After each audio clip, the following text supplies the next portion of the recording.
And we're Hello, there you go. everyone. Hello. Hello. Look, Hello. look his Hello. prompt. Look his prompt. I'm on time and everything because Angry said if I wasn't on time, he would come and hurt me with hurting things. And when he says hurting things, not just pummel you, which fucking hurts. When Angry says he's going to pummel you, say, "Sir, what do you need?" Right? And then just fucking give it to him. If he says, "I need a new Apollo program," make it fucking happen. Make it happen. If he says, "I'm going to pummel you." If he says, "I'm going to come and hurt you with things," write letters. Okay. To your mum, to your loved ones, to relatives you haven't seen in a long time. Write letters to friends. Friends, you'd be surprised. Feel very guilty about seeing you in a wood chipper. Yes. But only half of you in a wood chipper. And only up to the bit where you're about to get your balls mauled off, but no further. See, that will make you very worried. But then Angry will come back with other things and tools, and you will truly, truly wish you had just got the space program together, or whatever the fuck it was he wanted. You know, whatever. If he just said, "I want your fucking girlfriend to be my bed slave," make it happen. Make it fucking happen. If he says, "I want your boyfriend to be wearing a lap and to have an asshole that is 70 millimeters wide," and that becomes important later. I know what that reference is. You don't yet. In fact, 75 to 80 millimeters.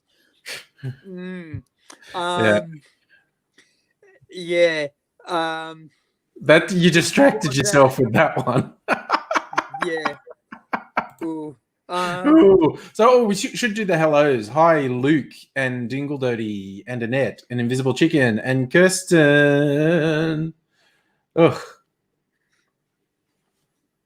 Sorry, am I going to pummel someone? Oh, no. Ace is just talking about when I, occasionally make threats, and stabbing is never a simple affair. It usually involves things that spin and spikes stick out of, and all sorts of things. See, Luke, if you misbehave, I'm just saying, if you misbehave, I'm going to unleash AIDSy, and the story, and I've had this story shared, or should I say inflicted on me. The story of how AIDSy didn't shit for 4 days and eventually did the world's biggest ever shit, which tore his asshole apart. So if you misbehave, I'm letting him tell that story. And do not take that. I'm just telling you, do not take that warning lightly, is all I'm saying. So, fairly warned be ye. Does anyone have really obscure references? That's my second most obscure reference. It's the sea captain from The Simpsons, and it's not a memorable or funny line. This is when he goes to throw Homer out of his... What the fuck is going on here? Is your smoking not working? Just not fucking firing up. Dang. I am very angry with it. When the nicotine dealer won't deal nicotine, that's a problem. That's right. Oh, okay. How's it coming to life now? Old coil. Now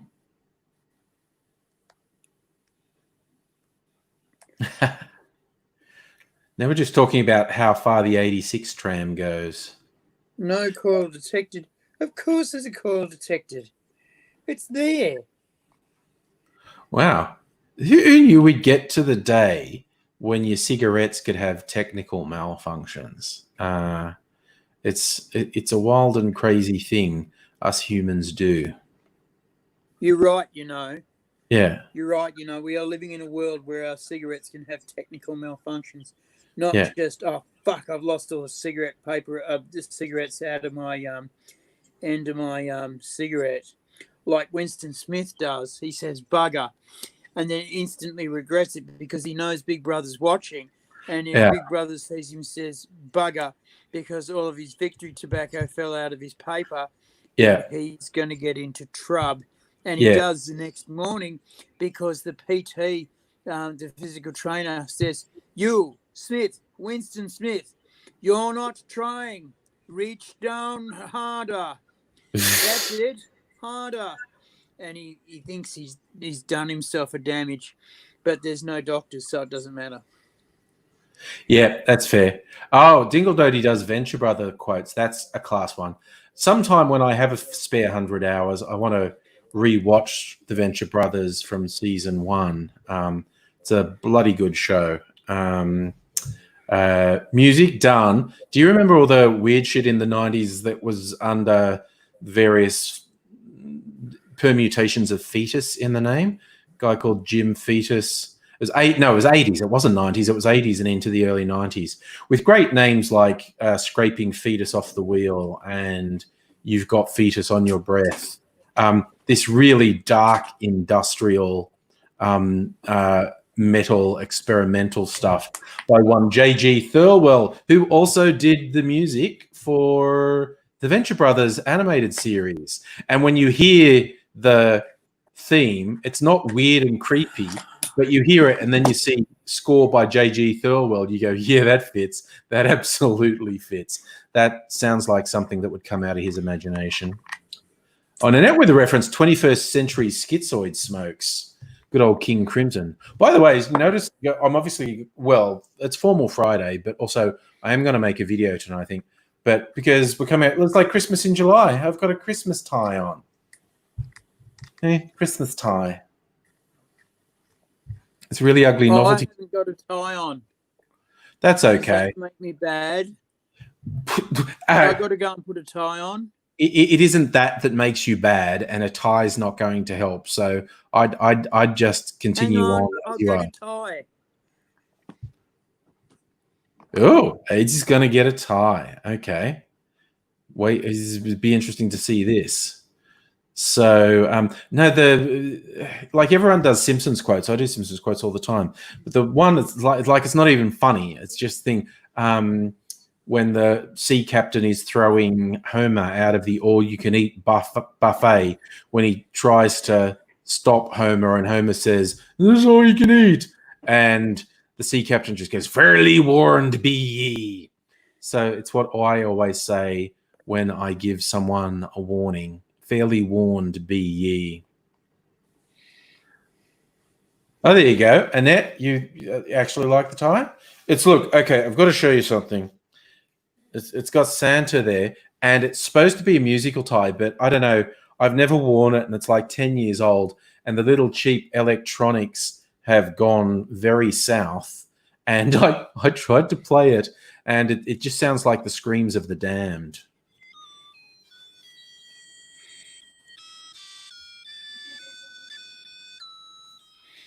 That's Jingle Bells. Sounds about something that Pinhead would make you listen to while he was discussing with you the philosophical implications about what was about to happen to you.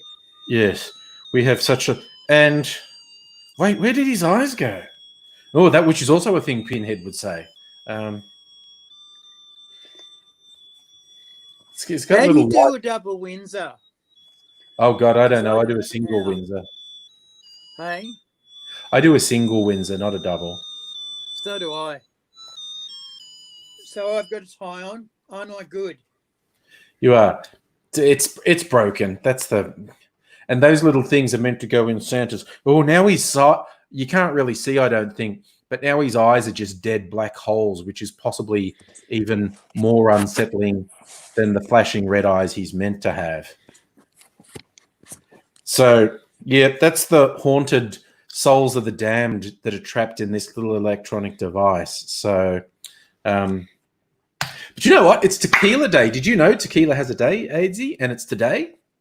It is. I knew tequila had a day because Mexicans always have a day for something because they're the most put upon people in the world. You know, American black people despise Mexicans. You know what I mean? There has been a long history of antipathy there, yes. Yeah, you know when basically the ex-slaves are giving you shit that you've really fucking scraped it. Yeah, that was even in one of the recent Tarantino films, The Hateful Eight. The giveaway that something was up is because the person running the tavern wasn't there, and there was a Mexican guy there who said that, you know, he'd been hired to look after the stables, but Samuel Jackson's character said he knew he was lying because the woman who runs the place hates Mexicans. Didn't hate blacks, and, you know, got a good friend who's black but hates Mexicans. This is the thing. Let me see. Let's try this again. Trying the tie? No. We're going to try the cigarette again. Try the cigarette again. The tie right. is making the girls go, ooh. Ooh, okay. I found the one I want to do. Got a really long list of tequila cocktails, some very unusual. Ned's complaining it's going to be 1 fucking degree tonight. I better drink lots of tequila then to keep warm during the night. I'm going to have a creamy tequila cocktail because that I feel like that's something you don't think about when you think about tequila. And this has white creme de cacao and creamy stuff, and I'm going to make it. Right. So I need my Blanco tequila, white creme de cacao, and my grenadine, and some creaminess. And we're going to make this happen. Yeah, and we are just getting, in Melbourne, really cold overnights. As I mentioned last night in the stream from my Facebook on this days for the last week or two, if we ever hit 0, this is the time of year when we do. So I was having all these memories of where I posted stuff like, fuck, it's 0. And those have all been in the last week or so. So yeah, the second half of July is usually our shittest part of winter. So that's the thing. Right, I'm going to warm up. I just want everyone to know that I was sucking on the wrong cigarette. That's just a source of disappointment waiting to happen there. That's something I'm going to have to wear as my responsibility, though I am going to punt some of it toward Angry. Really? Okay. If he hadn't been distracting me with his hateful Mexican ways. I thought you were going to say with my feminine wiles or something. And his feminine wiles. Yeah. Then I would have immediately not had to get tools out of the drawer and immediately been sucking on the correct vape. Oh, they're all the same in the dark. Sorry.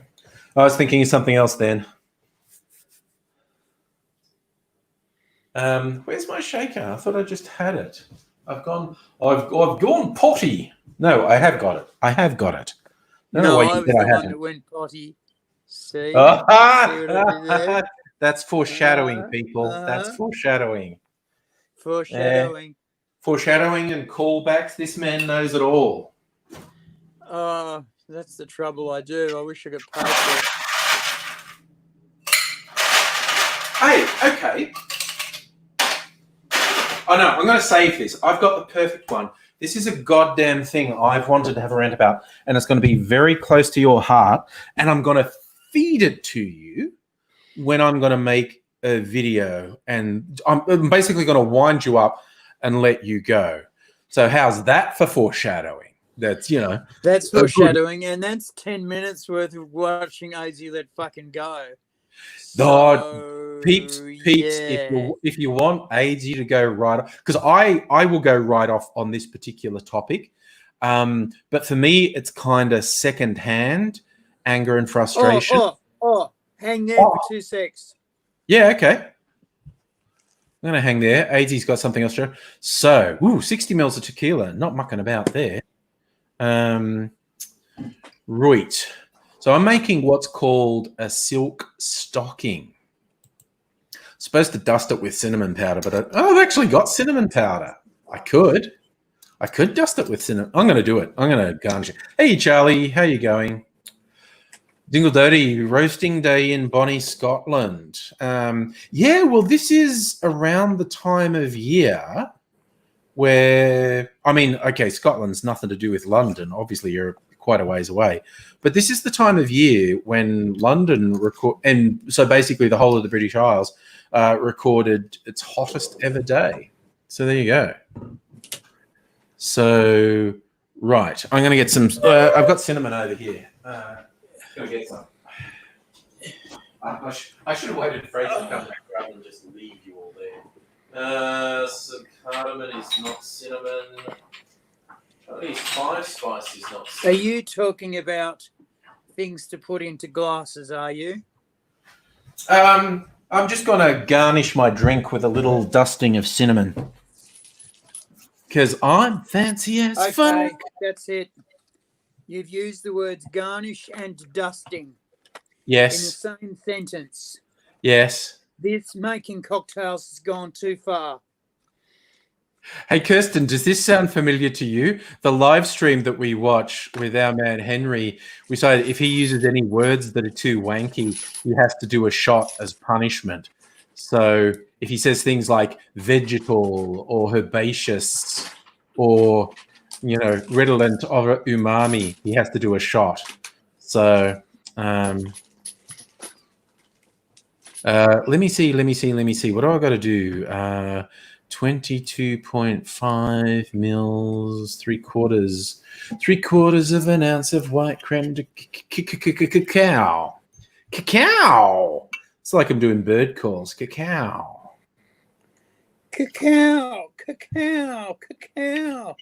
25 ounces or less. Cacao. Okay, so we're just doing a teeny bit of grenadine for color, I guess. Hey, how do you get a Bailey's at a pub without getting ripped off? How do you get a bay leaf at a pub without being ripped off? Bailey's. Oh, Bailey's. You Because just asked for a Bailey's. I don't understand the question. Tiny little fucking nothing in a glass, and they say, there you go, that'll be $25. And you go, well, I think I just got fucked. You're going to a bad bar if that happens, honestly. Yes, you are. How much is a shot supposed to be? Should be. I'm not an expert, but it should be less than $10. No. But how much volume is it supposed to be? Technically, a shot is 1 ounce or 30 mils. Often, when you get a shot, it'll be at least 1.5 ounces, though.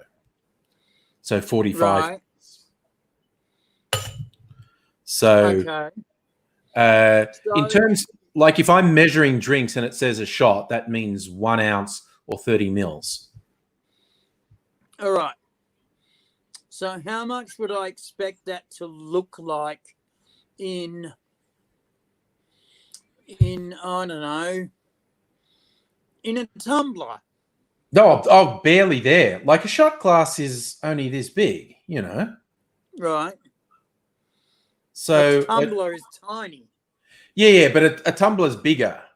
The shot glass is skinny and, it's that thing like where you show a kid a skinny tall glass and a short wide glass, and they've got the same volume, but the skinny tall glass is up higher, and you ask the kid which one's got the most in it, and the kid will point to the tall skinny glass. And the smart kid will drink both of them and go, I'm not sure. Can we go again? Kirsten actually keeps a list of the forbidden words that mean you get. Henry has to do a shot. It's vegetal, gardenial, herbaceous, umami, viscosity, tannicness, cloying, gargantuan, mineralistic, minerality, zeitgeist, nuanced, articulatory, florality, opulent, juxtaposition, dubiness. Dubiness is a new one because he was tasting a fruity beverage that he said tasted like Jubes, the lolly that you get. Oh, right. Mm. So, okay, these are the flavors of Yeah, cocktails. but it's just not really the wanky ways. attitudes of cocktails. No, it's 'Cause really I thought wanky. Zeitgeist was an attitude of a cocktail. And I'm shouting and I'm about to get into trouble. So I'm going to really, really quieten it down. Can you hear me okay? No, you're not shouting. You're good. But I'm just going, you are actually completely right. Zeitgeist is not a taste word. Zeitgeist is an attitude word. You are 100% on the money there. Gargantuan's also not really a taste word. But Oh, I don't know. If you've been around the porks, some of the pork that I've smoked, you'd say that taste was gargantuan. Gargantuan. Oh, God, Glee's old school. Glee measures in fingers. A tumbler with... Well, but that's the thing. My dad used to do that. And that's a tumbler where you say 2 fingers of scotch, and that's basically a triple scotch. If you get a tumbler and put 2 fingers of scotch in it, that's basically a triple. Or 3 fingers. My dad told me to pour him one once, and he said 3 fingers, and I was... I don't know, 12, and I had no idea what he was talking about. So I just poured shit into his glass and gave it to him, and he just laughed and he showed it to his mates because I'd just filled this tumbler up, and he's going, "Yep, he's my sort of barman." I asked for 3 fingers, and he went, 3 fingers, okay. That's the barman I want. Yeah, that is the barman I want. I want barman to be robotic, and I want robotic barman to have AI in them. And I want them to think, my customer needs to be happy, not fucking my employer. My employer is getting fucking ridiculous amounts of profit off these glasses anyway. Yes. So if I make my customer happy, he will buy more of the ridiculously priced drinks. Therefore, my boss will be happier. Therefore... everything will be the tickety-boo. Yes. Is a word I've learned from Australian soldiers who just came through and blew up another mosque. Tickety-boo. I read a book once called, and I know I've said that very slowly. I read a book once called Altered Carbon. Have you heard of such a thing? What was it again? Altered Carbon. I have watched the TV show that is apparently inspired by Altered Carbon. Get fucked. There's a TV show. It's pretty good. It's very dark, and it's like a cyberpunk thing, 1,000 years in the future. Oh, it is dark as fuck. It is dark as fuck. Can you tell me where it's up to? Because I know the book. Well, season 1, this guy who was a revolutionary some hundreds of years in the past has been woken up and put in another body to solve one of the super rich people's attempted murder. And season 1 finishes with the answer to what happened when someone tried to kill this super, which should be impossible because he backs up his personality every 15 every minutes. Day. And he keeps having super buff bodies, and I'm pretty sure his dick on the show was a prosthetic because your favorite thing about showers not growers. Yeah, he was full frontal flaccid, and he was definitely a shower. You and I and mere mortals. Shrinky dinks when flaccid. This guy was in all his glory and yet not erect. So I think that was his custom-made clone, and I'm pretty sure in terms of the TV show, they'd given him a prosthetic. Either that, or they just found an actor with a big dick who wanted to get it out on camera. And they said, fuck, we're using that.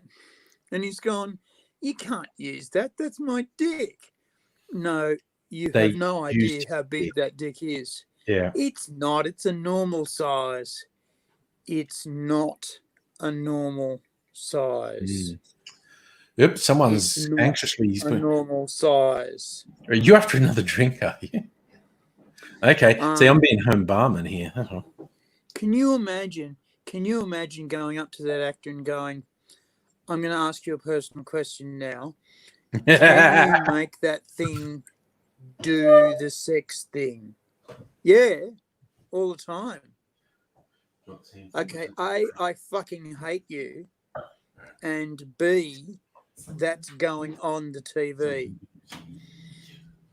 We can't have an erect penis on the TV, but we can have that 12.5-inch fucking dong fucking flapping around on TV. I'm sorry, but that's going to be a thing. Anyway, that story that you've just talked about, that first season, is the book. Yeah. And there is a second season, which it's, for those wondering, it's on Amazon Prime, one of the subscription services, and it's just called Altered Carbon. It's actually very clever. What they do is they say, we will train up several UN troops. Okay. So they train them to special forces level and like beyond.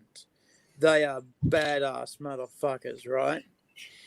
And then what they do is they email them across the galaxy to where the trouble is, so that they can download into a standard body and go and quell the violence. Otherwise, if they have to drive them there, they've got to ask their grandchildren what happened. So what happens is these UN soldiers basically start to rebel, and their rebellion is put down rather forcefully, and they are put on ice. Then the very next thing this guy knows is he's taken off ice, he's put into a body, and he's told this is now his mission. Now, in his mind, he's just buried or seen his love of his life get her brains blown out. Yep, that happens on the TV show. Yep. Right? In his mind, that's just happened. What's actually happened is that happened 20 years ago. And the body he's been given is in fact the body of the policeman investigating the crime, but was done for corruption. Spoiler alerts, by the way. AIDS just told you the major reveal of the season.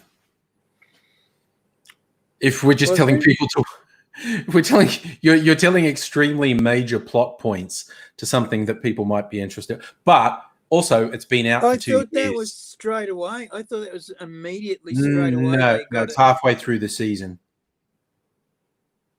But in the book, they immediately get it out. That's not revealed until halfway through the season. I'm torn. It's been out 2 years, so yeah. I'm going to stop talking about it. Straw. It's very clever. It's very clever. It is, and I haven't watched season 2. Although from the pictures, he gets put into a black dude's body in season 2. But that's that season over then. Yeah. So Glee, I officially absolve you from. It's a Mexican. Yeah, I absolve you from any guilt for downloading anything Glee. There's too many of these things in the world today. So This is actually pretty good. A creamy tequila cocktail. I probably put too much cinnamon. Not probably. I 100% put too much cinnamon on the top, but it's not bad. So I'm gonna do a. I don't know if you're familiar with this term, AZ. I'm going to do what's essentially a Notice Me Senpai video for my cocktail channel. I'm going to do basically a response to this is probably the biggest cocktail channel on YouTube. It's called How to Drink. Nice guy from New York, Greg, runs it. And he made, like a clarified punch drink the other day, somewhat inspired by the Gilmore Girls and Miss Patty's Founder's Punch. And he did a couple things differently to how I do it, which I am going to try. One is put oleo saccharum, which I've been making today, which is ready, rather than just sugar syrup. The other one was to put some port in it, which I think will give it a nice flavor. And he used nut milk bags for clarifying, which I have tried. And nut milk bags don't clarify as well as coffee filters do. And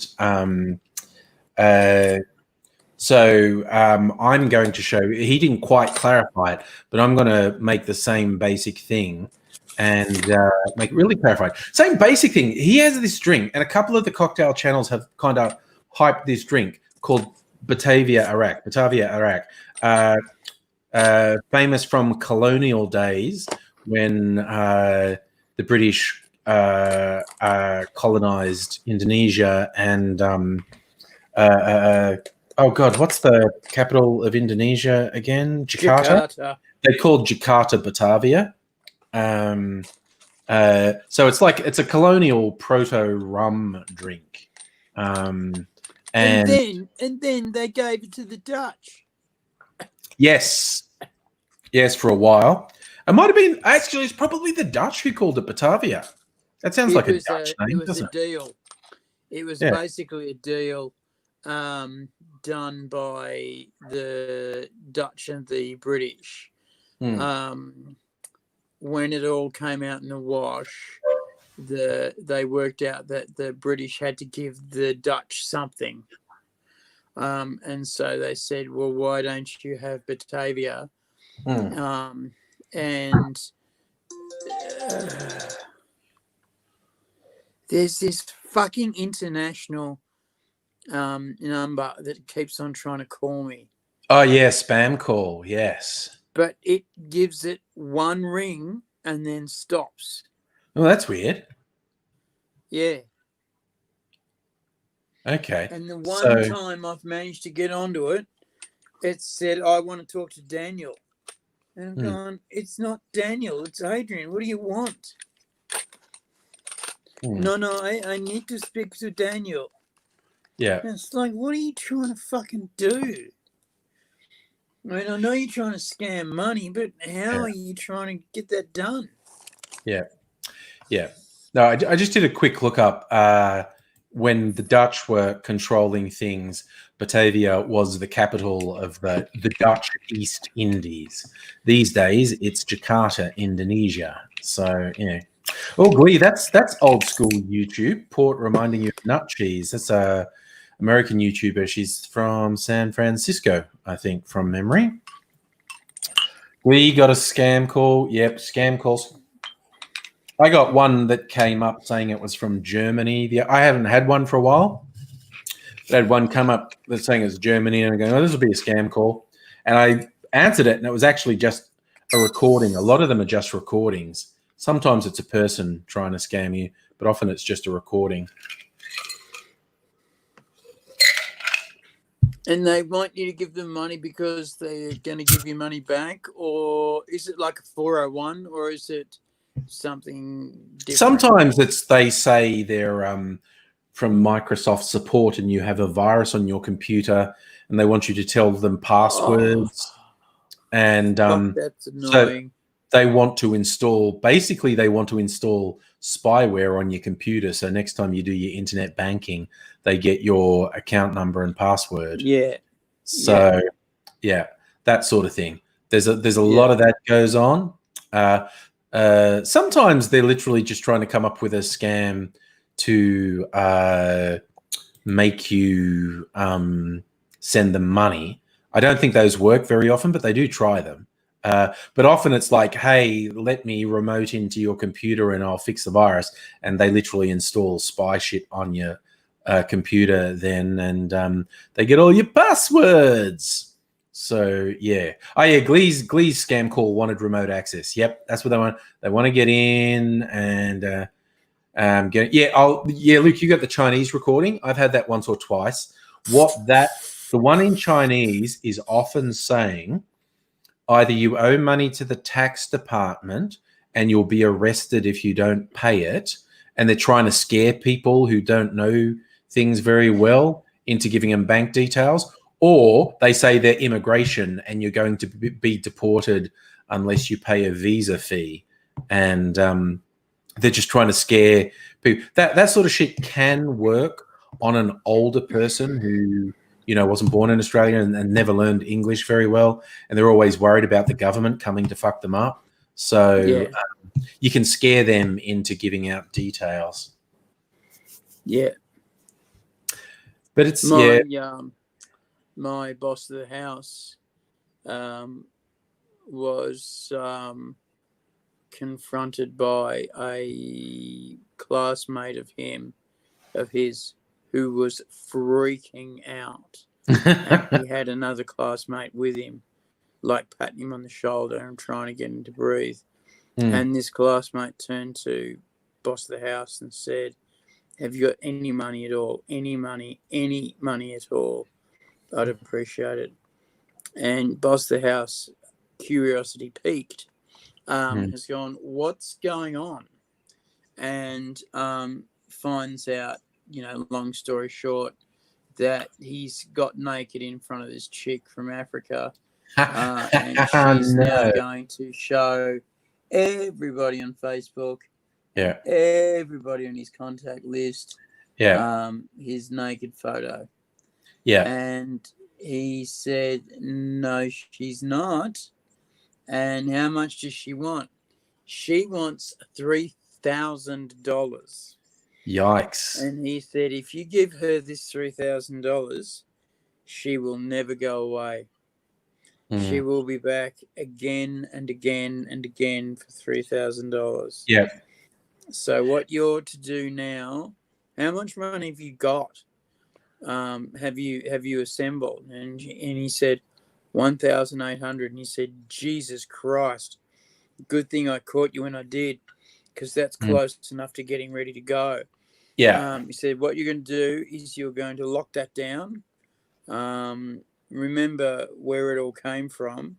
You've got all those details, don't you? And he says, yeah. He says, good, we're going to the police. And he loses it. Yeah. And he says, oh, no, we can't go to the police because they'll take my visa off me and they'll deport me. She said that. And he goes, breathe. They're not going to do that. Yeah. They're not going to do that. They are not going to do that. And he says, well, I don't know if I've got their fee. And he goes, what? I don't know if I've got their fee to keep investigating this event. And he goes, a fee? And he says, how the cops demand a fee for keeping on investigating the crime that's been committed. And he goes, oh, no. We don't do that here. We don't do that at all. In fact, if you suggest it, you might go to jail.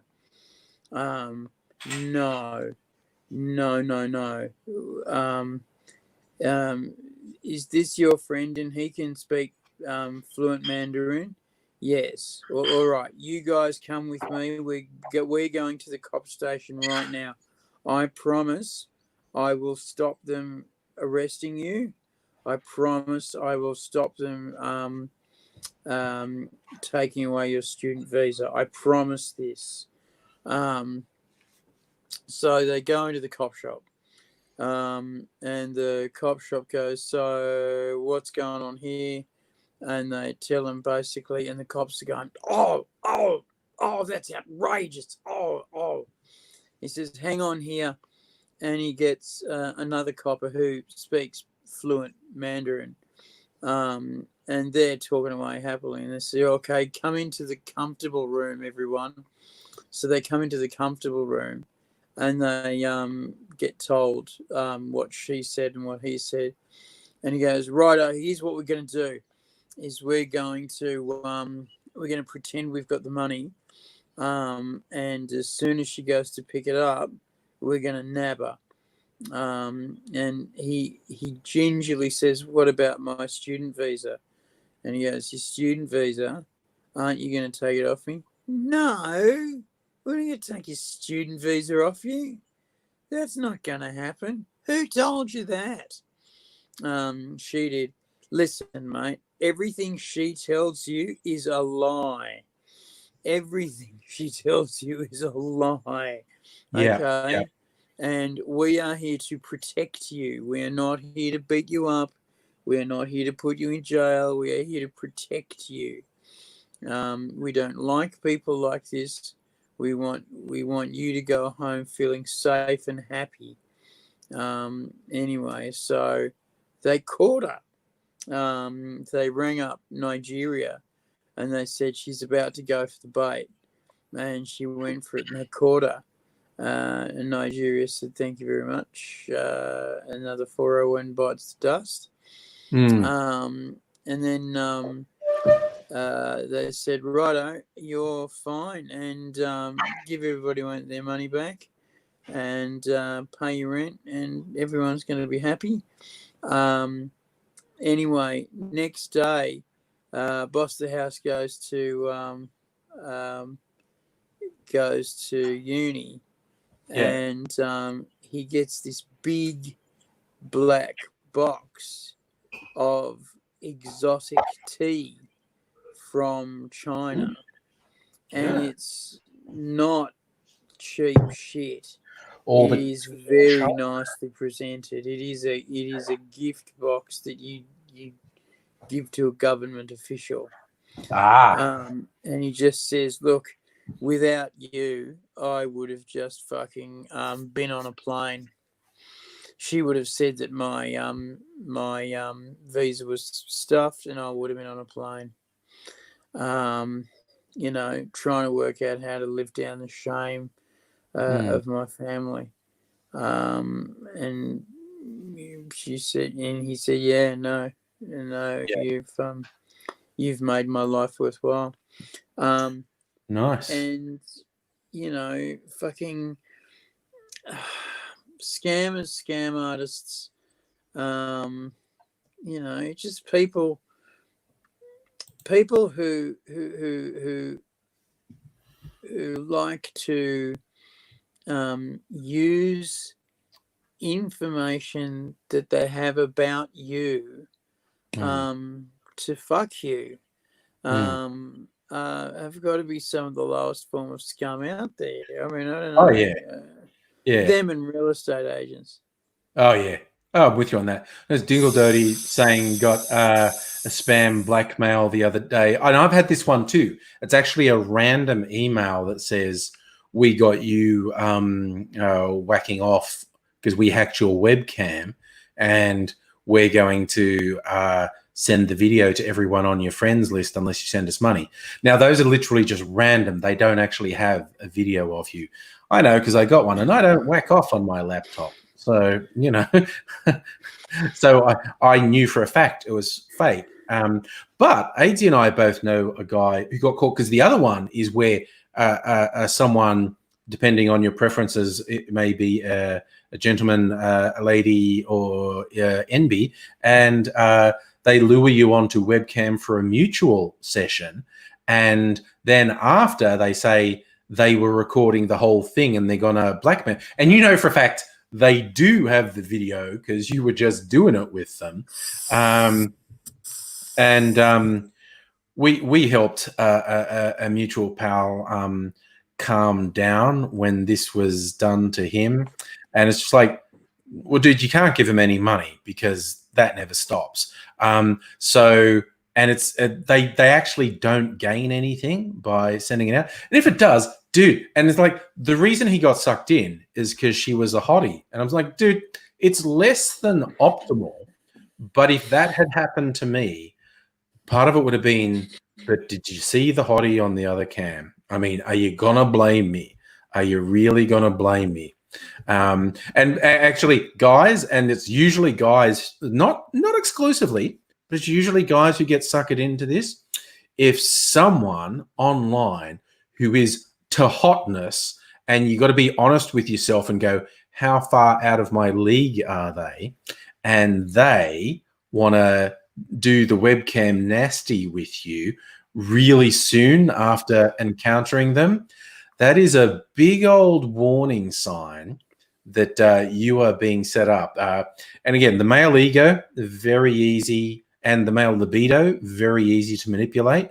But The other, someone really hot is telling you to whip your dick out when you've basically only just encountered them. That's usually a warning sign. that's a warning sign. The other thing too, and this is something that both myself and Angry know from the same project, is that whipping your dick out and having your entire family see it, and having everybody on your contact list see it, isn't that much of a big deal. If it was, every entertainer in the world would be doing it. I got what did we work out? We worked out 9,500 people in total. Of that, this is during the run. Of that, 3,000 people, 3,500 people were in fact online, and essentially, not one of those people during a doorstop interview at the end of the show said, yeah, here's your bug back. It was a pretty good show all in, but I'm going to go now. And essentially, we were recording the bloody thing. Yeah. Not only were they recording it, but we were recording it. So it turned out that when we got our blackmail, said, "Oh, we're going to show everyone your naked body." It's like, I've been showing everybody my naked body. Yeah. Yeah. What are you trying to do? Mm. And then they've been, but we're going to show it to all of your contacts and all of your friends. I've shown it to all of my contacts and all of my friends. Yeah. I'm trying to get as many people as I can to come and see this fucking show. Oh, yeah. I'm telling everybody that there's nudity in it, lots of nudity, and the nudity is me. Yeah. What are you trying to pull? Yes. And then usually when I used to say, "What are you trying to pull?" it would usually just evaporate. Yeah. Which I always thought was a nice skill to have on the internet, to be able to just Disappear. be gone. Yeah. That's our friend Davin Blumenstein. So his favorite scam message was from a stock photo image company claiming he owed them $1,000 for misusing a copyrighted image, and it was actually really from a stock image company, really from a lawyer. But they use bots to find, like, every time some old lady uses one of their photos on a blog and send out this bullfuck legal claim, which is actually from a real legal firm, to all the people. And some people probably pay up. They get freaked out and things like that. Yes, Yeah. see, CrossFitter, you've seen AZ Naked, Code Grey. There's not a thing that can be used as a weapon against him. Are you doing okay there, by the way, Vela? There is one thing that they can use as a weapon against me. Yeah. I think we know what that is. I don't know. Yeah? Yeah, I think we know. If we waggle that about a bit, then bruises are going to happen. Yeah. Yeah. Oh, my God. Why were you asking me if I was okay? Because you were sort of zonking out. You were zonking out a bit there. So just checking how you're feeling. Yeah, I've been a bit tired lately. Yeah, and we all understand that. And that's why I need to check on your well-being to make sure you're okay if you need to go and have a lie down.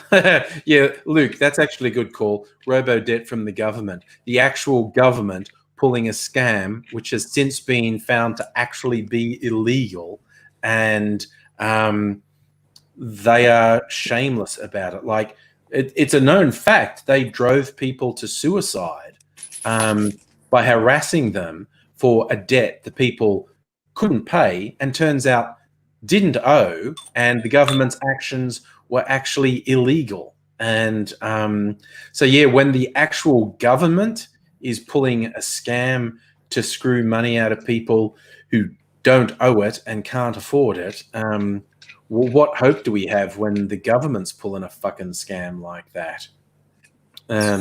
It's a gross and disgusting world. What we have is we have the eastern suburbs of most of our capital cities. Yes. That's what we have. And as long as we can lay clutch to them, as long as we can hang on to the values of the eastern suburbs of most of our cities, then we will find that it's all going to be all right. That's where I live. Know, in the middle Sydney, of the big strip of Liberal Party seats. In Sydney, there's this place called the West. I've never been there, but it's a thing. And apparently 1 in 19 voters lives there. But apparently it's gone up. It's now apparently 1 in 12 voters lives in the western suburbs of Sydney. So if you don't get that seat, you're fucked. Because they've gerrymandered it and cut it up into several other seats because there's just so many people there. It was from one point of view why do you remember the Granville train crash? I do. Yeah, that's from one point of view why it happened, because of the politics of the voters in the West and the Blue Mountains. If their train was late, they'd get pissed off at the government and make it more likely the government would lose the next election.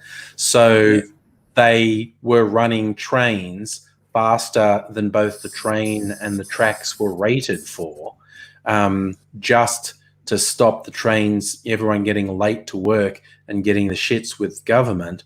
And the inevitable happened with a track that was too poorly maintained and a train that was too poorly maintained. And off the rails she came and smacked into a concrete bridge. And a lot of people died. Ironically, a mutual friend of ours, you know, Sue Ann from Mitchell, her dad died in that. And the reason he died, this was back when you had smoking carriages, and he was a smoker, and he was always in the smoking carriage. He decided to give up, and that day, for the first time, he was in the non-smoking carriage, which had a whole section of the bridge drop on it. If he'd have been in the smoking carriage, he would have been completely okay. He would have been fine. For his health, he was in the non-smoking carriage, which killed. That is a weird cosmic irony right there. Yeah, see, and Charlie got fucked over by the ATO a few years ago. And they changed the rules, yeah, and then they don't tell you, and then they come after you. Next thing, ooh, Invisible Chicken. Has anyone tried new distillery flavored vodka? I don't know what that is. Do you know vodka's not meant to have a flavor? And a lot of vodka makers, they'll talk about the character of their vodka, and you're going, well, technically, if there's a unique flavor in your vodka, it's not vodka, because vodka put it in later. Yeah. You've put the flavor in after. I guess like wheat vodka is going to have a different taste to potato vodka, which is going to have a different taste. Whatever grain or base that you've fermented, distilled. Yeah, but only just. Only just. But you see the labels on some vodkas talking about the unique this, that, or the other. They go, well, technically, dude, if you're not talking shit, what you're selling is not actually vodka. So, yeah. Yes, Glee, you remember how bad Grand Falls. What I really remember is a Current Affair were doing their live from the scene thing, and with all the rescue stuff going on and and just before they finished the broadcast for the night, another section of the bridge collapsed onto one of the cars, because it was a very fraught process trying to get people out of the carriages. And there were still people in this carriage when another section of the bridge collapsed. Dude, yeah, you are in the needing to go and lie down phase in a big way. That's falling over and knocking things over stuff there. So, putting the hard word. Hey, Bex, by the way. That's right, Luke. The XPT crashed a little while ago and a couple of people died. But it was nothing. Give me another 20 minutes and see how we go. All right. I'm just, calling it out. Ooh, Invisible Chicken, Fairy Floss vodka. Yeah, see, okay, and I've seen, Fairy Floss, chocolate, caramel. I've seen marshmallow vodka. And they're saying that. They're saying this is flavored vodka. Technically, gin is flavored vodka. And, I mean, it's elegantly flavored. Someone goes to usually a lot of trouble with a whole bunch of botanicals and whatnot to give the gin an individual character. But when someone says, Invisible Chicken saying there's vanilla vodka and chili vodka and mango, and that's literally the vodka, and with no subtlety at all, they've just chucked a flavor into it, probably an artificial one. There's no subtlety at all in a flavored vodka, whereas a good gin has all sorts of subtleties in it.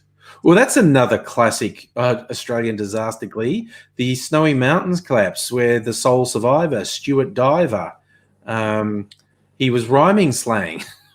Stuart Diver was the sole survivor, and he survived for days. That's it. No, Kirsten. That's why I was very careful with the language of saying technically gin is flavored. You just switched your camera off for some reason. So no, that's okay. That's okay. It'll be back on in a second. Sure. And I know gin is redistilled. That's what I mean. Gin is a really elegant process to give a really unique flavor to what was a neutral spirit. The flavored vodkas, it's like things I do. I put lollies in vodka. Even if you put herbs in a vodka, you're not making a gin. Unless you go to quite a lot of trouble with some unique balancing of the botanical elements. When you see something in a shop that's a flavored vodka. It's literally a vodka that's just had something jammed in, probably an artificial flavor whacked into it. So it's kind of like cordial. Bex is drinking passion pop. Nice. Class, Bex. That is class. I am drinking tequila drinks because it's tequila day, and I've had one, which was a creamy tequila drink, which is a bit of a change. I'm going to do, I found this one.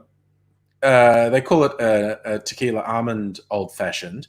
I'm going to do tequila macadamia old-fashioned. I did an actual whiskey old-fashioned with mac in it the other night, but because they're suggesting this recipe is with tequila, so I'm going to try. Yes, Glee, gin has to have juniper in it. And as Kirsten can clarify, gin has to have juniper, but there's no rules about how much. So that's why all the gins can taste really different. They've got juniper and who knows what else in them. So, yes.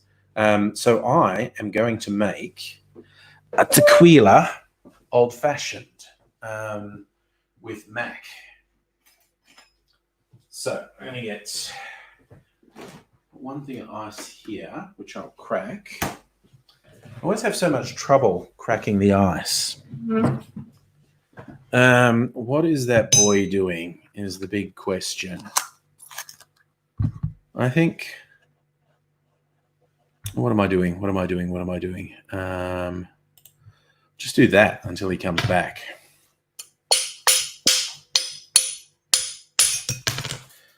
So bad at this ice cracking thing. The cool kids do it.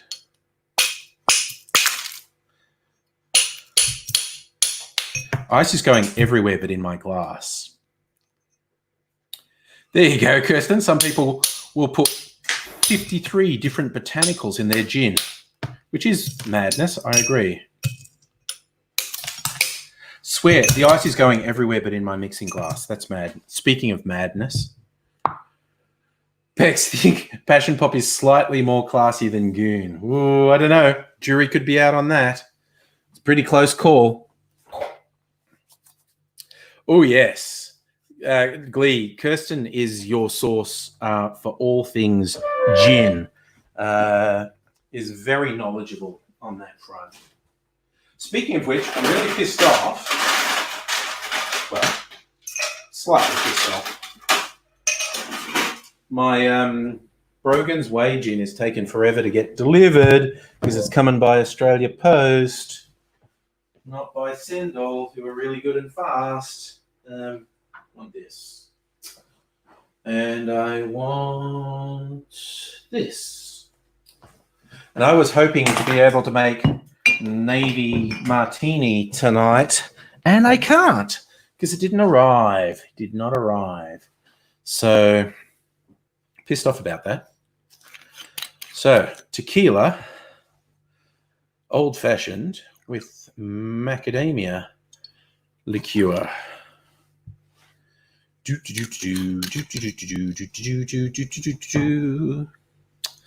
So, yes, I was really hoping to have my Brogan's Way gin tonight, but I don't. So I'm a bit miffed at that. What do they say? Oh, yeah, agave, of course. Agave syrup.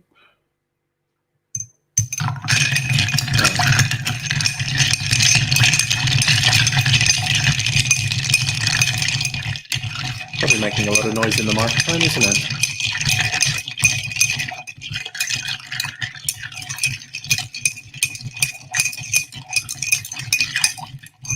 Probably enough. Wait, is Easy coming back on? No, I think might have lost him. I don't know. Ooh, what's that? Is that Easy trying to come back? Okay, remove. Add to stream. What are you doing, buddy? Now there's no sound. What did you do? What did you do? There's no sound. You're on the thing, but there's no sound. Stop waving.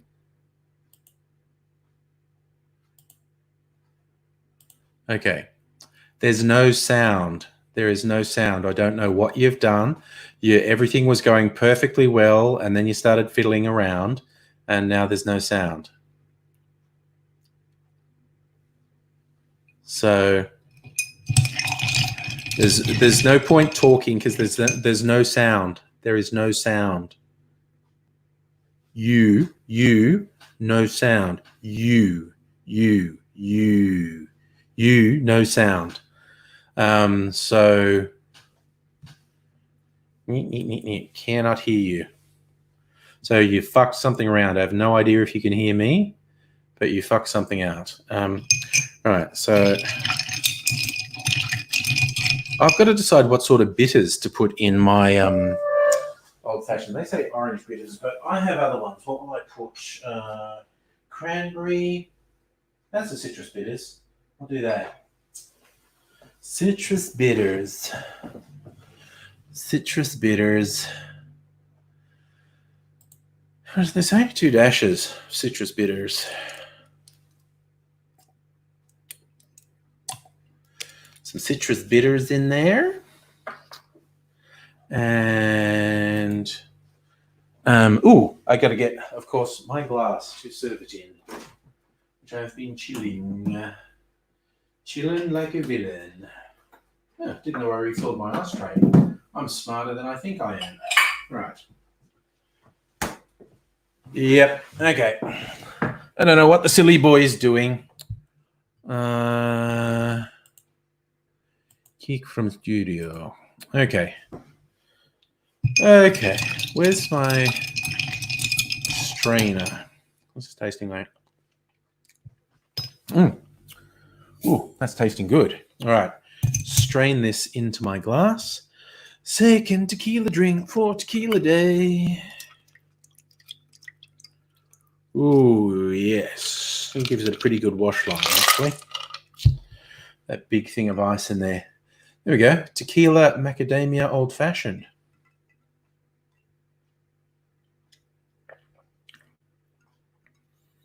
Tell you what, that mac really goes well in an old fashioned. It's nice. Still got the old tequila burn going on in there. But the macadamia really gives a good thing. Speaking of being in the live stream, does anyone want to join in?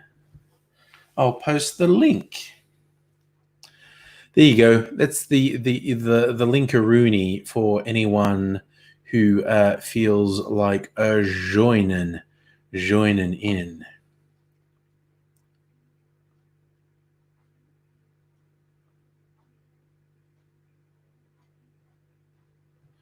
So yes. So there's that. All right. So I'm going to, after this tasty little number,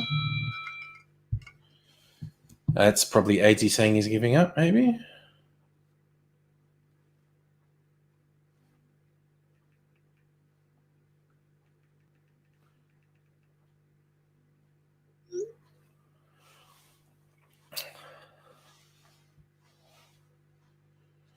Ugh. I think 80's inventing technical problems that weren't there. Too good, you know, you probably can't get Mac in the UK. You can get gins, though. Okay, the Brookies gins.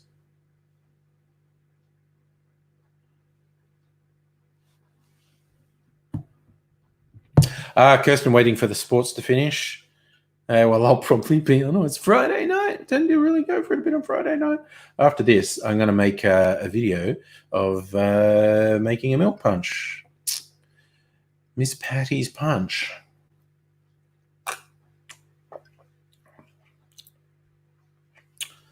Oh, wait, what was that? Was that easy? No. No, it was not. So this Miss Patty's punch is going to have tea in my oleosaccharum, lemon juice, it's Bloody Batavia, Iraq. Why does nobody in Australia stock Batavia, Iraq? It's like from this part of the fucking world. People have been talking it up. Yeah. So I'm going to approximate Batavia, Iraq with some rum. And I think I might also put in falernum for taste. Yes, that's what I'll do. Lucas Richmond winning the football. I don't even know what's happening with that stuff. If it's on, where it's on, what's happening.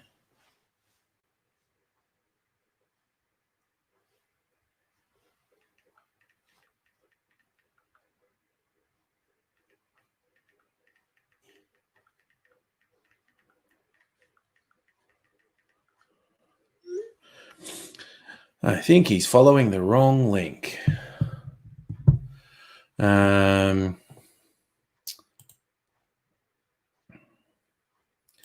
I'll try once more with him.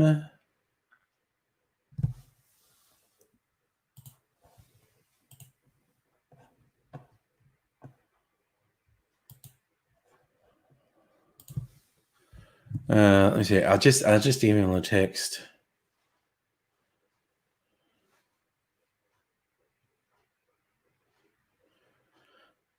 What's this shit?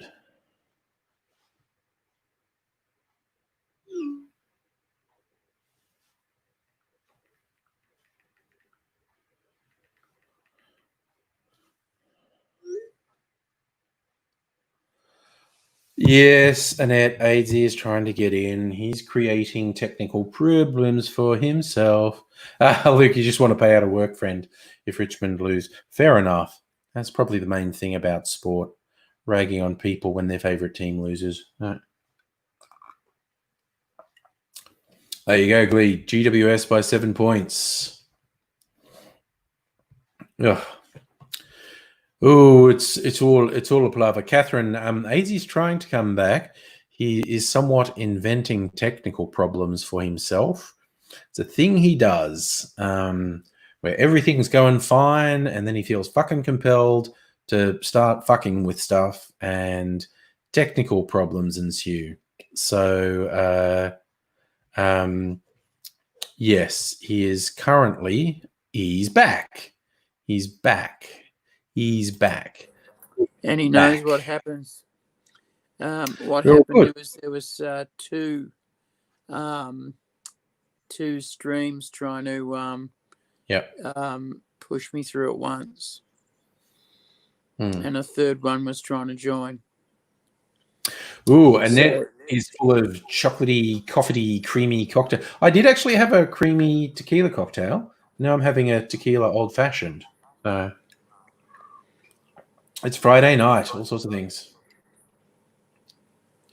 I've got the shits now. I haven't got any chocolate at all. No chocolate. That's not good. That's not good at all. This is good though, but yeah. I mean, I'm going to make a milk punch that has, rum, because I want port. That's what I like, that it's got port in it, and I've never made one with port, so I'm going to try that. Tequila, and it's got a mini bottle of tequila. Well, it's Tequila Day. Today's the day to get your mini bottle of tequila out. You're not allowed to drink tequila on any other day but today. That's the rules. I don't make the rules, but that's the rules. I make the rules, and I sometimes think they're a bit draconian. But I like draconian rule making. Yeah. It keeps you all in line, and it keeps you all wanting special favors from AZ. Yeah. So your rules. I was watching the press conference. Like our man Dan does a daily press conference with the coronavirus statistics, where we're still in a fairly parlous state in Victoria, but it's like we're just on the edge of maybe getting it under control and maybe it getting super scary. And they had a talk there. As soon as he said the cop was going to come on, it's like, yeah, the cop's going to talk about fucking people up because they're not wearing their masks when they go up. And they talked about, yes, most people are doing good and da-da-da-da-da-da. And then they just said they've got a call line where people call the cops to rat people out. And they had like 1,000 calls. And I was like, yeah, snitches everywhere. That's what we like. I just love it. Australia has this thing. Oh no, you don't dob on people. Oh, you don't dob on people. Right up until it might be your health. Yeah. And this is a country of potential death. Yeah. Therefore, this is a country of cops and snitches. Down they go. The other thing too that I love is you'll meet junior criminals, and they'll go, "Oh, it's against the criminal code to fucking snitch against fucking criminals." Yeah. And it's like your seniors are ratting you out en masse the moment they get into the warden's office so that they can get better conditions and better fucking better terms on their sentencing. They will fuck you so hard that you won't even notice what is wrong with the fillings in your teeth. Basically, but then you turn around and they go, "Oh no, I wouldn't do that to him. Oh no, because that's wrong. Oh, that's really wrong." And it's like you're being supported by an army of idiot children who think that they're going to be given. They think they're going to be given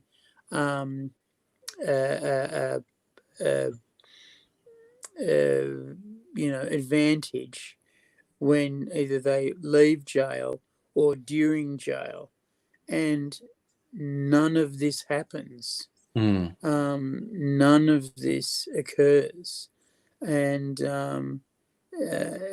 they always make up excuses as for why this doesn't occur. And it's like, oh yeah, no, they couldn't because they have a family emergency. And it's like, what? How? Yeah. How is there a family emergency when you're in fucking jail? Yeah. It's not like you can do anything about it. They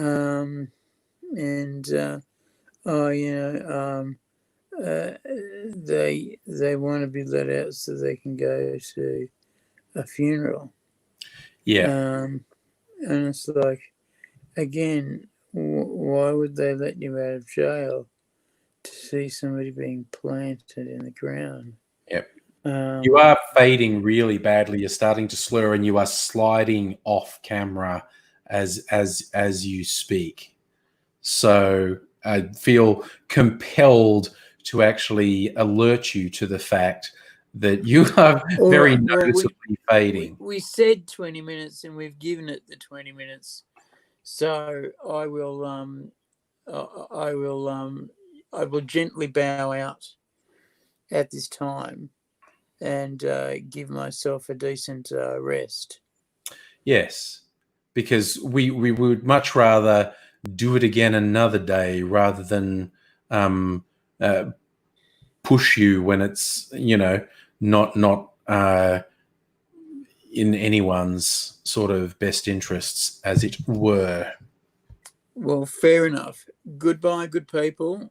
Thank you very much for letting me be on your device. I appreciate it. And soon I shall be back with you, and we shall be doing many things.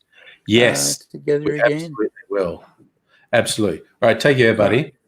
Okay. Bye. See ya.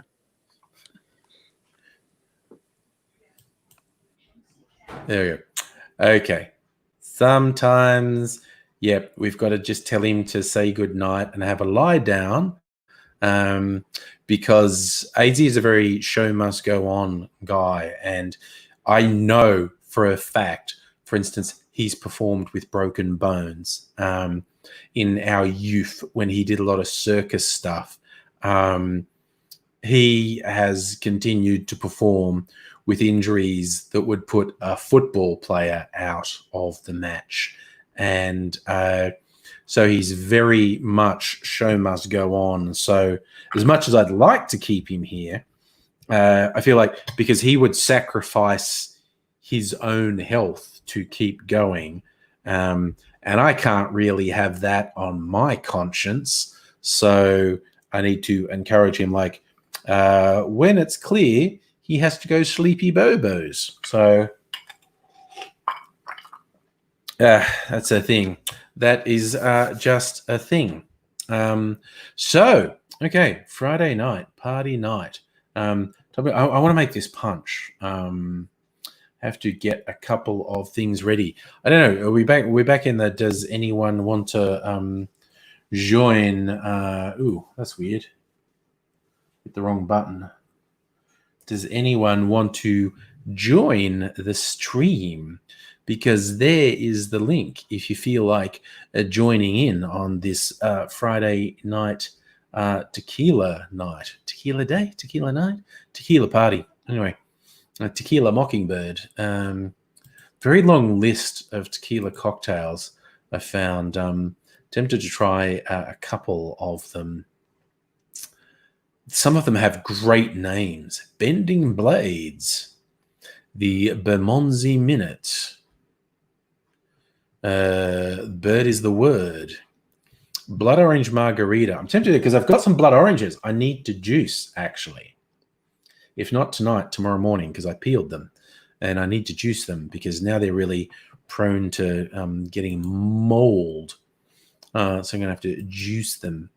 But a blood orange margarita, tequila, curacao, Campari. I'm not putting Campari in it. I've got a few substitutes for Campari. I might put Aperol. I haven't used Aperol in a drink in forever. Maybe I'll make one with Aperol. But blood orange juice, that just catches my eye because I've got blood oranges. I could juice them. Fresh blood orange juice in my blood orange margarita. Could do that. Shoots and Ladders, tequila and Swedish punch. Well, I don't have Swedish punch. A Coletti Royale, tequila, triple sec, elderflower, blood orange again, lime, orange bitters, and rose champagne. So that's triple sec. Okay.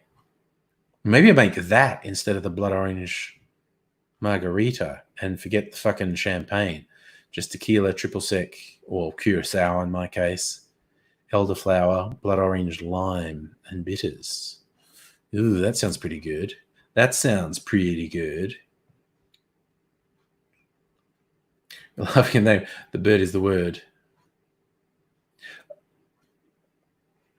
You're a bit tired too, Kirsten. And you, Soldier John, you've carried giant food platters with a hairline fracture in your elbow. Damn. Oh, that's true, Luke. The Family Guy joke about the Bird is the Word, yes. That's okay, Dingle. I'm happy to keep everyone in chat. Charlie, you do whatever you make a drink and then come back with your drink. Yeah, I leave it to your discretion. Do you? So a Cloud 9, Blanco Tequila, Lily Blanc, Gentian Liqueur. So I got to improvise a lot of. Oh, I like the sound of this one. Cornichon, tequila, sherry, orange liqueur, vermouth, chili liqueur. That's got fucking everything in it. And I've got all that. Yes. Okay, I need to do the Cornichon. The Cornichon. Tequila, sherry, and just little bits of cognac. I can put a bit of cognac, a bit of curacao. Vermouth, chili, cranberry, Yeah, I reckon I could make that one. That one sounds good. That one sounds good. The Cornish one, it's just got so much in it. Which one's that? That's a stir as well. Okay, I got my stirring glass here. I might even just keep using this. Supposed to put it in a coupe and be classy. I mean, I could do that. Be classy. I'm a classy motherfucker. Drinking my melted ice, aka water. The Cornichon is a cornucopia of flavors with which to get pickled. Yeah, I'm going to make this one. Blanco tequila. Okay. So I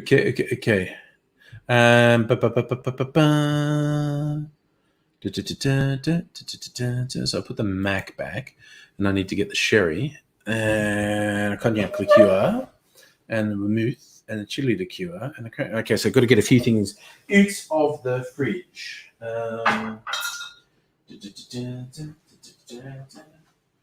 What will I get? What have I got? I've got the viewing. And I might put some Benedictine in. A little bit of Benedictine and a little bit of Curacao. This is going to be fucking everything in the kitchen sink. I'm going to put this back.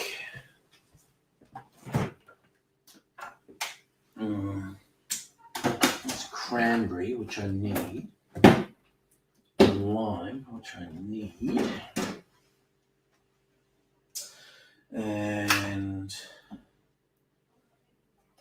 then vermouth, which I need. I got space to put all this stuff. I need sherry as well, don't I? Sherry. Okay. Everything, including the kitchen sink and my Curacao. This annoying glass stopper the marionette drinks have. Not make a mess. There we go. There's that. Right. All right. How does this sound, though? Tequila, sherry, cognac liqueur, vermouth, chili liqueur, cranberry. All right. Let's do it. So how much? Ooh, only a tiny bit of that. All right. See, I've got this open. I'll do a tiny bit of this. Just a little bit of the orange. Put this back. Oops. Almost dropped my Curacao. That would not be good. And also just a tiny bit of Benedictine for the herbally element. Benedictine. Look, maybe I'll put it back as I go. I'll keep things under control that way.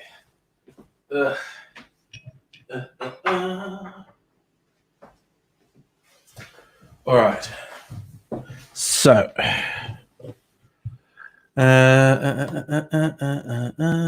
just a little bit of the chili liqueur as well.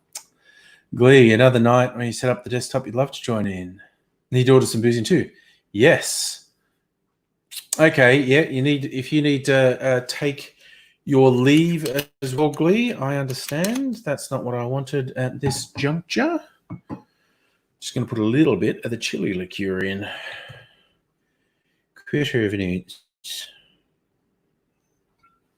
There we go. A little bit of chili in there. I'll put that back as well.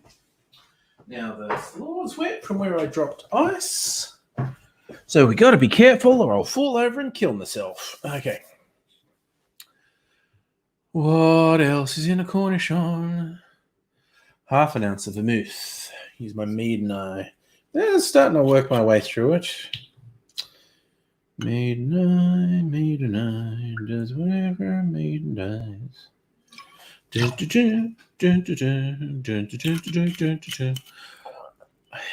an ounce of sherry. Half an ounce of sherry.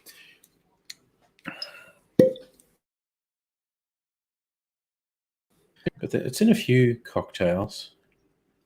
I decided to get some because it's not that expensive. And it kept popping up as a cocktail ingredient. So I'm going to get it. So, sherry, cranberry. Cranberry juice drink.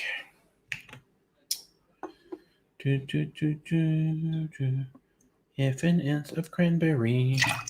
Yep, it's suddenly gone very red with the cranberry juice. And I got to put the tequila in as well because it's Tequila Day.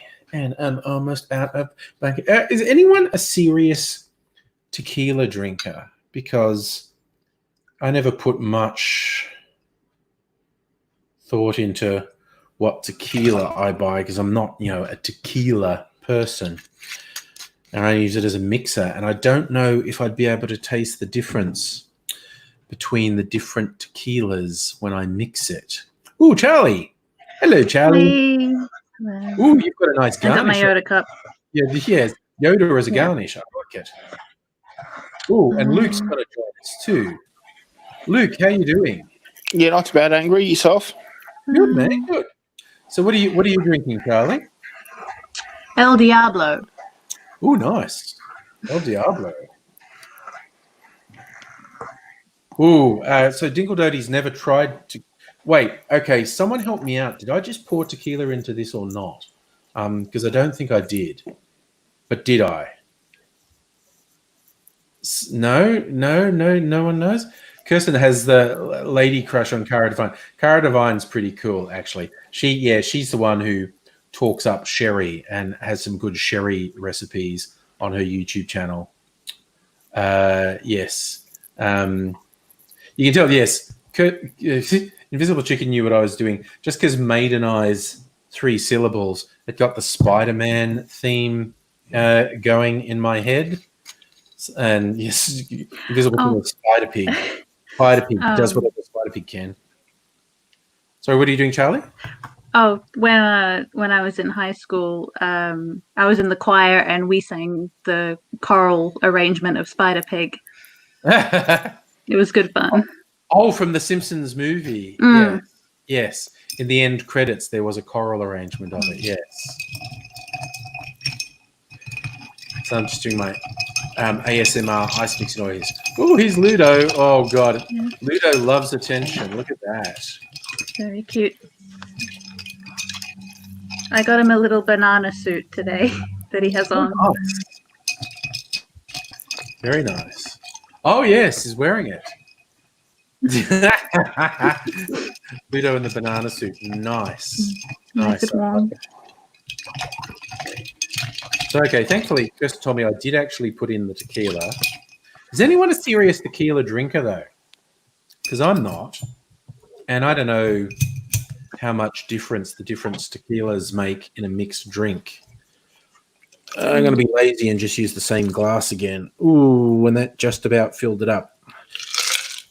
So if you hear someone talk about a wash line, that's when you pour a cocktail and it's just sort of right at the top of the glass, and that's a good thing. If you've got a good wash line, which that was by pure luck in this case. But I've never liked tequila, but then I found this recipe and it's got ginger beer and I love ginger, so there you go. Yeah, there's a lot of cocktails that have ginger beer, or like highballs that have ginger beer, or cocktails that have a ginger syrup in them. There's a flavor. It's got ginger beer and that blackcurrant stuff. Yep. What, like Ribena or a blackcurrant liqueur? Creme de Mure. No. Cassis? Creme de cassis? Yes. That's the one. Yeah. Yep. That's okay. Yes. That's all right. That's I'm not good at French. No, neither am I, actually. So yeah, I've got a creme de mure, which I think is a different sort of berry. Angry. I had an issue today at work with this guy who wanted directions. Yeah. So I tried to give them to him. Yeah. And he just wouldn't listen. He was just like, it just frustrated me because, like, he gives on directions, but then they still don't seem to get it. Yeah, directions are a dodgy thing, actually. Yeah, no, I agree with you. If you're trying to help someone and they're weird about it, that makes the whole thing really awkward. Definitely. Yeah, I ended up just directing him to the nearest information centre. That's actually, I often do that in Melbourne. Not that I'm in the city anymore because working from home, but they have these people in red jackets in the city who are to help tourists find things. So if anyone asks me for directions, if I don't instantly know where it is or they're not following my directions, I go up to Burke Street Mall and find the people in the red jackets. They have maps and stuff. They'll help you. If I was in Melbourne, I'd probably direct them to Traveller's Aid in Southern Cross if I was near it. Yeah, that's a good one in Southern Cross Station. But yeah, if you're in the middle, like if you're near Burke Street, these people or they're usually around Flinders Street Station and Burke Street Mall. People in the red jackets, they're volunteers who help people. So Annette was asking what's a good ginger beer for cocktails. Kirsten loves the smoky ginger beer from Fever Tree. I've got a bunch of Fever Tree mixes up there, actually. They make tonic water, but they've got all these specialized ones. Besides general tonic, I've got one that's like the same flavoring as Angostura bitters, and I've got an elderflower tonic mixer from Fever Tree up there as well. They do make rather good mixes if that's the thing you're looking for. And they're in just in Kirk's. Yeah. The Fever Tree ones are in Coles, so.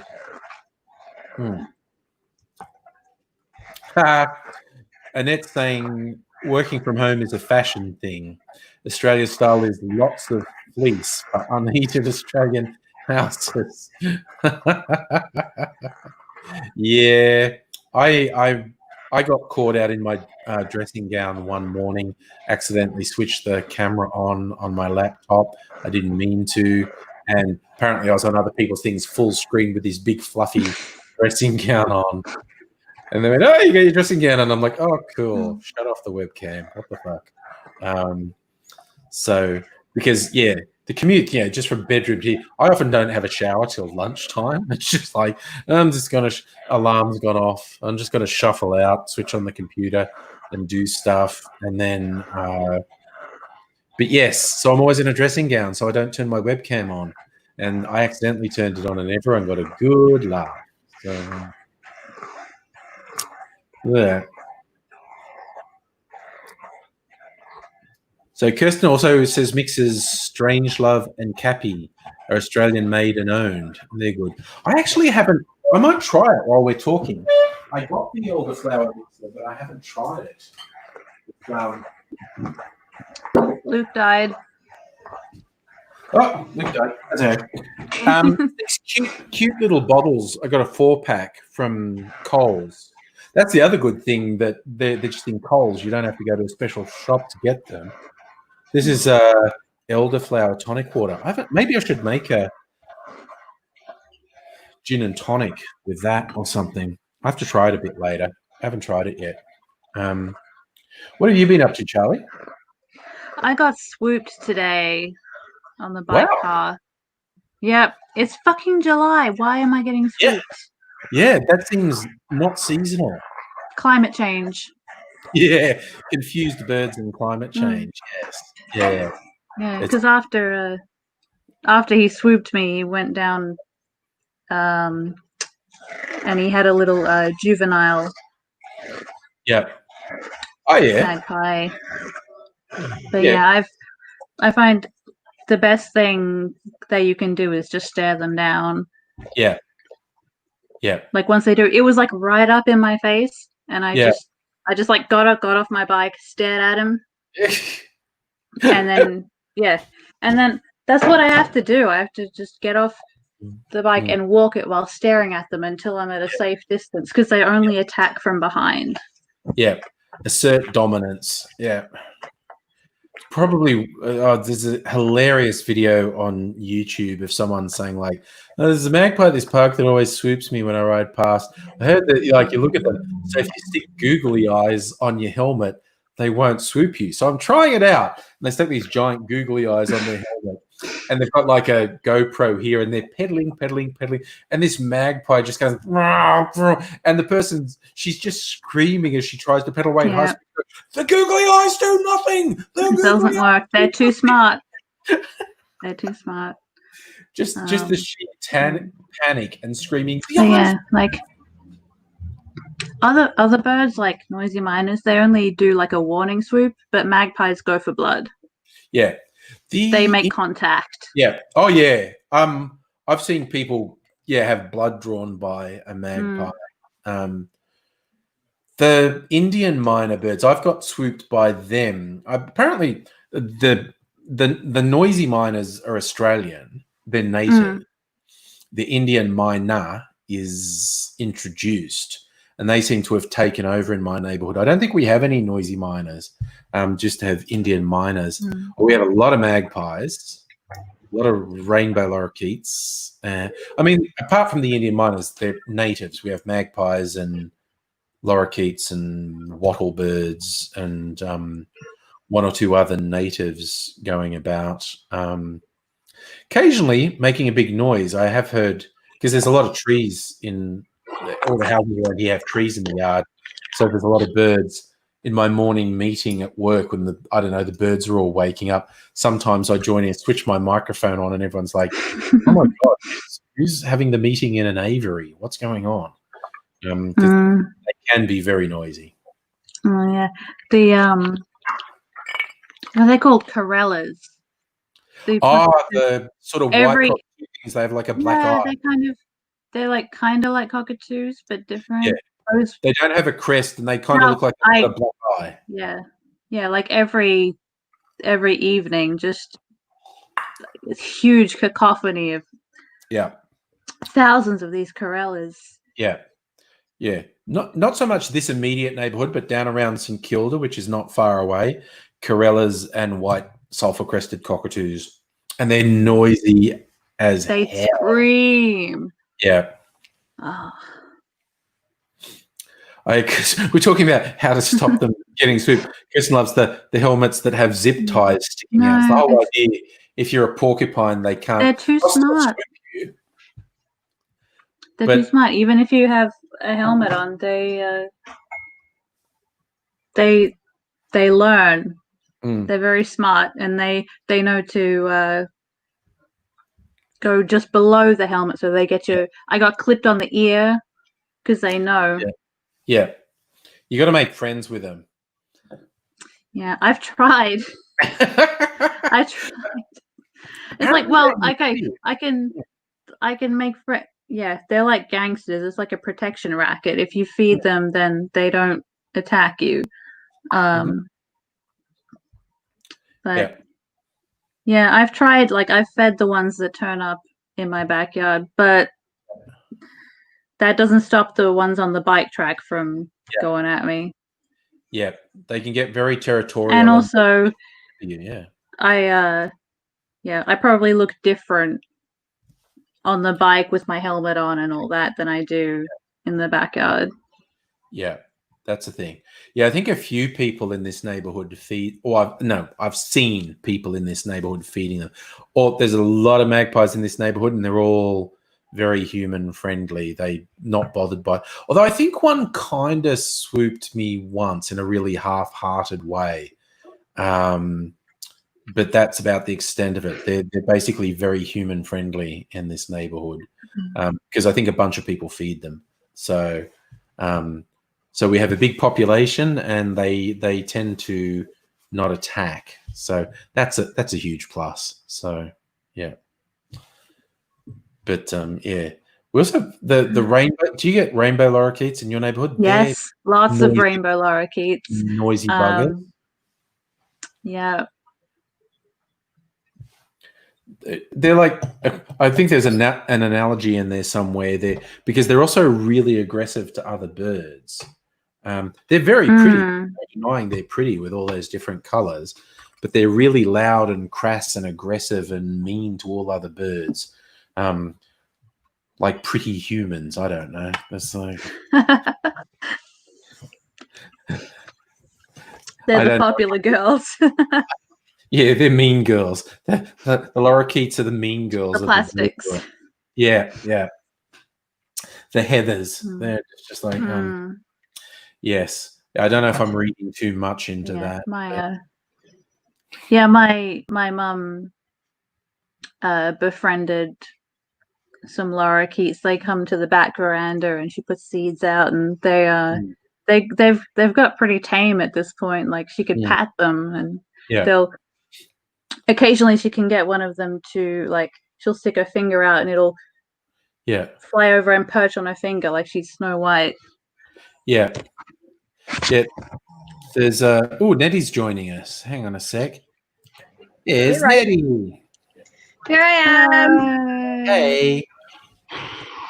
Oh, there's Luda. Banana suit. Oh, Luda. Banana baby.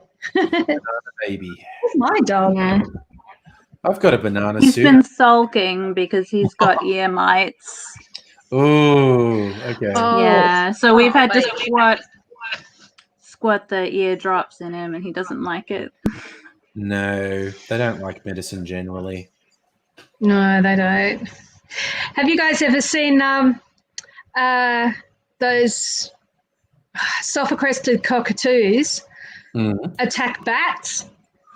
Ooh, no, I haven't seen that. Very loud.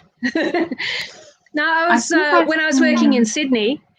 I used to have lunch down at the botanical gardens, and one of the first times I'd walk down there to have my lunch, and it was crowded. There were lots of people there, but it's usually very quiet and calm. And as I'm going under this huge, I think it was a Moreton Bay fig, I just suddenly hear all this noise, and I look up, and there are all these cockatoos like swooping in to the tree, and then all of a sudden bats are everywhere, and I'm like, "Eee!" Wow. And so basically they came in, woke up the sleeping bats, said, "Get the fuck out of our tree," and it was chaos, and I was right underneath it. Wow. That's Bastards. really wild. It was mad. It's funny though, like I felt like I was the only one who'd noticed. It must happen, more than a little bit regularly. I felt like I was the only one who'd noticed. That is pretty well. I just noticed in the chat, Bex saying she was just listening, but had to come running back when she heard there's a dog in a banana suit. Look at the big sock. Look at the big sock. That's so cute. He's lying down. That's adorable. Where did you get him a banana suit? Kmart. Really? I was just there today buying all sorts of unnecessary things.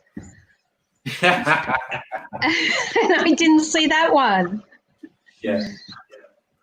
I did see a pink parka that was a bit too small for Scruffles, but I got that instead. Oh, I'm trying to keep things under control here.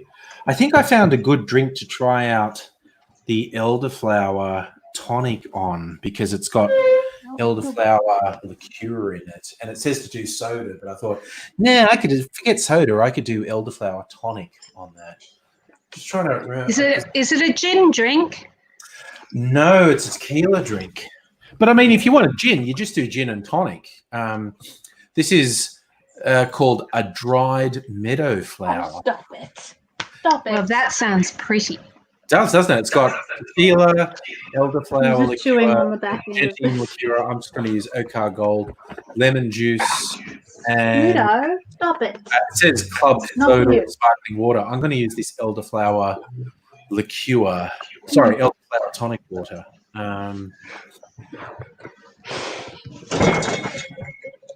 Kirsten, That sounds lovely. I love elderflower. Kirsten's doing click and collect on Kmart. Luke's wondering who goes to the 24-hour Kmart, who's there at 2 a.m. So, watch out, Kirsten, with the bloody click and collect. This morning, I'd ordered like 30 boxes because I'm sick to death of, the stuff just hanging around my house. and I wanted it in boxes. And I was going to order it, and then I thought, no, I'm really, really tired because I did the cart last night. I'll wait until I'm, properly awake. So in the morning, I go to do my 30 boxes, and no, there's only 5, 4, 3. Oh no, they're running out. Yeah, they're running out. So I had to change my order, and I ended up with 4 boxes. 4 boxes, 4 baskety boxes, and 4 of a different type of box. My boxes are not going to match. I'm not happy. And then I had to go down to Kmart Northlands to see if I could get any more, and there were only 4 boxes of one type and another, and I only got 2 of another type. So Kmart is running out badly. Oh no. Sorry, I'm just. But at least I found a set of shelves that they said was sold out online. At least I found those at Northland. Oh, okay. Well, that's okay. Yeah, because I thought I'd missed out on that. All right. Sometimes Kmart has really nice sort of Scandi style cheap Homeware. furniture, but it sells out like that. Yeah. Well, my drink carts, which actually came from Freedom Furniture, because they had them on. I got them in New Year's sales, and they were selling out of them. I had to go to a couple different stores to get them. Oh, right. Yeah. Actually, I can imagine that. I got a small model from one shop because that's all they had left. All right. Kmart has a variety of drink carts at the moment. Drink carts. Although they might not still be available. Yeah. Considering how much people are drinking at home right now. Yeah. Drink carts make drinking more stylish. That's all right. Yeah. Right, so I'm going to try this nice. These drinks all have such great names. A dried meadow flower. So it's tequila because it's Tequila Day. So, of course, there's tequila. Mm-hmm. It's all tequila. I was going to make a punch video, and I think I've been drinking to make a video. We're going to do the Pee Wee Herman dance. Yeah. It's very hard to avoid thinking of that music when you're doing anything with tequila. Oh, I should have used the other tequila. That's okay. This will be fine. Oh, I didn't get the other drinks. Elderflower and Oka Gold. Oka Gold and elderflower. Ooh, I'm almost out of elderflower. I don't use it that much. Talking about temptation, buying and running out. For a couple of days, I was really tempted to get another bunch of bottles from Dan Murphy's, but I resisted because they were on special, and I resisted the temptation long enough that the specials went off, and then it's like, oh, okay, now I don't want to buy them because they're full price again. And I was like, so what are you making again? It's called a meadow flower, did you say? A dried meadow flower. So it's meadow flower. 1.5 ounces of tequila, 1 ounce of elderflower liqueur, which I'll add now. Ooh, I'm doing a bit liberal with the pause at this point. The nips are getting bigger. Yeah, the nips are getting bigger. 1/2 ounce of Oka Gold. They say gentian, which is a sort of precursor of gin. It's an older version of what became gin. And I'm just saying this is a good substitute. And lemon juice. That's all else I need. Lemon juice. Where's my lemon juice? Well, I think I might join you in that because I have just enough elderflower liqueur left, I think, to make one of those. Yeah. So just enough. Lemon juice. Oh, and I'm supposed to put ice in. Supposed to put ice in my glass as well. That's okay. Just put that, and I'm going to top it Oh, where's my? When I was cracking that ice, and the ice was going everywhere except my mixing glass. Little shards of it went all over and there's a tiled floor here in the kitchen. So now there are wet patches all over the tiled floor. So I'm probably going to slip and kill myself. So Oh, no, don't do that. No, I'll try not to. Where's my bottle opener? Little magnetic Jim Beam bottle opener sitting on the fridge. Very handy. So that's Tequila, elderflower. Well, this Gentian liqueur. What could I replace? Do you have Gentian anything herbal? Do you have anything that's very herby? No, What do you don't think so. What Or do I like a have? Volkswagen. I've Herby got I've got bitters. oil. That's a little bit herbal, isn't it? Bitters would be. I would go gin. Do you have some gin? I have gin. Yes. Just do half a shot of gin and some bitters. Just a dash of bitters. Okay. All right. I'll do that. Because Gentian's All like right. a herby kiss of gin. Yeah.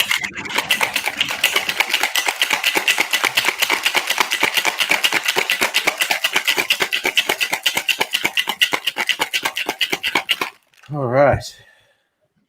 I'm supposed to put some ice in my glass as well. So. Yeah, that's pretty good.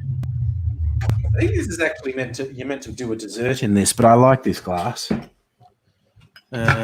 So I'm gonna strain my drink in there.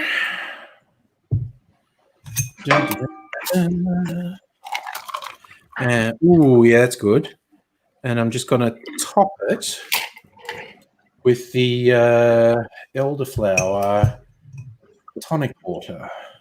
But yeah, you can top it with soda water or lemonade or whatever.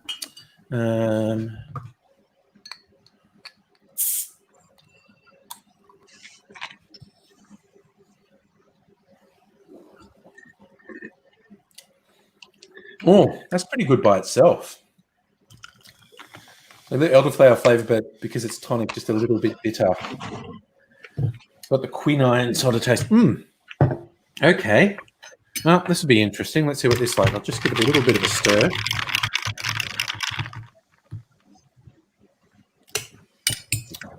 Alrighty. Wait, what's my mouse doing? There we go. So this is my version of a dried meadow flower. So, oh yeah, that works. Jeez. I think this is a very summer drink. This is one of these really fresh. It's got a little bit of herb, a little bit of floral sort of taste to it. A little bit of bitterness from the tonic water, which is nice. This is the sort of thing you could trick yourself into drinking 6 of them in the sunshine and then fall over when you got out of your chair. Yikes.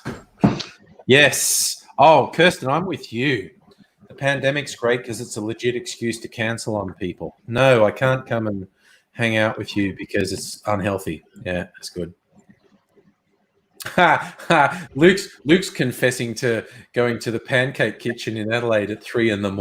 I love it. Just at 3 a.m, I need food. What's open? It's just. I've done some weird things post midnight. I'll agree. That's the thing. Dingle Doty, collecting prescriptions is becoming a pain. Pharmacy and sending the text notifications, delays and getting HRT, gaps. Oh, God, yeah. Relying on the medical establishment can be quite the trial.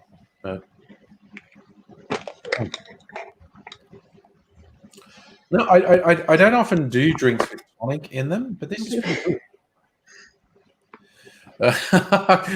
Ludo's worried you're going Hi, away. Matthew. So, I'll be right back. I just need to go and get my drink. Stay calm, Ludo. I'll bring it with me. Mummy's It'll be coming back, Ludo. Don't worry.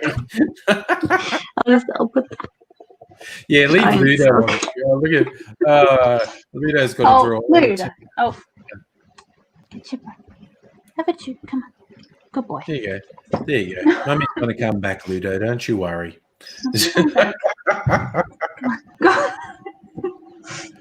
Oh my god, that's hilarious. I'll be 2 seconds. Ludo, pay attention to me, Ludo. Can you hear me? What are you doing? Come over and pay attention to me. No, I'm going to go over to Mummy. He can't hear you. I've got headphones on. Oh, you had headphones on. I didn't realise. I'm trying to think when was the last time I did do some really late night dining. When there's not a fucking pandemic, there's a couple places I know in Melbourne CBD that serve really quite good food till 3 a.m. Yeah, not so much invisible chicken. That's probably a good general rule. Nothing good happens after 2 a.m. I think I'd amend that slightly, invisible chicken, to say nothing wholesome happens after 2 a.m. I think some of the things are good, but they're just not very wholesome. So this is actually pretty good. Okay, I would recommend if you want to experiment a bit with mixers, because tonic water, I don't have sugar in it usually, but compared to say lemonade, it's a little bit of a mysterious figure going through the kitchen. It's got a little bit of bitterness in it, which actually makes for a good mixer. Fever Tree, which makes really good flavored tonics. You just get it from Coles. And this particular one is a winner, the elderflower. No, it's not coming from Nettie. Nettie's mic's off. Okay. Everything's back in order, Charlie, from the looks of it. Yes, Kirsten, tons of it's weird. Ingredients. There's as much sugar, I think, in tonic water as there is in, say, lemonade or Coke, but it's still got this bitter sort of edge to it, which is interesting. So, I like that about it. Yeah, that's that. Because I don't like overly sugary things. Mm. So I like tonic water because it's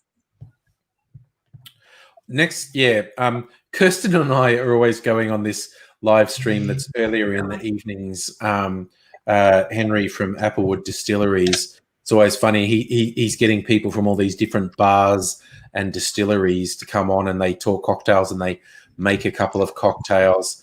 And he does it at least 3 nights. Hi, Ludo. That was really funny. I think Henry will get to look back on this pandemic as the time he got alcohol poisoning for his employer, because he's doing these live streams 3 nights a week where he has like at least 3 cocktails and sometimes much more. And chicken. You say I won't drink tonic water on its own, and I would agree. Until I started mixing drinks, I would have said I don't like tonic water, but in the right mix, it's a really good mixer. And this one is very good. Next time, Kirsten, I think next time, oh God, I've forgotten the name, who's the Fever Tree rep. Besides having people from bars and distilleries on these live streams, Henry had the rep for Fever Tree on. Next time she's on, I'm going to have to say this recipe, the dried meadow flower with Fever Tree elderflower, is a fucking great drink. Possibly just because it's my 3rd tequila drink of the night. That's maybe why I really like it. Everything seems good at this point, but is it Trish? So Ludo has decided to lie down on the other side of the laptop. Oh, okay. I thought you were worried that Ludo was going to come and knock the laptop over or something. You're fine. So I got this. Ooh, I've seen that. Reposado. That's the blue tequila, yeah? Yeah.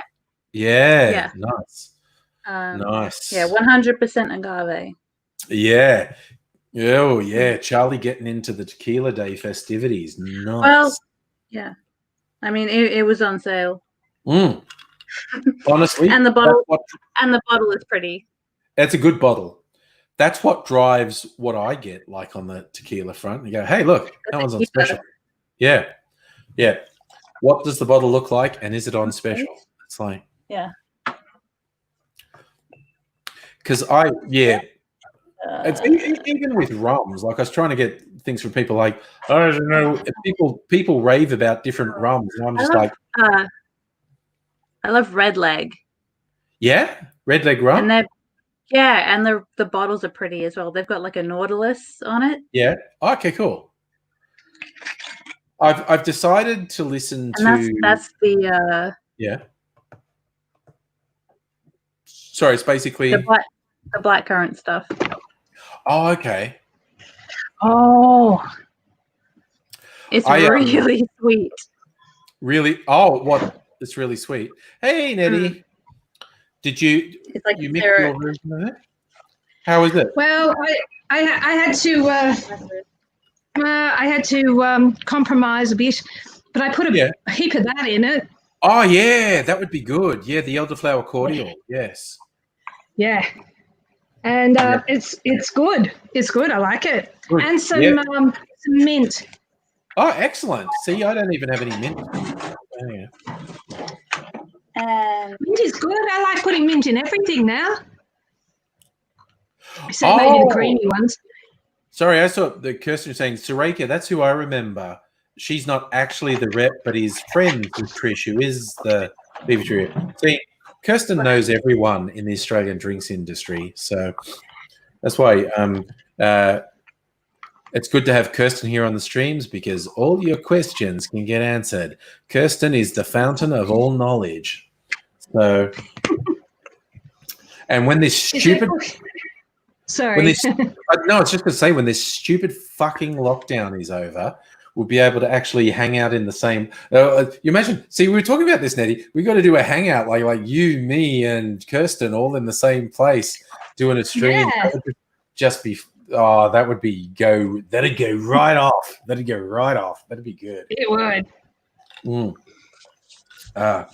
But this fucking lockdown, however the fuck long it's gone, 300 cases today. I reckon 2 more weeks, if it hasn't sort of gone sharply down, it'd be like, ooh, because the masks for the next 2 weeks should help. And like it's leveling, it's not getting worse, it's leveling. And so hopefully over the next 2 weeks it goes down.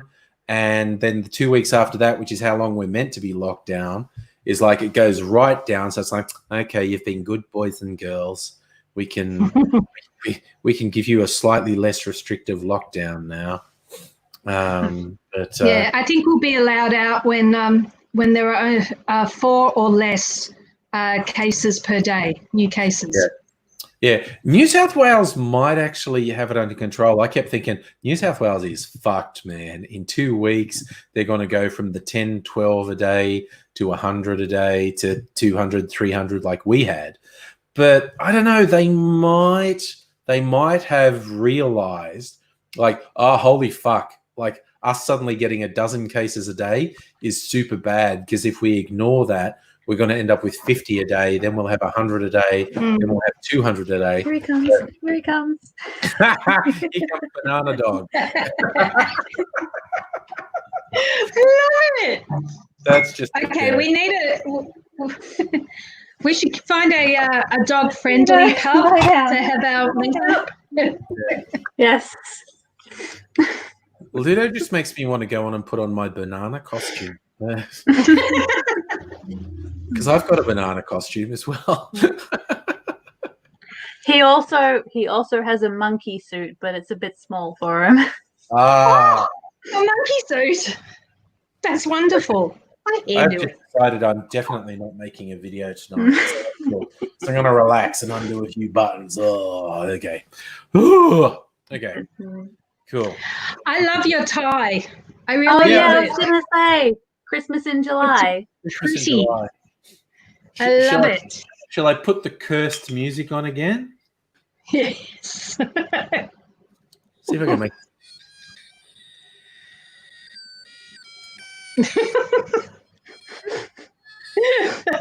It's just We're coming to get you. Yeah. that is Jingle Bells. It's trying to play Jingle Bells. Oh, that sounds so good. It's cursed music. Someone needs to sample that for a horror movie. Oh, good boy. Oh, like see that? Boy. Okay, he settled down now. Jingle Bells now. I think you're upsetting Ludo with that noise. No, he's fine. No, he can't hear it. I have headphones Okay. on. He can't hear anything. Cool. Safa, you think you're in a trench on the border bubble? Yeah, living near the border bubble. Abigail. Oh, okay. Abigail wants some migraine meds to kick in. That's all good. And she's going to join us. Luke's saying South Australia is fucked because people keep getting across the Victorian border. Has there been a story in the last couple of weeks about a coronavirus case in another state that somewhere in the story doesn't mention from Victoria? It's always every case, New South Wales and Queensland and everything. It's like, oh, person from Victoria. It just cracks me up every time. It's just like, we are the dirty, diseased, pestilent state. It's quite satisfying because I'm so used to Victorians being all superior. I just find it hilarious. Like, a couple of people have shared memes, and I think they thought they'd upset me, and I just find them hilarious. The best one's the one I mentioned before about someone in a restaurant giving an order to a waitress and saying, "We've just come from Victoria. What should we get?" And the waitress says, "Fucked." I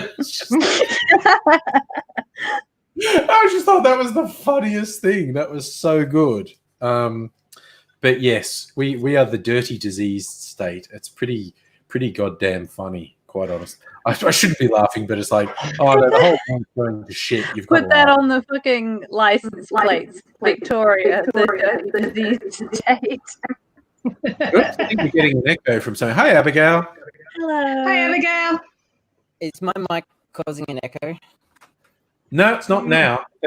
Sometimes when people join at first, it's weird, and then it settles down. Okay. So we're all good. I reduced the gain on my audio mixer.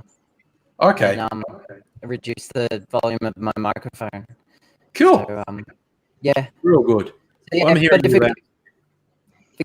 if it gives any problems, I can put my headphones on. But migraine meds. Yeah, no. Yeah, no.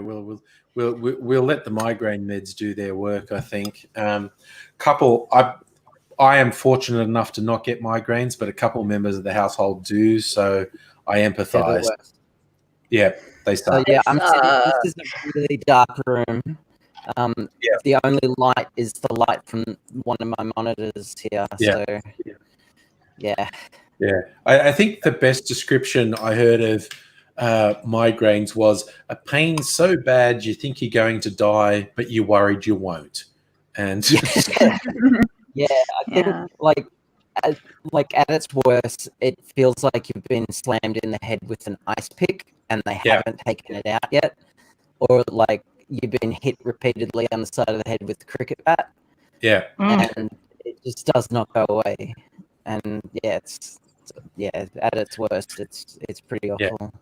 Hey, I had a migraine once where my vision went there was this like weird kind of neuron shaped kind of blockiness in my. That's an aura. That's a migraine aura. Oh, that's what they call an aura, right? I thought I was dying. I thought I was having a stroke or something. Yeah, I once had a migraine that affected my balance centers, and literally, like, I was so dizzy that just moving my head made me throw up. Oh, it was so bad. That's bad. Yeah. But luckily, I've only had one of those, and I can feel the meds kicking in now. So that's a plus. Yeah. But yeah, remember- migraines are the worst, and Yeah. I wouldn't wish them on anyone. Yeah, I remember a job I had in the past. A friend, co-worker who I was friendly with, she got really bad migraines, and she had one once, and we had a sick bay, and she went out and she just said, "Can you please come in because I think I'm going to die on my own in there." I'm like, "Okay." I'm just sitting by the sick bay bed. She's just clutching my hand, and we had all the lights off, and she's like, "No, this is it. This is not just a migraine. This is a brain hemorrhage. I'm going to be dead in a minute." And I'm like, "You're probably not, Claire. You're probably not going to be dead." And she's going, "No, this is the one." And then she admitted afterwards, she got really bad migraines. Every single one, she was like, "This is it. This is the one that's going to kill me. This is actually a brain hemorrhage." Oh, That's what they feel like. Yeah. Yeah. Yeah, the funny thing about the aura one was that there wasn't that much pain with it. It was just like, what the fuck has happened to my eyes? Okay, there's nothing wrong in my eyes. I can see my eyes. I just can't see Yeah. through that stuff. What is that thing? And it looks like a neuron, like how you'd imagine. Yeah. Yeah, it was freaky. Well, yeah. Sometimes that it can put pressure on your optic nerve or the visual senses of the brain.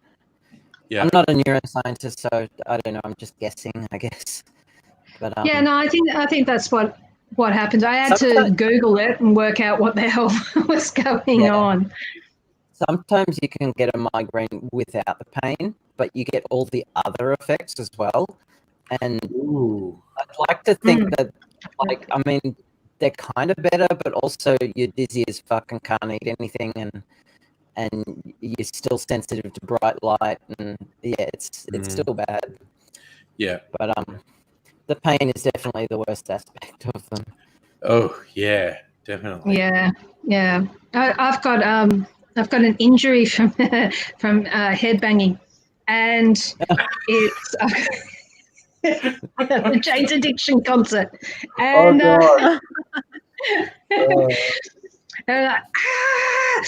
when I was, I don't know, 22 or something, and it seems that I crushed some stuff in the back of my neck spine Jesus. bit, Okay. and there's little bone spurs encroaching on my nerves, and that's what it's all about.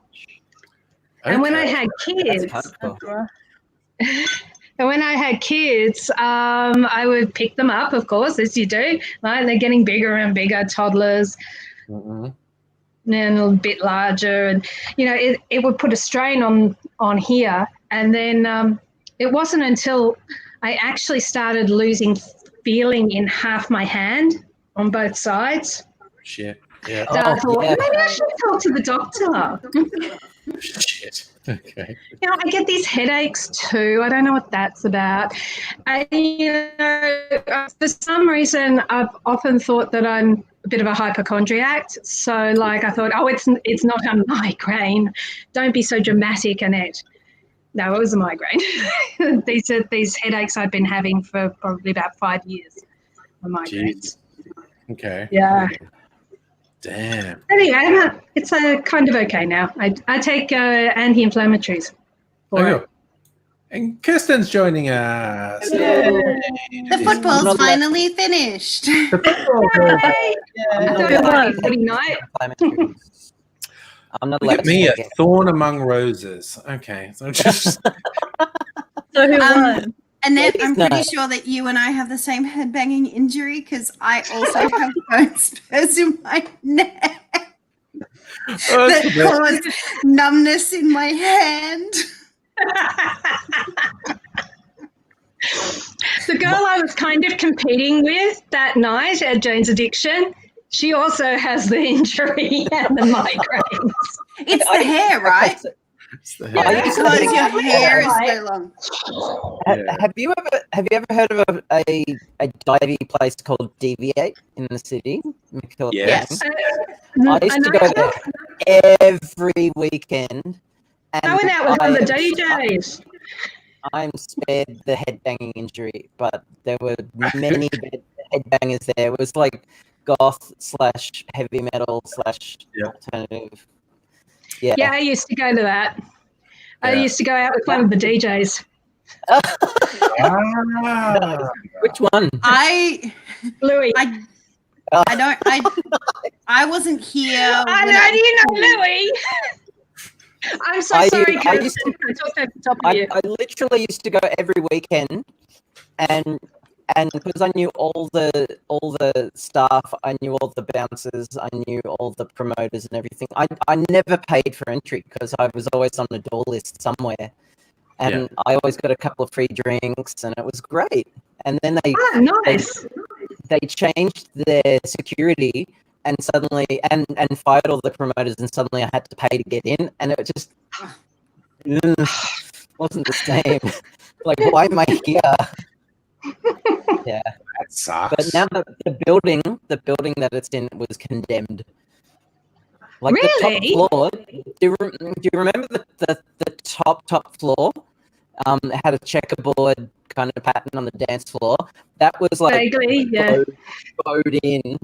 And that collapsed, and it would have collapsed right into the theater room, mosh on the pit. middle floor.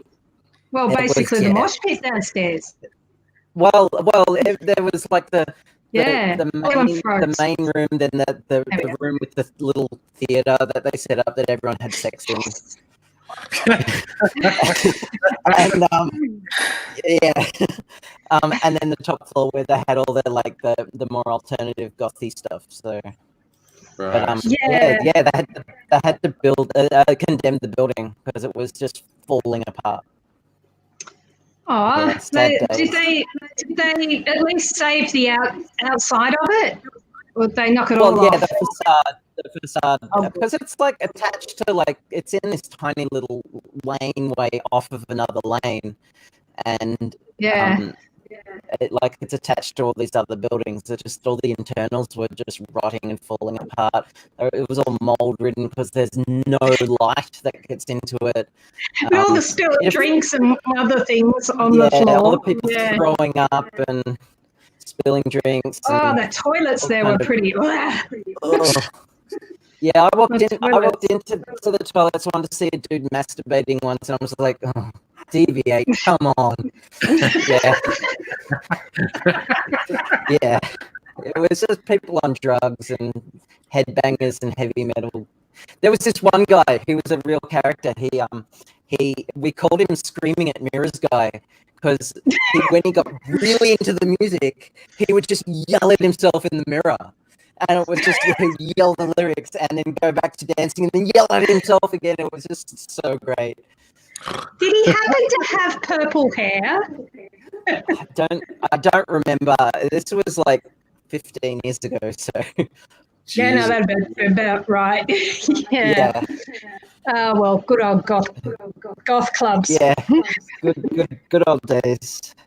So in Perth, the goth club is called Sin, and that closed down probably because it also got condemned. Yeah, goths like condemnable buildings. Condemnable like their souls. And then it relocated and called itself Deviate. Sorry, what was that?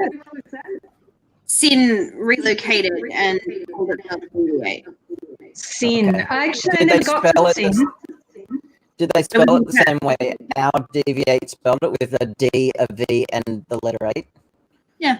I went in 99. Someone's echoing, by the way. I think it's me. Oh, okay. Yeah, Abigail, I'm finding it very hard to hear you. Okay. I had to take my headphones out. They're a bit crackly. Find a way to make this work. Work it out. Well, this is How's that? That's much better. There we go. Yeah. Yeah, because then I could turn the gain up on my microphone because it's not coming through the speakers and. All right. As long as it works, we're all good. Yeah, I just have to find a spot on my head where it's not. Yes. Yeah. and try and stomach dinner here. Oh no! What's for dinner? I just made some packet rice. You know, those packet flavored rice Yeah, things. Easy, Yeah. nutritionally dense. That'll do. Yeah. Hmm. It doesn't taste like poop. yeah. Hopefully not. Yes. Easy to cope That with. would be the worst flavor. Poop flavored rice. Poop flavored. It has a very special demographic. Yeah, yeah. Very special sort of patron that's got some self-loathing thing going on. Coprophilia, I think it's called. Yeah. So I'm being lazy tonight, and I've got a pre-batched Negroni Ooh, nice. from one of the bars that's really close to my house. They're selling them for like $15, and it's 375 mils of booze. Fuck yeah. It's really good value. Like, look at the size of my glass. Oh wow. And that's half. Yeah. So I was thinking about the thing we were just talking about poop flavored. Again, weird stuff that my brain stores and remembers at things. I remember a cartoon, and it was probably from something like Penthouse magazine, but it was like, you know, Americans have those lemonade stands. There's this kid with what looks like a lemonade stand and a businessman in a suit buying from him, but instead of saying lemonade, the sign says iced dog piss, $5. And this businessman's buying it with a big smile, and the kid says, oh, if it wasn't for perverted, self-destructive bastards like you, I'd be out of business. Jesus. It's like, what Yeah. Isn't it rule 42 of the internet? Exactly. 38? 34. Discuss that. 34. Rule of acquisition. Yeah. The rules of acquisition. Look, the weirdest things, this is how easily distracted I am. For no other reason apart from the fact I'm drinking a lot. I opened the Dan Murphy's website. Oh, I did that earlier too. Yeah. And I That opened small batch is still on special. I opened the specials, and it's back to the old specials, the stuff that was really tempting me. It's like, oh no. I thought Henry they were used it on his stream today. Like, Yeah. it's got Henry's tick of approval. Henry. Oh, Because they're right. spying on you. So yeah. So, but I was also going to get. I was going to get another one of the Vox. I was going to get an Advocate because I haven't had Advocate. Now, this is what I was going to ask: who's a tequila drinker? Lawyers drink. It's Charlie, got, obviously. Charlie, obviously. It's got Don Julio and see, I don't know if it's worth, and like Patron. I have gotten Patron before. I don't know if it's worth getting an expensive. Well, it's not super expensive, but it's twice as much as a cheap tequila. Put it that way. there's Wow. really cheap tequilas, and then there's kind of better tequilas that cost, instead of $40, they cost $80. So I was like, and I don't know. I only really like tequila that other people pay for. Yeah, that's Yeah. the best drink is. I sort of, and the people who are tequila people, they're like, you've got to try this tequila, and you're like, sure, I'll love to try that. Holy You shit! pay for it. Bundaberg 12-year-old, $10 off. I'm really fucking tempted. Oh Jesus! Oh yeah, but it's a special one, like straight up Bundy's shit. But their special ones Yeah. are actually pretty good. And, like- you know, they have a master distiller who's one of the only master distillers, actual master distillers. People can call themselves master distillers and they're not. They're just dickheads.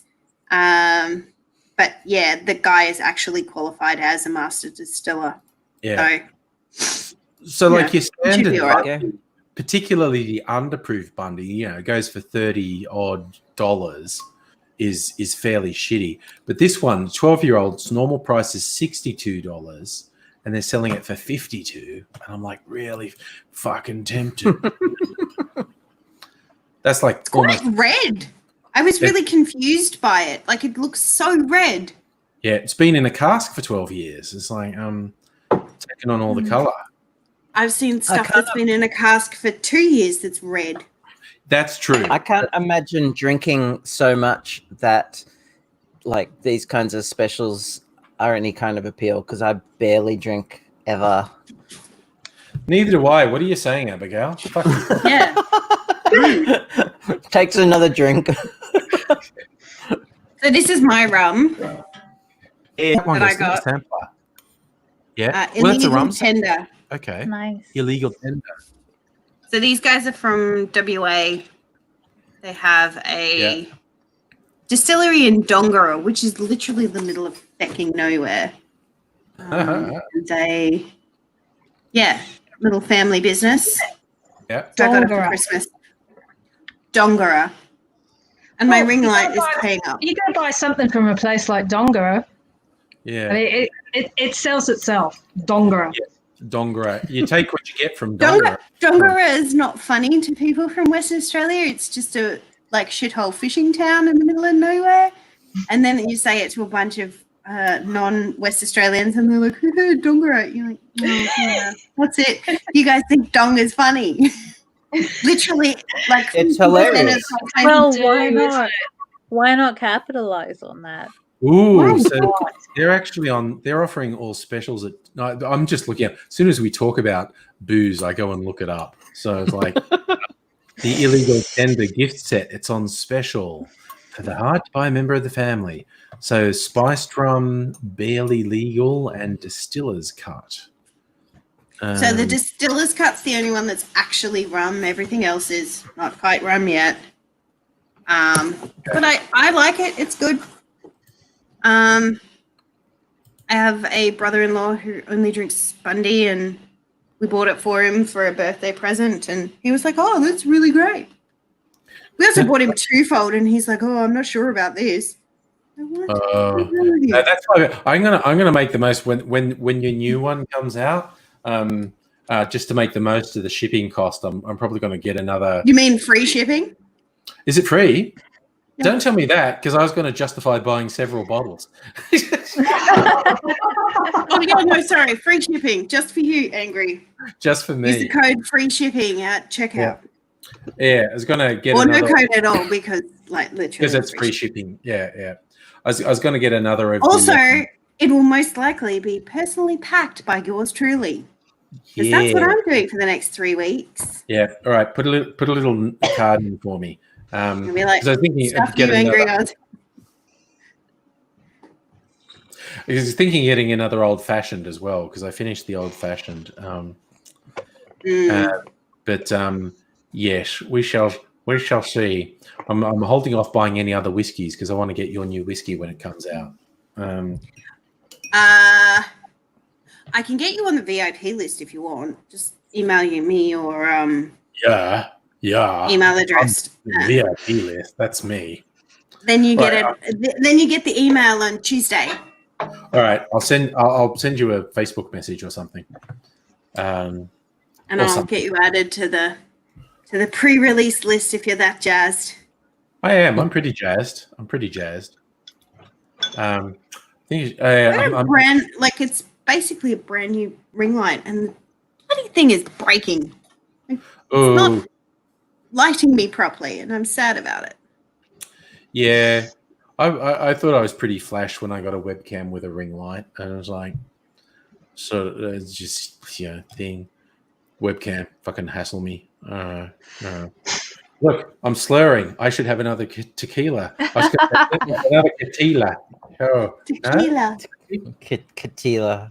Tolerant, I hate this. I'm really weirded out that the Dan Murphy site reverted from the new specials to the old specials just when I'd successfully fucking resisted the olds, because there's nothing in the new specials I want.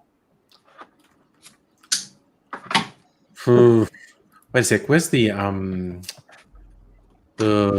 cider? Because they had this really fucking over the top special on cider, and it wasn't for me. It's for my lad who likes to drink cider. There was this 6-pack of cider for about 2/3 off, and I was like, Jesus, okay. What brand was it? Oh, Something fun. fucking Generic brand. Granny's piss brand. I don't know. So Not yet. my husband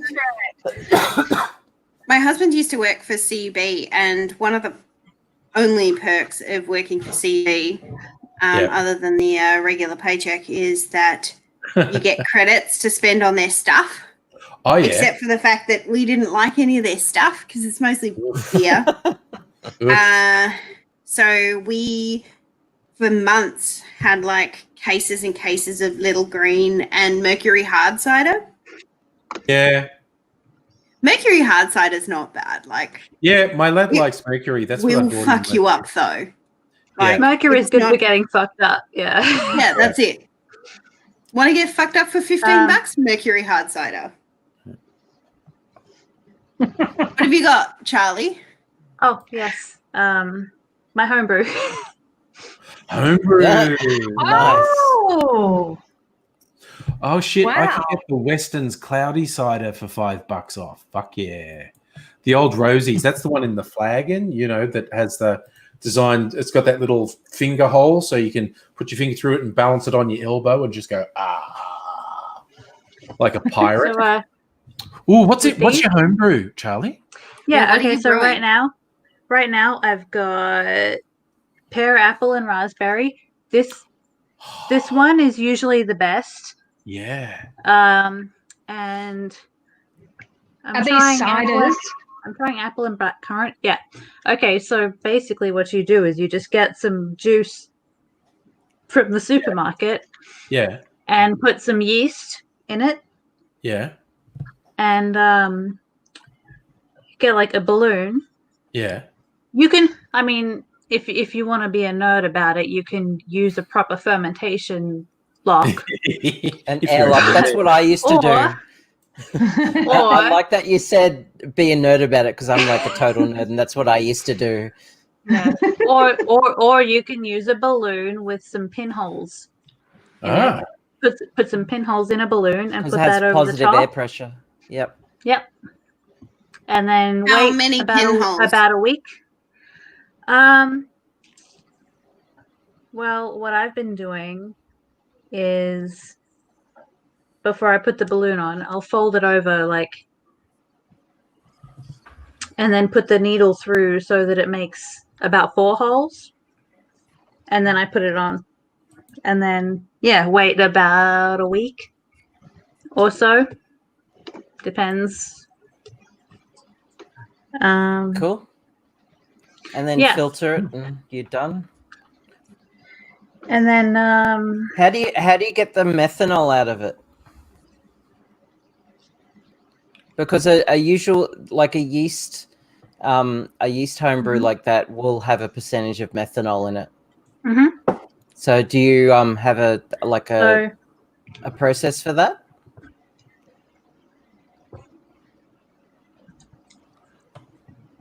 It's called going blind. That's no,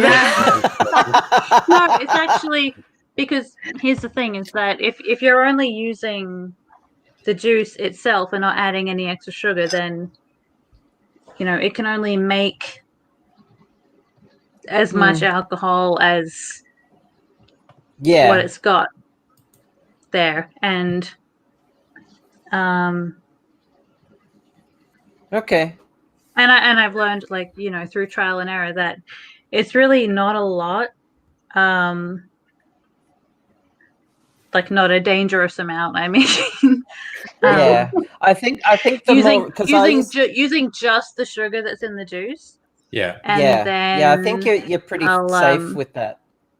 Yeah. I used I've to been doing use it for a refined while. sugar, and I used to have to use like a fractional distillation technique to filter out the ethanol and the methanol, and Yeah.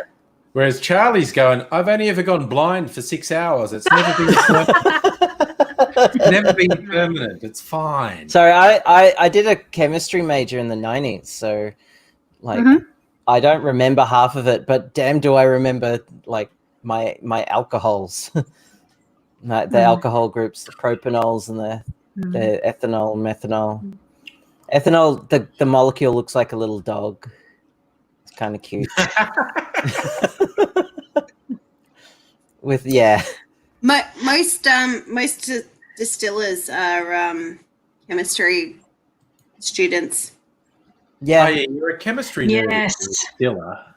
Yeah, Mm. chemical engineers. My ex was a big one. It was a big in chemical engineering and homebrew and other things, Yeah. which I won't go into.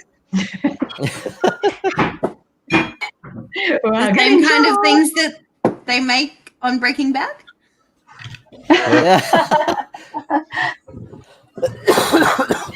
Look, I'm breaking Lady out. of Hobbyist, only a hobbyist. Oh. Don Juan. Guys.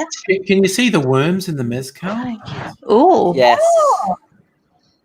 Are you Who dares gonna to eat it? eat a worm? Sorry, I'm not eating a worm. Oh, look, I was I going to say, remember. we would dare you to do it. But you won't. You don't want to. I heard it's good luck if you get the worm. I think if a worm is to be consumed, it should happen when we're all together in a room, an actual room, not just a video room. Yeah. This It's one much I've easier saved. to peer group pressure someone that way. This one I've saved because all that's left in it is the worms. It's worms in a tiny bit of mezcal. Because I keep threatening to make AZ eat them, but you know. Every time I've seen someone eat one of those worms, they've ended up like just absolutely in a trashed. bush. Yeah. In a bush. Or in hospital, like legitimately. Those things like are 90% alcohol. I think they've absorbed all the alcohol. They've absorbed a lot. I thought that tequila that had worms in it, basically, like the worm is bad for the health of the plant. Yeah, I think they literally do eat the agave plant. It's just Dingle Doty saying philosophy students and professors are big consumers of alcohol. Yes. And also, as a former chemistry student, Dingle Doty Makes has sense. both worlds. That's Philosophers are always fucking alcoholics and drug addicts. That's That's how you deal with that existential dread. exactly. Yeah, because science. There are literally things I that you just can't spilled think tequila about. on my leg. Oh no! Whoopsie. No good. It's like it's like Ludo can lick it off. That's or what I get trying to mix drinks on my bed. All right, I've got one with the delightful name of a pastry war margarita. I only drink the ones that have cool names. A pastry war margarita, got tequila. I didn't think I was going to drink this many tequila drinks tonight, but I am. Oh my God, I was Tequila's in a a bit bad like way on Sunday morning. Jesus Christ. Did I try and sell off my friend again? Oh, yes. Yes, on Saturday night. That was a big thing. Yes. What? Yeah. Trying to get someone to marry her friend. Oh, that's right. Yes. I've been trying for years. Yeah. One day somebody will marry her and I'll be like, did you Half an come hour. from the internet? Yeah. I don't know. You had a couple takers as well, if I remember right. Yeah, I'm pretty sure I did. I need to go back and look who it is and, Yeah, to the chat. Amaro. I've got to get some Amaro. Ugh. Ooh, which Amaro? Oh, just a really fucking weird generic Italian Amaro. Aperol. No, I've got... Oh, no, just really generic Amaro. Amaro. I do have Aperol, but I'm going to put this one in. This is one of my favorites. I haven't used this one for a while. I haven't used the Aperol for a while, to be fair. So we got these for like $9 a pop at Vintage Cellars, which is so good. Such a good price. I've got this French one as well. It's kind of cherry flavored. It's pretty good, Dolan. They make it pretty decent for my me. hands are all Dolan. sticky. I need to wash them. Ugh. So, what else do I have to put in here? Mezcal, Amaro, elderflower. Okay. Put some elderflower in. Elderflower liqueur, or are you going to put in the No, it's liqueur. Actually, I am going to turn this into a highball and put the rest of this I'll be back in a sec. elderflower tonic in. Elderflower. I really like the elderflower. Have I showed you my tonic, like, stash? You have it. You didn't. You haven't showed it. You mentioned you had a tonic stash. Just didn't move out the way. Oh, that's tonic. Oh, that's a couple boxes of tonic. So we've got 5, 6, 7, 8, 9, 10. 10 cases of tonic. God damn. Plus, in that cupboard, Yeah. just tonic. Just tonic. All right. Lots of tonic. What else Which is do I an have? obnoxious amount of tonic, but you know. Salt. I actually saved the Ceylon. Where is it? My Ceylon. Which is actually from goat's cheese. It's the Ceylon solutions from goat, and it's really tasty. So a few cocktails called for Ceylon, so I thought I'm actually going to save some of this Ceylon. Just a dash of Ceylon in there. And is there anything else in a pastry war margarita? No, that's everything. I need to actually make my spiced pear syrup this weekend.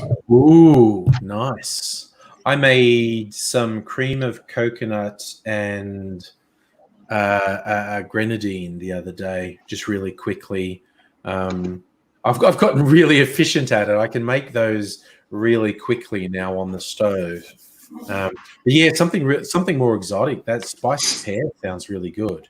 Well, we've got this pear syrup because we had pears and syrup. And I was like, I don't want to throw that out. Maybe if I make it into like a spiced pear something or other, it'll be delicious. So hopefully it will be delicious. Yeah. All right, I'm going to get some more ice in my glass. And like pear and ginger and like whiskey go together. So that's the plan. Pear, ginger, whiskey, highballs, winter. Yes. All my Right. favorite. All the favorites. Well, this is like my favorite liqueur. Ooh. Oh, you were saying that the All Seasons from who makes that? Imbue Distillery from Imbue, Eltham. yeah. Ooh, this one's a good color.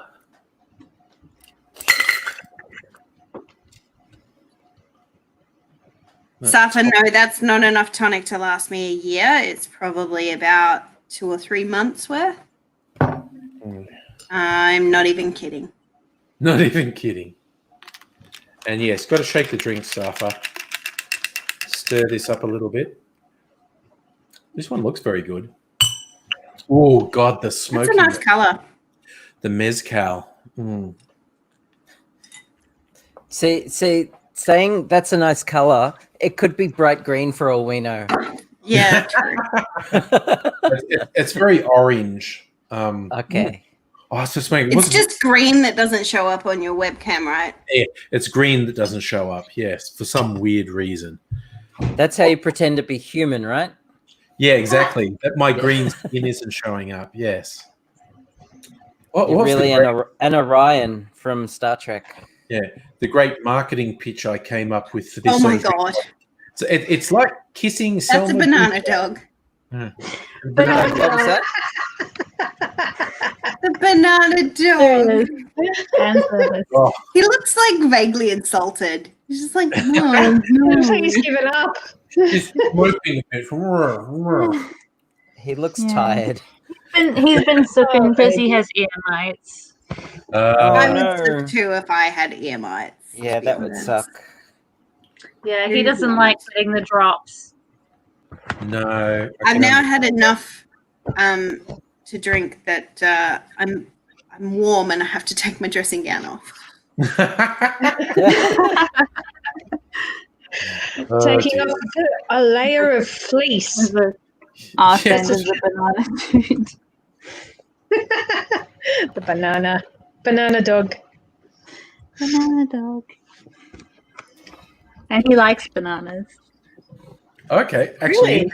He loves fruit. He's weird. He loves fruit and vegetables. Like yeah. That's I unusual. knew a That's a- husky who would go nuts over carrots. Like Okay. you just Yeah. show them a carrot Ludo. and she'd just go nuts. Yeah. Ludo loves broccoli and apples and bananas. Wow. Yeah. There you go. Okay.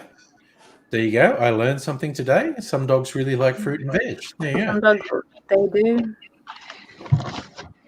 It is time. Ah, no. The cordial got everywhere. Oh, no. Oh, no, not on my fake Viking fur stuff. And again, Ludo goes nuts for grass as well. Some dogs And do, yeah. His thing is that before we adopted him, he was a stray. Uh-huh. And so Oh, baby. You For- can't be a and stray. so- He's too big. And so when he was homeless, he probably survived, eating grass and grass. stuff like that. So Yeah. maybe that's part of it. Mr. Grant Gregory's just arrived in chat saying, "Oh, is this stream named Angry's Angels?" I've already mentioned. I thought we were the Angry Bunch. We're the Angry The Angry Bunch. Bunch. We know The Angry Bunch. instead of the Brady Bunch. Off but to make another yes. off to make more. In contravention to some of the folklore, And- there are actually girls on the internet. There you go. Yeah. What? What? And on YouTube, no less. Yes. The worst thing is that And I'm- like a couple of my girlfriends are going through some like real shit about like dudes in the workplace. And Oof. Yep. like if anybody Yeah. hasn't seen the AOC thing, Mm.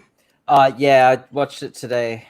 Yeah. like 3 of my girlfriends, and there's really only like 7 of us, are Mm. going through a thing, and it's just like, oh, this is exhausting.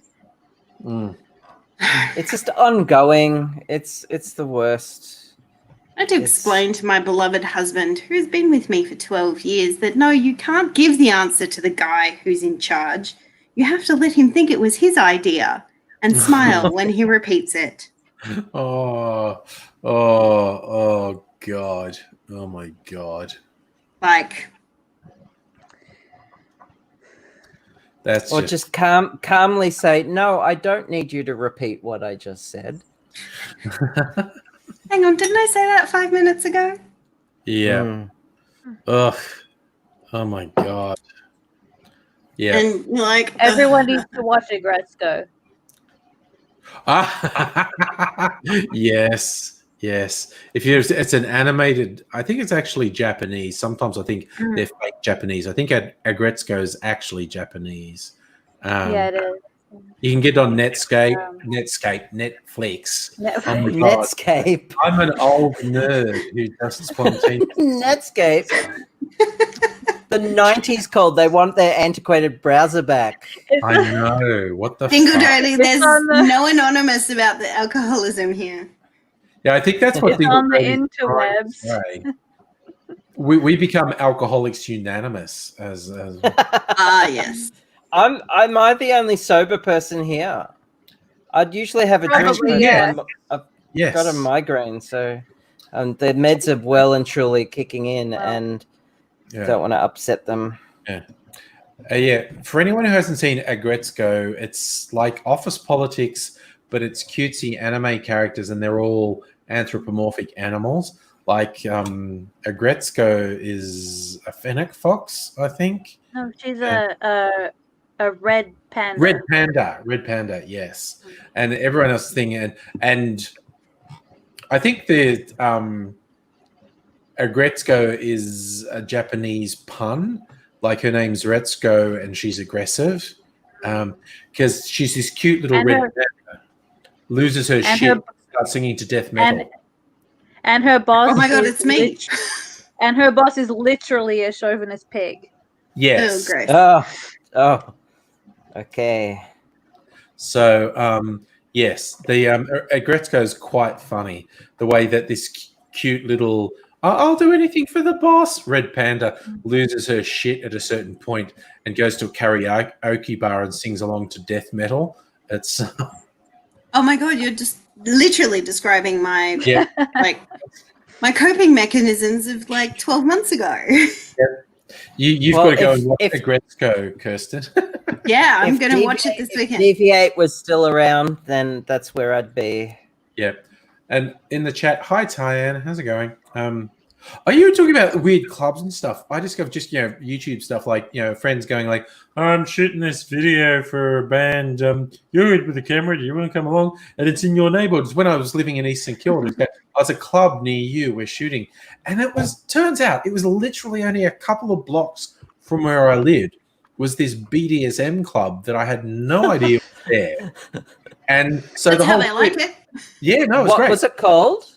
I can't even remember. But it's in East St Kilda, and the video was like for a metal band, and everyone was dressed in fetish gear and in this dungeon of a fucking BDSM club. It was fun.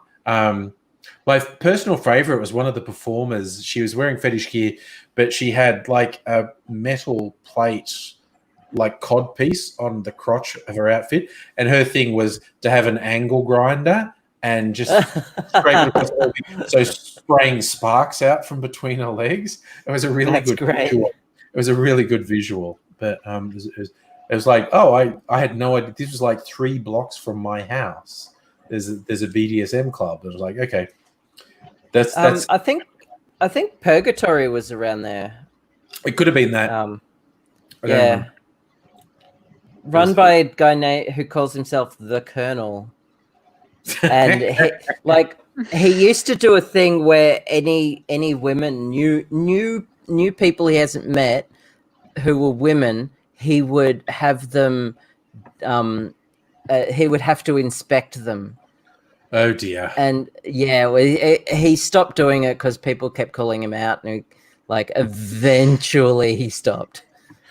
But yeah, just like guys abusing, because it's like the conversation we're having in a recent stream when I discovered one of my favorite comic writer, Warren Ellis, spent a couple of decades basically shagging every woman who crossed his path. And but he had this whole thing of, for your own protection, we have to keep it secret or people will do. And so he was having relations with a just ridiculous number of women at the same time who all thought they were the only one. And they've now all sort of gone public. And I thought he kind of fessed to it and went, oh, apparently that makes me an asshole. I didn't see he's going like, oh, yeah. I never actually coerced anyone, but everyone says, Warren, you're a piece of shit. So it's like, my bad. And he just said, it's not my position to say anything. It's their position. They're telling their story. Me saying anything about my view is ridiculous.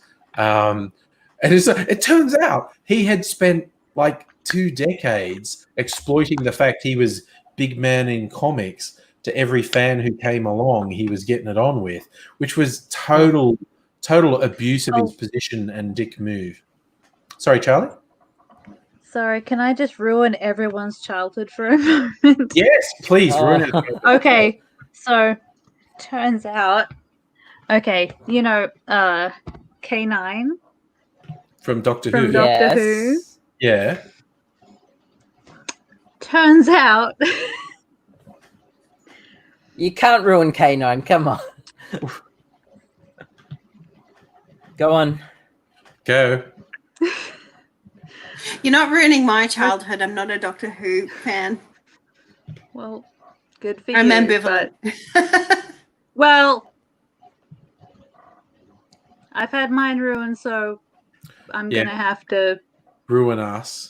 Well, we're waiting. Okay, so the voice actor of K9, what was his name? I don't- Apparently, he's a bit of a sex pest. Oh and no. when and he's been known to harass young ladies at conventions and hand out hotel room keys. Okay, so I'm Leeson, feeling John Leeson, I think was John Leeson. Yes, I'm feeling compelled to look him up. So if I do a Google search for something Leeson. it's John Leeson. Yeah, John Leeson. Yeah. If I do, Invisible Chicken, just on a completely different tangent, sorry. There is several non-alcoholic malt spirits. Distilled, whatever they call themselves. The most sort of prolific of which is called Liars. L-Y-E-R. Yeah. Which I think is hilarious considering that it's a non-alcoholic spirit. It's called Liar. yeah, I think they did that. Yeah. I like it. I love It's a got good a liar pun. bird on it. Yeah, I appreciate that. Yep. And it being dry July, my fucking feed is full of this bullshit of people being like, I'm not drinking alcohol this month. And I'm like, you're doing a bunch of like sugar boogers. It doesn't count. Sugar But boogers? yeah, in the classic Who community, I've heard some stories about John Leeson. Yeah. That's not good. It's so common. Pretty fucking depressing because it's K9. Yeah. Yeah, but it's really common for any sort of celebrity guys who have any sort of celebrity to abuse it. I mean, at least it's not a pedophilia thing. At least. Well, Because at least. I mean, yeah, and that was like fucking Warren. Rolf Harris. Ugh. Yeah. Yeah, and at least Warren Ellis's one wasn't coercive or violent, and in fact, all the women unanimously agreed. Like, no, he never coerced us. He never forced us. It was never a criminal activity. It's just he was lying to everyone, and it was gross and creepy. And it's just like, yeah, it really was, dude. It really was just an abuse of your fame, an abuse of your position. And but he must have kept a fucking spreadsheet, because some of the women, when they were comparing notes, they worked out at one point he must have been juggling a dozen women at the same time. And I was like, that's exhausting. I barely have time for husband, and I've been for 12 years, so I can ignore him 90% of the time. Forget physical exhaustion. It'd be mentally exhausting trying to fucking balance that. But he's basically really grossly abused his influence and position. Like I said, at least it wasn't coercive. At least it was, but it's like, oh, dude, no, dude, no. But also, like, we're talking what, 10, 15 years ago, where that sort of shit was totally rife and happened all the time. Oh no, he's doing it right up till now. No. The women. Well, with years, yeah. With John Leeson, I've heard stories not that long ago. Yeah. I mean, even from YouTube, I remember, because I'm like, I've been on YouTube. It's like if he's just being lecherous, it's like, well, that's not that bad. Yeah. It's just pretty. Like, I don't like giving dudes a free pass for like the absolute basics of human dignity, or or just under it. Like, at least he's not a raper of children. That's the thing. The bar is so low. It's so There was some really notorious ones on YouTube, particularly some English guys, and I've been on YouTube since a year after the site's been around. So it's like some of these first wave stars, these young English guys, and because a lot of the stuff they did, they were really woke. What you got there, Nettie?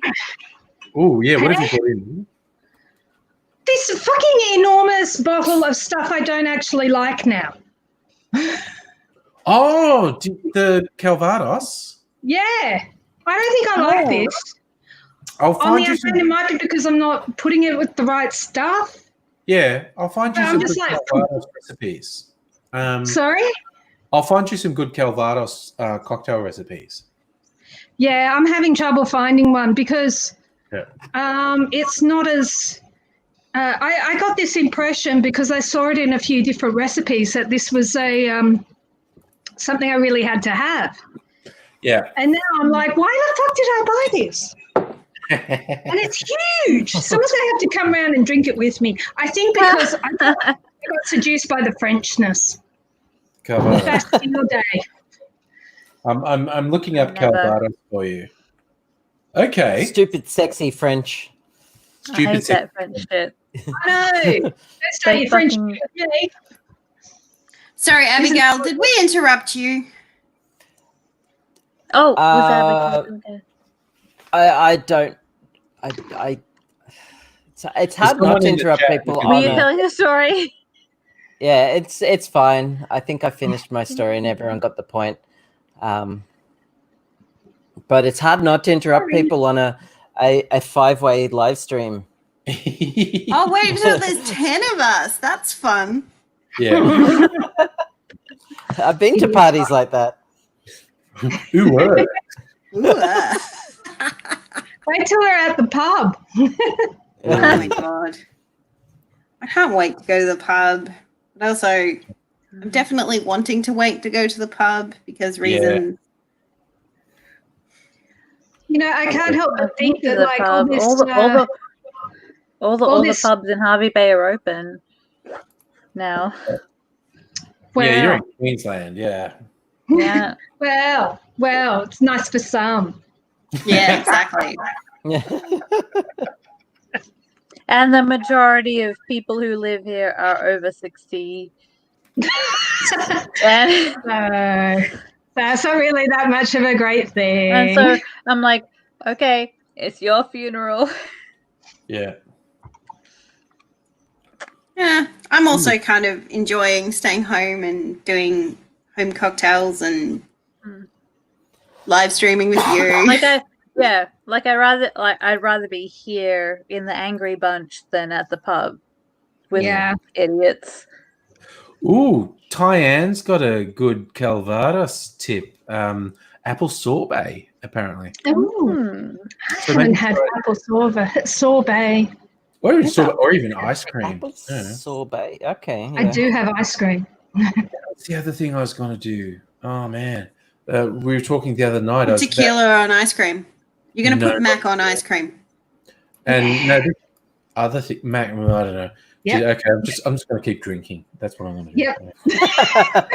Good idea. I remember the Mac on the ice cream.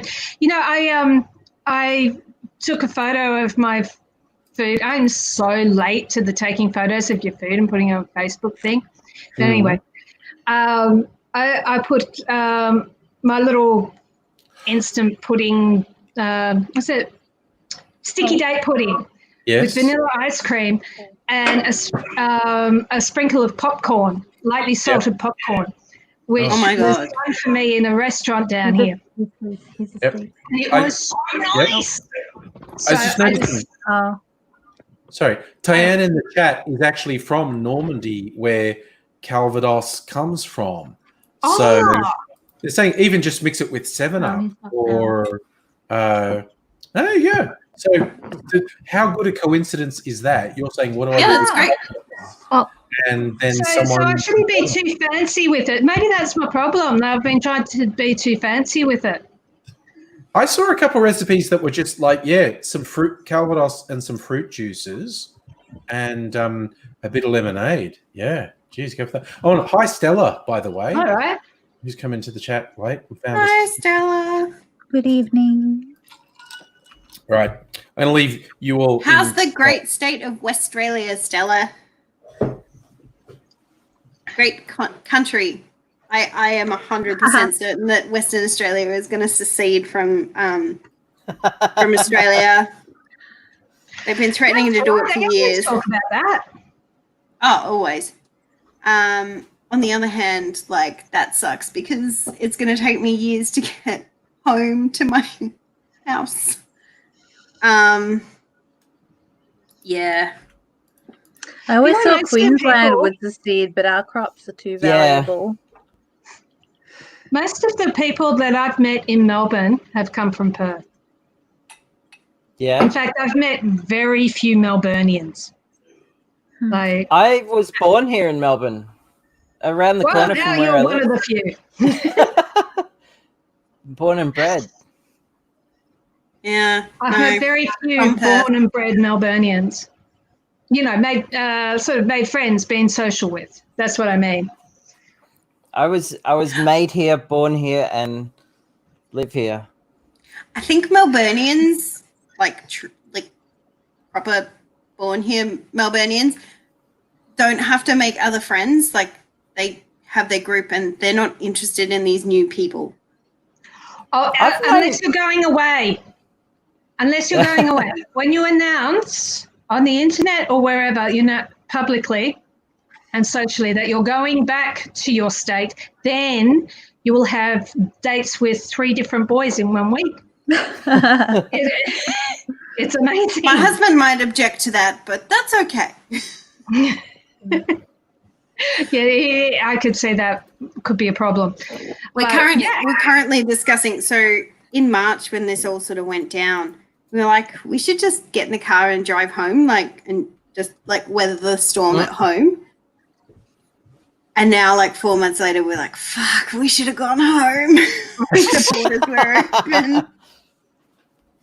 But yeah, my friend is having a little meltdown because Channel 9 News, and it's like, sweetheart, Channel 9 is not, well known for truth in reporting, has been saying that the border between Victoria and Victoria and New South Wales won't open again until 2021. Yeah. And she's like, oh my God, I'm not going to see my mom until next year. And we're like, bitch, we haven't seen our mom for 7 months. And there's definitely no chance we're seeing her until 2021. So, like, calm down.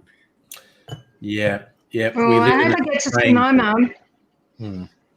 My mum's kind of found herself quite isolated. She's in this little, what do you call it? Like a community, a little complex of 4 villas, which was just for retired people. You have to be 55 to live there. 2 of them in the last few months have gone into nursing homes, and the other one's not talking to her. Oh no, that's right. The other one has gone off to live with her son in the country somewhere to avoid the coronavirus. So she's on her own, and Wow. and feeling very alone there because she can't go to bowls. She says this every time I talk to her. I can't go bowling. I can't play bridge. I can't do this or that. I'm not even really supposed to be going out shopping. So I really hope that I get to go up at Christmas time like we usually do to Sydney and see her, because she's starting to feel really awful and isolated there. Yeah. I bet. The first couple of years in Melbourne were like really, really isolating. It's super hard to make friends as an adult when you don't have children. Right. Yeah. Even with reckon? children. Even with children. Well, at least with children, you have something where you can like manufacture a way to get to see some other adults. True. But then the children that your kids like are usually parented by people you can't stand. Isn't that true? And they change That sometimes frequently happens. sometimes. Yeah. That sometimes happens, yeah. Or there's Or an people adult that you did like, but they got too drunk, and then there was that thing that happened, and Well, see, the problem is that I'm that girl. I'm the thing that happened. So, like, no fucking judgment. at all. But Yeah. also, like, we found the booze community, and like they're really fun, and it's great, and like it's work-life balance and blah blah blah, all that jazz.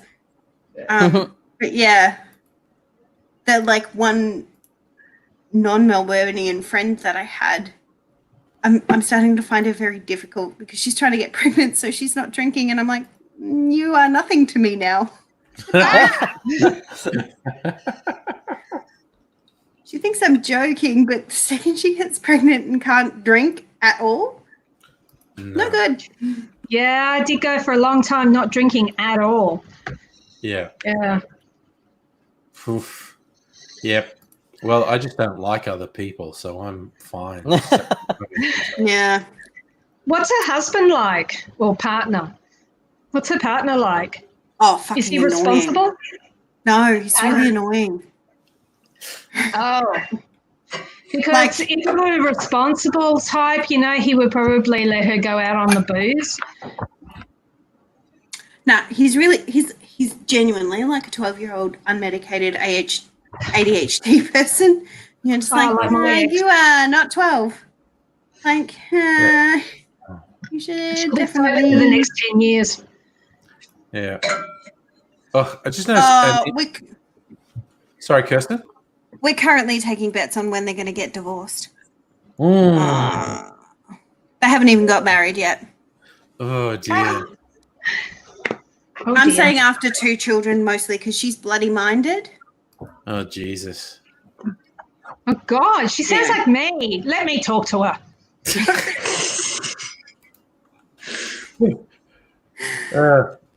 I'll straighten her out.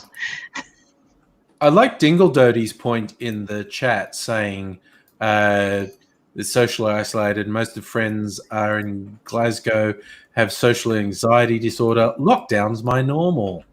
And I hope when this is over, we pay attention to mental illness. It's one thing to ignore the vulnerable. It's another to ignore them in their shoes. I am firmly of the opinion no one will learn the right lessons from this. Your faith in humanity. Some people always learn the wrong lessons, but The problem is that there'll be a fair lot who do learn the right ones. I mean, I genuinely think that there's going to be a lot of divorces, which is hilarious. Like the divorce rate's gone up since lockdown started. Yeah. And what's really funny is that, like, on paper, my husband and I are very different humans. And but we really like each other. And everyone's like, oh, how are you coping being together? It's like, we traveled for 13 months where we were no more than 2 meters away from each other for over a year. Like, I'm totally okay with being with this person 24/7 all the time. Yeah. Yeah. Me and Mrs. Angry, we feel guilty sometimes because it's like, no, we're doing great. Sorry. I know you other people in lockdown with all your stresses and pressures, we're doing great. Sorry. It's like, no. That's a sign of a healthy relationship, right? Where it's like, oh no, this is fun.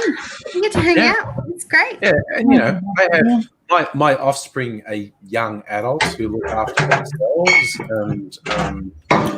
and they spend their whole fucking days online gaming with their friends, and we're all good, and it's and I'm this surprising doing this stuff. Stella, even if you told her to get a sperm donor, she's bloody minded. So about 6 months ago, she told me that she was 2 years behind on her plan, and that was an issue. Like, I'm supposed to be engaged at 26 and pregnant by 28. She's engaged at 28. Imagine having a plan like that. Like, that's what people do. Imagine having a plan. I don't do plans. I have never done a plan. Don't I'm tell married to an accountant. We have a plan. It's just super flexible. It's like, maybe we will do this thing. And if we don't do it this year, we'll do it next year. Like, Yeah. But yes. That's a good idea. But like, why accept a mediocre human because he's the only one dumb enough to be like, oh yeah, sure. Like, I'll go along with the plan. Yeah. It's like, chill out for God's sake. There you go. Living with chicken, nearly 30, living with parents. That's the thing. See, the modern age, like my offspring are both in their 20s and living at home, but I don't put any pressure on them. When I was their age, I could live in inner Sydney on the fucking dole and pay my rent. I would be, if I moved to Sydney with my fucking job, I would be struggling to pay rent in the inner city. Yeah, that's why I came to Melbourne. Yeah, that's why I came to Melbourne. Yeah, when Melbourne's bad. Like, Melbourne's really hard. Like, not much better than Sydney. We lived not now, not anymore. Same distance away from the centre of the city, in Perth, and paid a third of the rent that we pay here. But even here, when I moved to when I started up with Mrs. Angry, I was living in the west, in the inner west, and when I moved over to the east to be in the same suburb as her, I was when I was in the west, and it was the inner west. I was in just near Williamstown, and it was a 2.5 bedroom house with an in-ground swimming pool. Damn. And the rent on that was the same as the rent on a 2-bedroom apartment in East St Kilda. So, fuck. Yeah, St Kilda's way expensive. Yeah. So moved further out to Caulfield now. And we've got and in fact, it's higher rent because we were living in a really fucked rundown house in East St Kilda. And this house is fucking beautiful. Been here 3 years, and it's just, this house is beautiful. So I don't, and it's 5 bedrooms, and I'm just like, yeah, we have room. We have room. We do shit. I'm willing to pay more rent to have a nice house that fucking has space in it. So,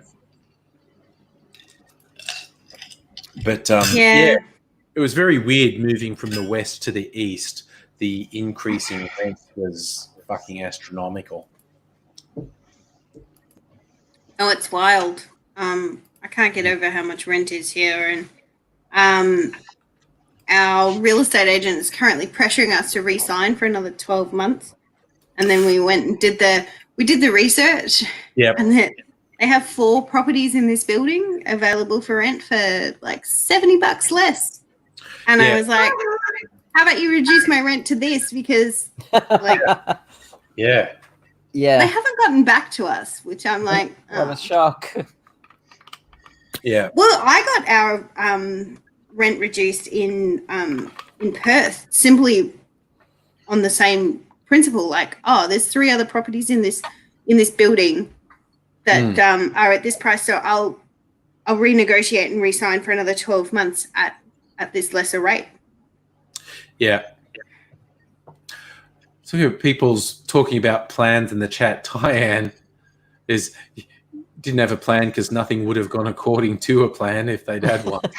Yeah. Dingle Doty has got long-term plans, seeking medical approval for gender transition. Yeah.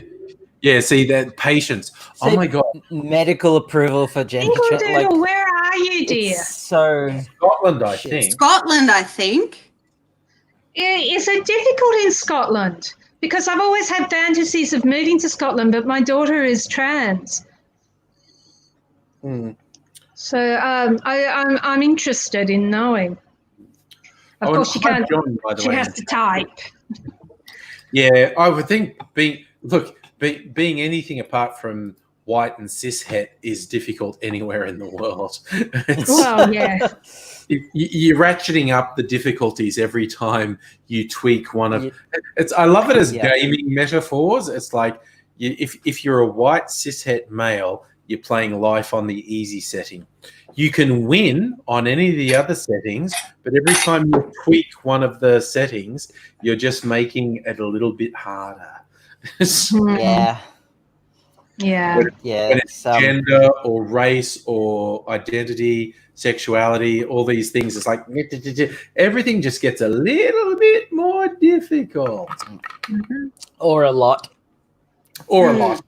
Yeah, Yeah. I was being polite when I said a little bit more difficult. What would be the hardest? It would be. I remember a joke, right? And I found Black, this really funny. Gay. Furry. Does anyone remember Smith and Jones, Mel Smith and Grief Rhys Jones? They were sort of big in British comedy in the 80s. They had this one routine where there's like people sitting around a boardroom table and the boss says, okay, we've got to get a new hire, but we need a bit of diversity. And it's like all white guys around the table. And he says, it's all white guys, so we can't hire another white guy. So the person we hire, they've got to be black. They've got to be a woman. They've got to be a black woman. And we're all straight, so it's got to be a queer black woman. We're all able-bodied, so it's got to be a disabled, queer, black woman. Okay, and we're all English, so it's got to be a migrant, queer, disabled, black. And he ends up with this really complicated list of we've got to have this really ultra-minority person that we hire. So it's got to be a multiracial, open relationship, poly, queer, black The woman. weight of that would be too much for one human. Who's blind. That's who we've got to hire. And because the boss is saying that, everyone goes, yeah. And so the boss leaves, right, that's who we've got to hire. And the boss leaves. And the guys around the table look at each other and goes, fucking typical. Every time a decent job opens up, he wants someone in his family to get it. It's just like, what? It was so funny. It sounded like the boss is just going out of his way to come up with a minority hire, and they say it perfectly describes his sister-in-law or something. I liked it. All right. But if you were that person in the room, it would be so incredibly weighty knowing that, like, yeah. I mean, look, I've known people who felt pressure thinking they were a minority hire, and it's like, and they're going, but no, I'm just really good at my job, but everyone feels special hiring someone who fits a particular profile, and it's like, but I'm actually good at my job. And imagine being female in logistics. Yes, a female in a traditionally male world. Someone who's not cishet in a traditionally cishet world. Someone who's not white in a traditionally white world. It's everything's. Hey, well, I'm a Homer Simpson. Everyone pays attention to me. I'm a white, straight male. If you don't laugh, you'll cry. Simpson. That was one of the most devastating lines The Simpsons ever said. When Lisa goes, no one ever listens to me, and Grandpa Simpson says, no one ever listens to me, and Homer Simpson, the worst person in the fucking world, walks in and goes, everyone listens to me. I'm a straight white male between 30 and 50. And it's just like, oh, God. Yeah. They do get it right sometimes. Yeah, that was just one of the most devastating lines The Simpsons ever did. Dingle Daddy's saying there's a 1-year waiting list to even be seen by a GP. And being seen for about a year till you get diagnosis for gender dysphoria. It's pretty similar here, actually. Yeah? Okay. Yeah, it's pretty similar here. Only because there's so few medical professionals and the waiting list is huge. Yeah. And so many more people find it acceptable that they can, like that the world is more accepting, so they're coming out of the woodwork, and it's so we're pushing for like not needing that like 2 psychiatrists as if it's some sort of mental disorder or something. Like, Well, actually, they're it's just making sure that ridiculous. it's not a mental disorder. well, I've because been out they of the loop can't- for a few years, but Yeah. it used to be in the DSM, and the requirements were really strict. I think I don't know what they were before and how they've changed, but I'm pretty satisfied with the way things are going with Ali's change. Ali's not satisfied because it is taking a long time, and the longer you stay in always the body you got lumped Yeah. with, the more you through adolescence, the more you become Yeah. Well, the thing you don't want. angry. Someone must have they've joined the made it. stream. They've made it so you don't need the family court to go on puberty blockers, haven't they? Yes. Yeah, that happened a So- few years ago, thanks to Georgie Stone's parents. Yeah. Yeah. But it does take a long time. Luckily, though, with the coronavirus, we're still having these telehealth appointments, and they're still being pretty good about it. But there is a sort of hold up because there are other appointments with.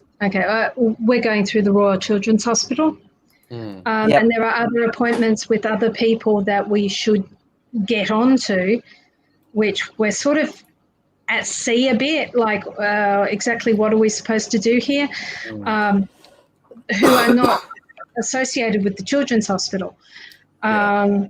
So that's slowing things down a bit.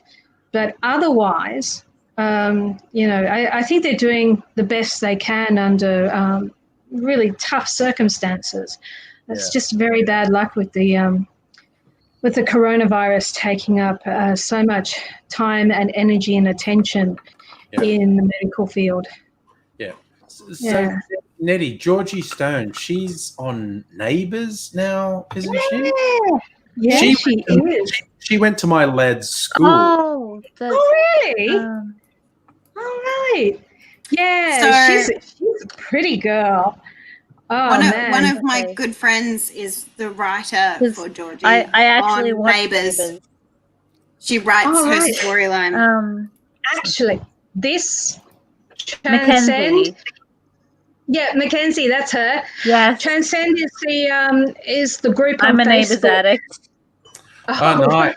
Nice. Oh, Yeah. cool. True confession time. I'm a Neighbours addict. Yeah. But Well, yeah, Transcend Mackenzie. is her mum's group for the families of transsexual. Sorry, it's not transsexual anymore. Transgender. Transgender. Well, Yeah. transsexual is a specific thing.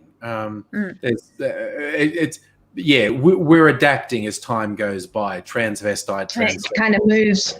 Yeah. Yeah. But also, I just want to say, John on the Facebook chat, I did post the link he wanted to join. I posted it on Facebook. But the Georgie went to the same school as my son, and she was like a year ahead. But this is why I get super fucking angry at the conservatives who attack the safe schools thing. Because my son was telling me stories, and he was just saying and he'd bring home the pamphlets, pamphlets. Sometimes girls like girls and boys like boys. And he was saying it was really positive, and the school was incredibly supportive of Georgie, and because they did the Australian story thing on Georgie while she was that still was fantastic. Yeah, And That And yeah, really and- helped me. yeah, and just recently on Neighbours, Mackenzie just had bottom surgery. Oh, okay. Oh, really? Oh, well, I need to catch up on I don't know, that. I and was so watching like that. I don't know how much that coincides with her real life or but I know yeah. that she has a fair bit of say in the script, in the plot line. Yeah. Yeah. Well, her mum actually phoned me when I applied to join the group. She actually phoned me because people try to join the group and then they're trolls and they're horrible. Yes. So she actually talks to every single parent who tries to join the group, which I think is really good. Yeah. It's wrong that it's necessary, but it is. Yeah. It is what it is. Yeah. But she's a lovely lady, and she was so empathetic. She was so caring when she was talking to me because I was so lost, really, about the whole deal at the time. As far as I was concerned, it had come out of left field. Now, 18 months along, I can see what I didn't see before. I'm like, dummy. But I didn't bring my kids up to be hugely gendered anyway. Yeah. I just went, it's just what they do. It's just this one and that one. Do what It's you who do. they are. Yeah. Yeah.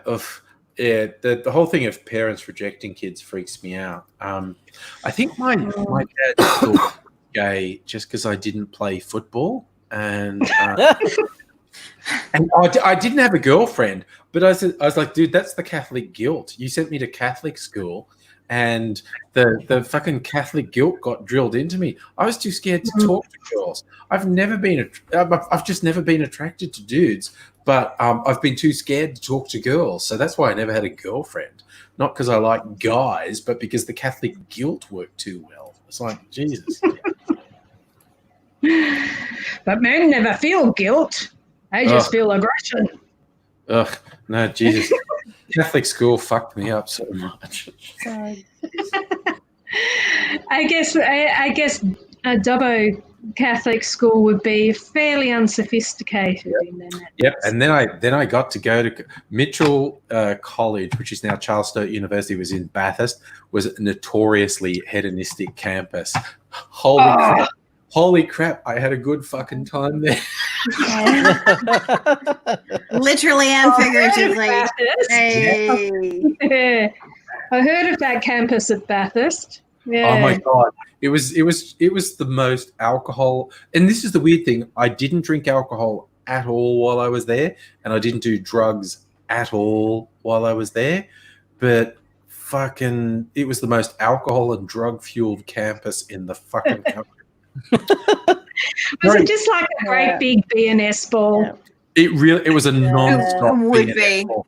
Every Thursday night was bar night, and it was just fucking on. Wow. Geez. So I lived on a student campus, right? So in the village, and that's 170 kids out of home for the first time, and like 50% of them went to Whopper, so they were like flexible and sexy. What? It was the WA Academy of Performing Arts, so they were like dancers and singers and actors, and nice. Yeah, Fabulous. Where do I sign? I lived there for 3 years, which is a year longer than most people, and it was good fun. It was good fun. Yeah. I just We want used to to have say an annual beginning of school party called the porn party, where everything was covered in Glad wrap. oh my god. It sounds like a share house I lived in. Oh So whoever hosted, and it was usually an off-campus house, but whoever hosted, definitely spent the days leading up to it, and it was like the first big party, wrapping their house in Glad wrap. Hello. Is that Johnny? Hi. Is that John? Hello. John, Good you've just got evening. audio. John. That's okay. You can have audio on. We can hear you. I think. Yeah, hi John. We can hear you. Cool. Yeah, thanks for having me on your devices. Yeah, that's the catchphrase. That's 80. Yeah, Hey, on my device. yeah. Okay, it's time for me to have a hot toddy. I'll be back in a moment. Ooh, a hot Lovely. toddy. Nice. I was just considering a hot toddy. I was considering. Now, I bought an orange specifically so I could do a Mac old fashioned and squeeze a bit of orange into it. But I have oranges and mac and all the other things to make an old-fashioned. Yeah, so I gotta. What do I need? Just remind me, Angry. Well, just the whiskey and the mac and orange peel and bitters. I'm going to do something Andrew. really, really controversial. I'm going to put this Ooh, which one's limited that? edition. So this is the limited edition Where ginger are you beer gonna put cask it? Oh, the in ginger my beer. old-fashioned. So it's going to be a little gingery, a little nutty. It's going to be Oh. delicious. Nice. Sorry, Charlie. I Sorry. thought that was very leading in innuendo when you went, ooh, where are you going to put it? I Sorry. said, where are you gonna put it? In my drink, Charlie. In my drink. Jesus Christ. Got to that time of the night, has it? It's not that. Well, you were talking about porn parties and Well, flexible people. Yeah. I'm not flexible. I'm a librarian. God, Oh I don't know. no! Oh no! We're bad. But I yes. have Yeah, and my I have known so many my- lesbrarians over the years. oh, that's It's a my thing. favorite. Subgenre. What's the Portmanteau. Portmanteau. Yes. Yes. All right, I'm gonna go and make get my things for an old fashioned. All right, I got some ice. Ronnie, you should tell us something while we're making drinks. Educate us. Share your wisdom. Educate us. Who I wants to can be if you like. educated? Yeah. So my mom went to a Christian all girls boarding school, and she told me it was just like St. Trinian's, like, and she told me that her and her girlfriends would like go onto the roofs of the school and like cover themselves in olive oil and like sunbathe topless. Oh God. And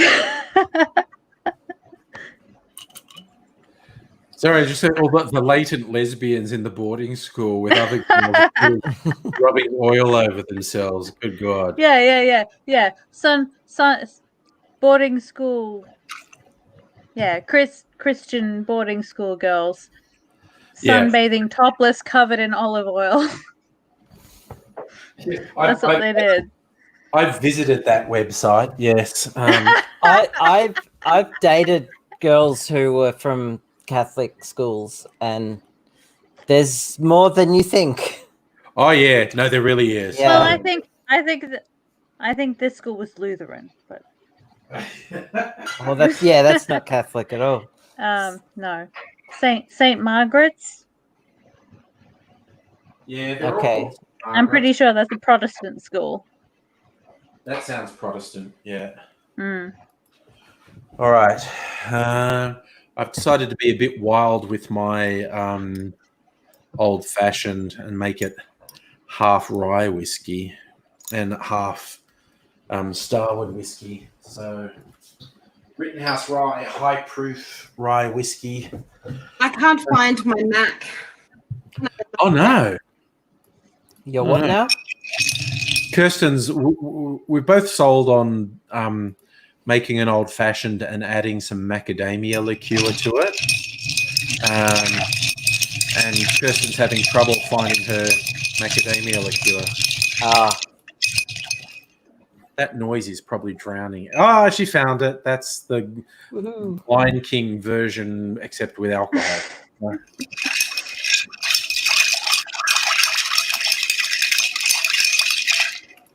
Have to get some ice.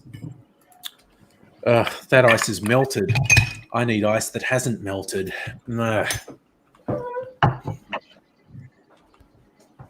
I'm doing the worst thing. Yeah. Stainless steel ice. Oh, okay. Some people say that's better. Well, it doesn't melt your drink. Yeah. Oh, okay. Well, I've actually gone for a split with mine. I've done 1 ounce of Starwood twofold and 1 ounce of Rittenhouse rye. I'm mixing it up. This is there are no rules. So Starwood, Rittenhouse rye, and Mac. You know, Oh man, that's good whiskey. Yeah. Rukasan saying, "What's up?" Oh no, you're the sorry. Rukasan and I were having. He's doing the joke on Facebook, and to prove people will argue over everything. Here's a picture of a rock, and so I went, "That's not a rock. That's a loaf of bread." And then he started an argument, got personal. I said, "No, I'm not going to argue with you anymore. I'm just going to get personal. You're spotty." So. Okay, what else do I need? I've got my orange. Oh, orange. Thank you. I didn't put. So I've got a serve of whiskey. I need how much, Mac? Oh, half an ounce, I think.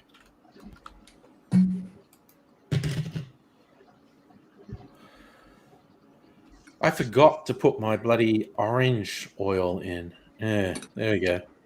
And oh Jesus, that's a box.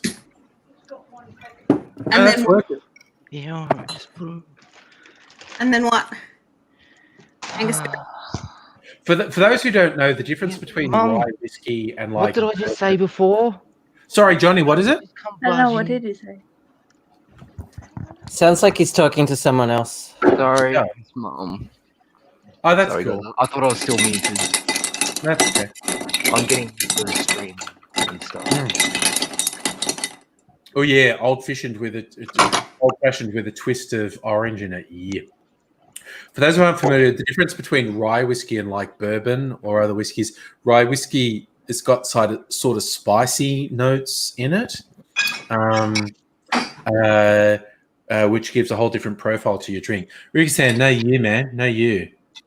Oh, Stella makes a very good point. Give a rock to a bunch of geologists and you'll get the biggest argument you've ever seen. isn't that what you do, Stella? You work in mining, right? Yeah, she's speaking from experience. That's not abstract. Yeah. I didn't have any sugar syrup, but the ginger beer cask whiskey is quite sweet, so Yeah. Oh, I didn't put any sugar syrup in either. That's okay. It tastes really good without it. That's fine. I'm having some Woodford Reserve. That's apparently quite a good bourbon. Yes. Yeah. I'm just having it neat. Neat. And, Nice. I might put a little bit of water in it later. But yeah, it's good. Pretty good. Yep. That's for the real aficionados. People say a little bit of water is not just a dilution thing. It actually awakens some of the flavors. Yes. No. Yeah. Stella, that's hilarious. The lovely aromas, as it were. Yes. A little bit of water. Yeah, Stella's line. Stella is a geologist. There's a saying in geology: 1 rock, 3 geologists, 4 opinions. Sums it up. Johnny, have you ever seen a YouTube channel called The Whiskey Tribe? Just because you're drinking? No. Try it out, man. Yeah. They're so good. Yeah, they're really. I may good. have seen some of this stuff recommended in my feed, but I just haven't watched it. They're worth watching. They're really funny guys, and they fucking love whiskey. They love it so much. Do they do videos like, really cheap whiskey versus really good stuff? They do all sorts of things. And it's very interesting. They do like one I really liked. They did a blind taste test of like the 5 or 10 most popular whiskeys or whatnot. Yeah. Like when they don't know what it is, they're ranking how much they like it when they don't know what it is. I think I remember that one popping up on my feed and going, I should probably look at that sometime. That looks good. No, they're really good because like they love their whiskey, but they're really opposed to snobbery. Like they say, a good whiskey is the whiskey you like drinking, and that's how it should be. Cool. Mm.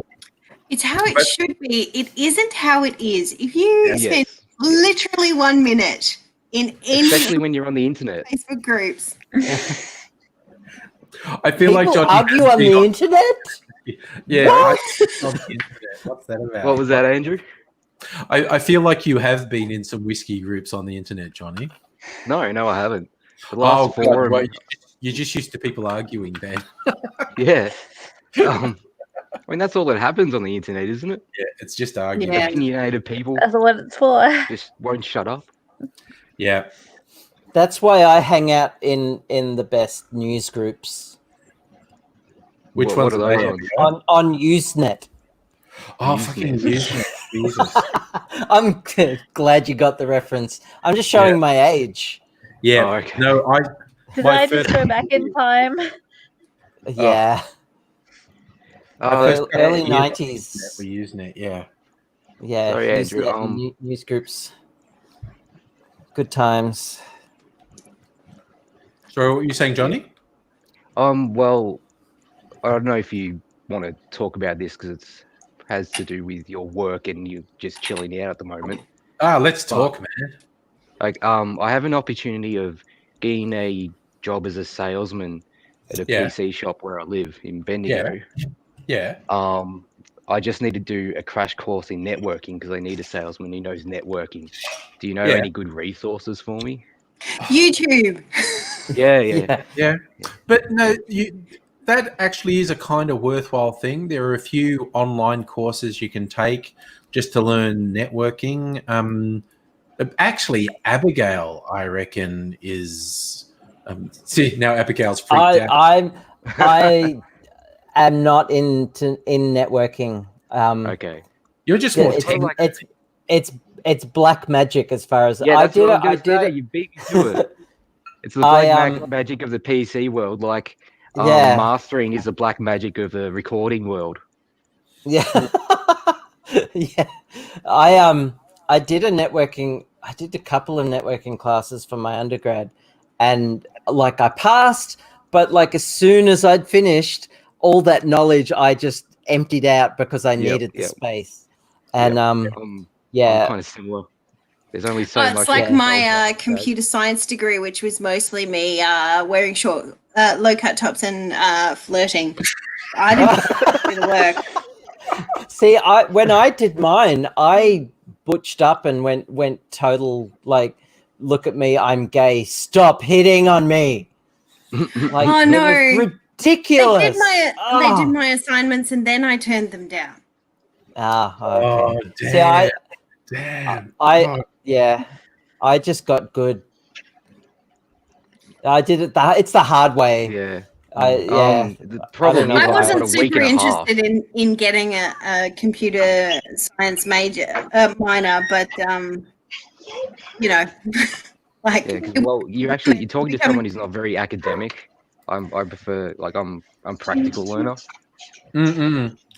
Yeah, no, Johnny. Well, your best bet is probably to network a few computers and Well, try and. practice then. I do have two, but one didn't decide to turn on this morning. Do you So have I'm not a sure what's router in happening your there. house? Sorry? Do you have a router? A modem, yeah, Like- router. Oh no, router. Like if you get yourself like a router or a switch and just play around with stuff. Yeah. And like based on YouTube videos, I don't know. It depends like how in depth you want to go. True. And true. how much this job I'm- wants you to know, because if it's just sales, you're probably only going to be selling to people who want to connect at their like NBN or something, and it's that's what I going to be thought, pretty like, superficial. I know that, like, networking is the kind of black magic and all that, but I don't think It's you'll like- need to know really too much just to be a salesman. Yeah. As long as you know like what a DNS is and how to set up, like if they have a home network, how to like just plug everything in and let the router I need to take look all that over. up. What's it called? There's a protocol that the most modern routers have, and you just it's all plug and play nowadays. So Yeah. I was thinking of maybe giving that Oh, what's that bloody thing that all the YouTubers try to get you to join, the learning thing that has all the classes online? Oh yeah, Skillshare. Skillshare, yeah. There's a few of them actually. Great I was Courses thinking of giving Plus. that a go. There's Skillshare. There's oh god, there's a few of them. Masterclass. Was there a conversation about Usenet here Brilliant.org. Maybe he's got something to say. Sorry. Was there a conversation about Usenet here that I missed out on? Because I just see it. There was. I dropped a Usenet reference. Yeah. I really loved Usenet. Yeah. I loved Usenet when I first got on the internet. Like, well, back then, that's where you hung out. But nowadays, it's a cesspool of awful. It's where it's yeah, and it's still a thing. I mean, like all the old protocols are still a thing. Like email is a protocol from like 30 years ago. Yeah, right. It's just that I think like I know what you're a talking lot about. of illegal activity goes on in Usenet, and a lot of people spread viruses that way as well. Right. And that was the first place I saw proper porn. Usenet. Was it like a message board kind of thing, like 4chan or something? No, it's kind of a little bit like a little bit, but it's not on the it's web. Johnny in my age group. Oh, okay, yeah. It's like it was one of the first kind of precursors to the internet, wasn't it? No, it was part of the internet. It was just it was around before the World Wide Web, so a lot of people conflate the two. Like the internet exists as a the web is part of that, and most people think, oh, the web is the internet. Usenet was its own protocol, its own like you'd have special software for it. It was text-based. Oh, it still is. It's a text-based protocol, but it's basically news groups or bulletin boards. It's like bulletin boards. Yeah. If you knew what they were like. Yeah. It was 90s.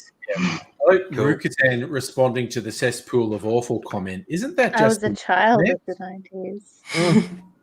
It's like the bottom of the barrel. It's like that's where you go if like you'll find child pornography there. You'll find the worst of the worst there.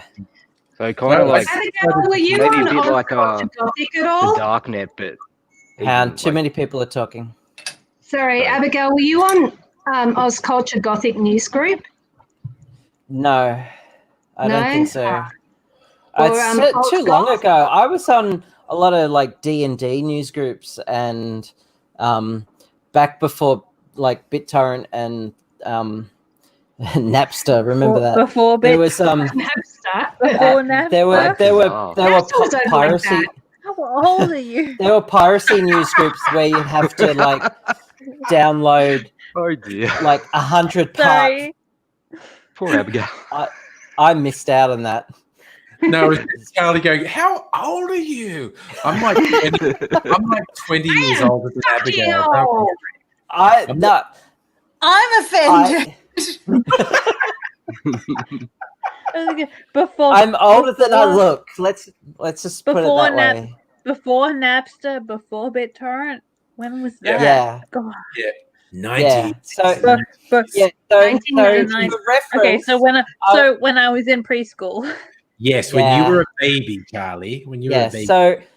So my introduction to news groups happened circa 93, 94. So wow.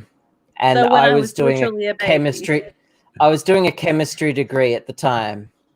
So yeah, I'm kind of dating myself now. Yeah. Like, giving it up. But carbon dating. I'm 10, 20 years older than Abigail, so don't worry. So okay.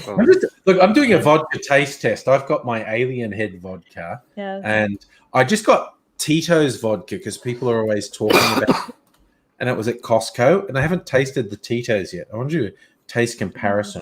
The Tito Fuentes. Now, because I'm very drunk. Simpsons.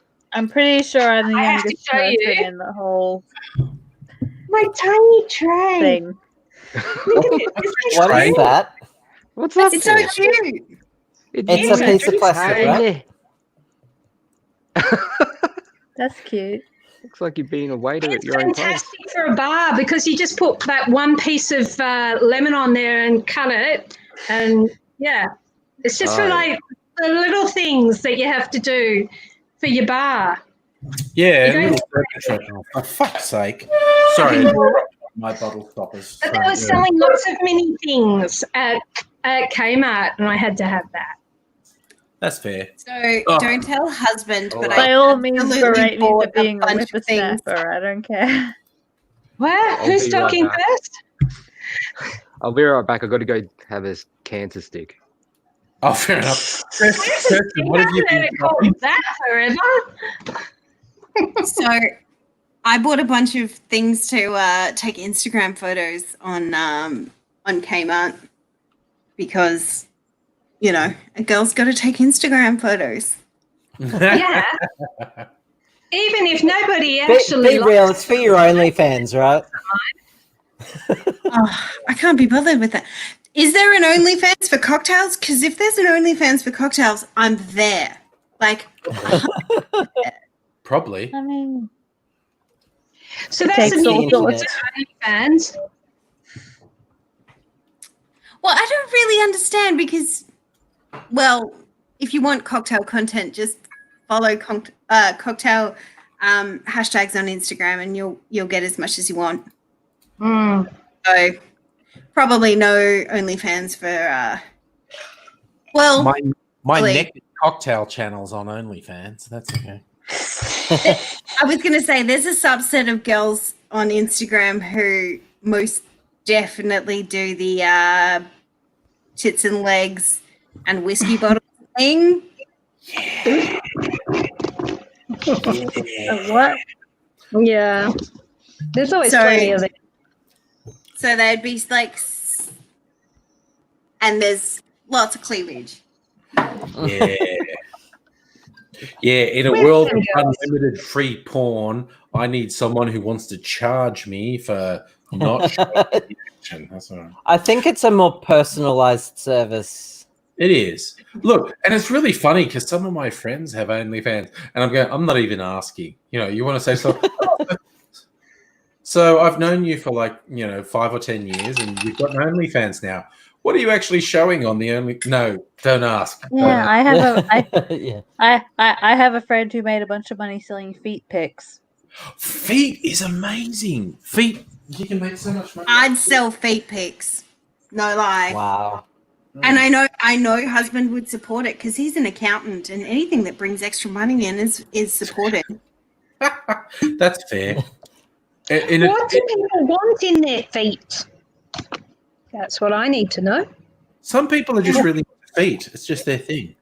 Tyan's asking a more innocuous question. Favorite cocktails? Whiskey sour. Whiskey sour. Martini. Favorite cocktail. Oh, Hot toddy with this Starwood stuff. This is amazing. Yeah. It's all right, is it not? Yeah. I don't And know a if I fair have bit a of, favorite cocktail. Gin and tonic is my thing. Gin and tonic. Yeah. What's there's one with vodka with a and basil leaf. pineapple, Ooh. kind of like a Sex on the Beach. That sounds fair. Vodka and Yeah. pineapple. Yeah. Rukasan reckons I'm on Brazzers. Look, dude, maybe. You know, I got blackout drunk once or twice. Anything could be on the internet, you know.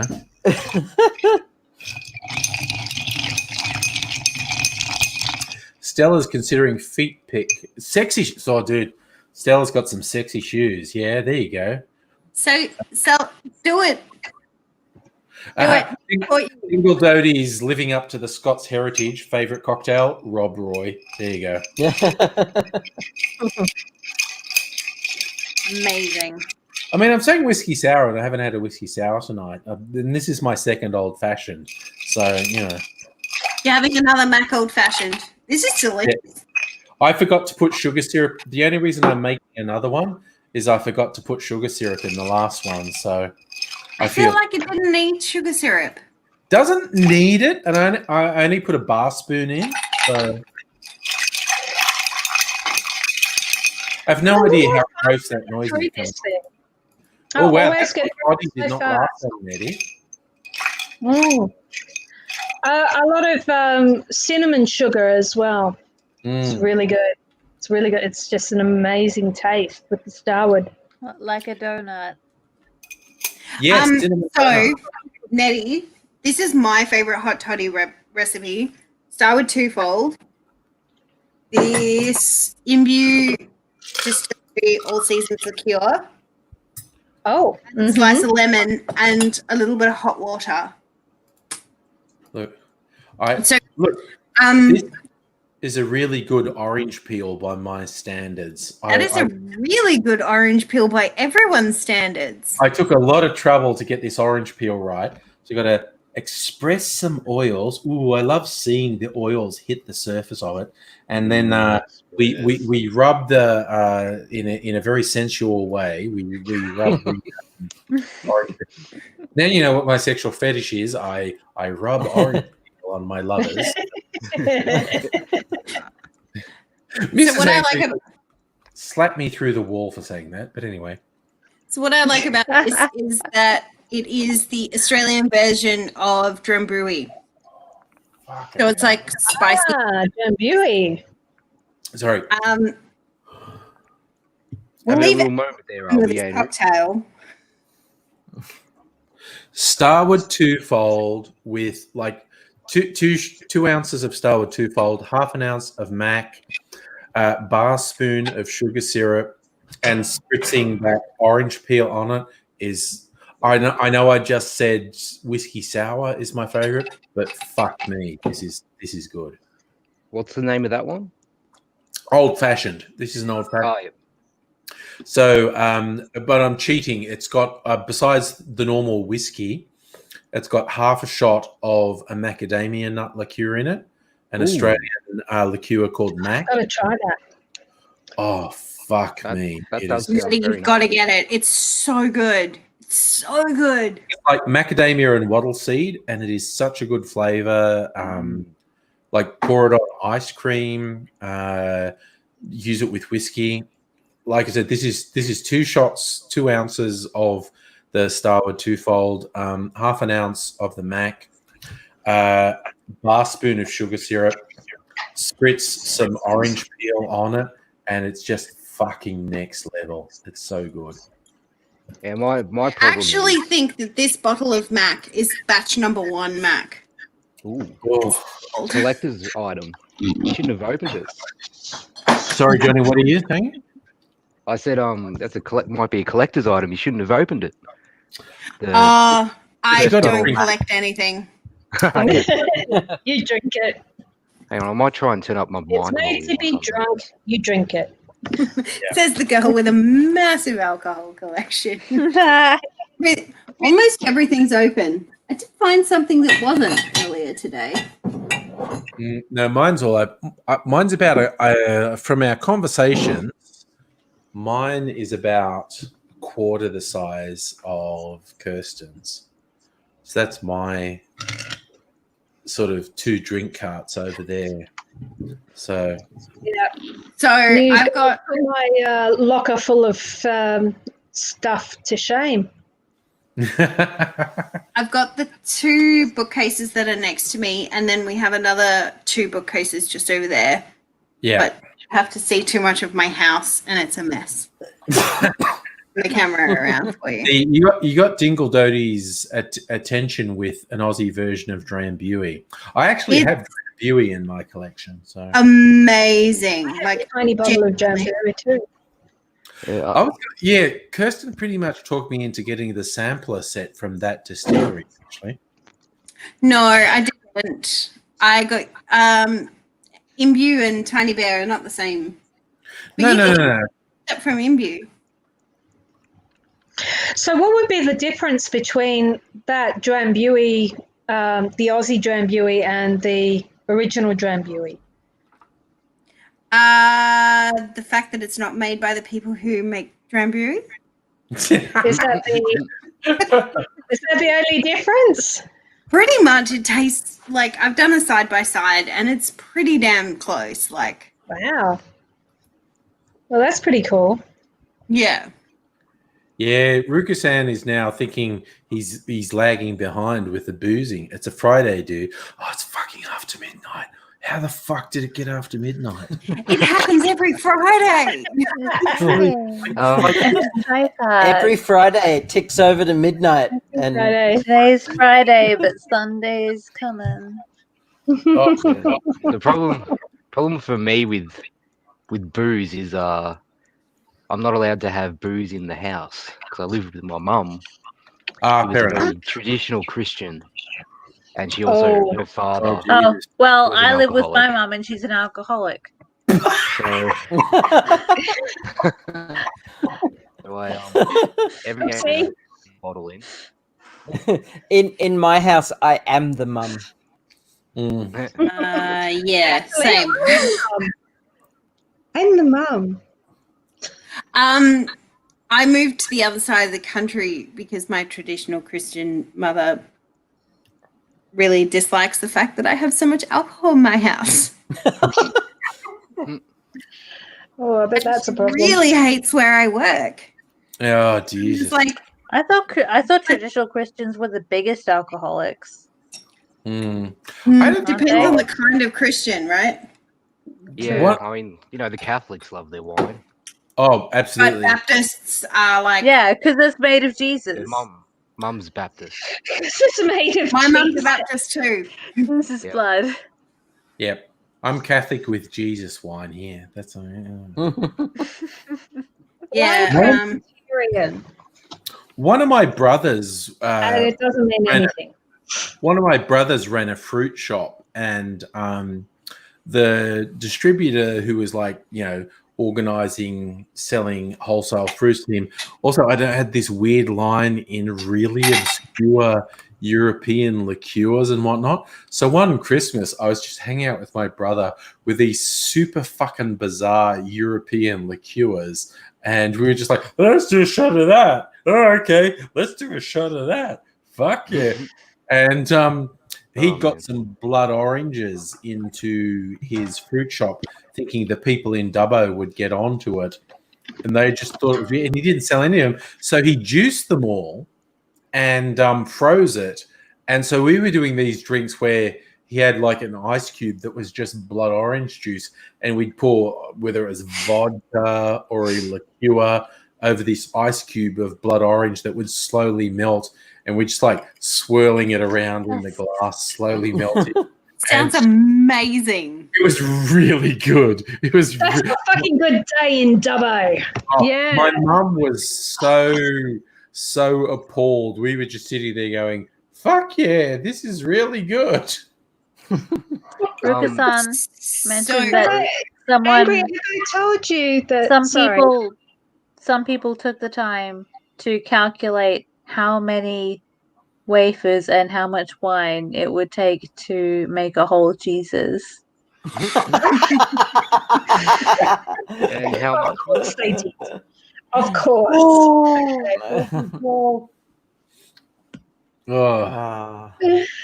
Angry, have I told you that we had family friends who lived at Gunnedah, and the closest big town was Dubbo? Oh wow! Yeah, I spent a couple of summers picking up dags from the shearing shed floor, and getting on the pokey bike and getting bitten by ants and shit like that. Yeah, there's free lanolin. Yeah, because I mean, okay, I grew up in Dubbo. When I were a kid, Dubbo was only in, I don't know, less than a population of less than 20. What's the population now?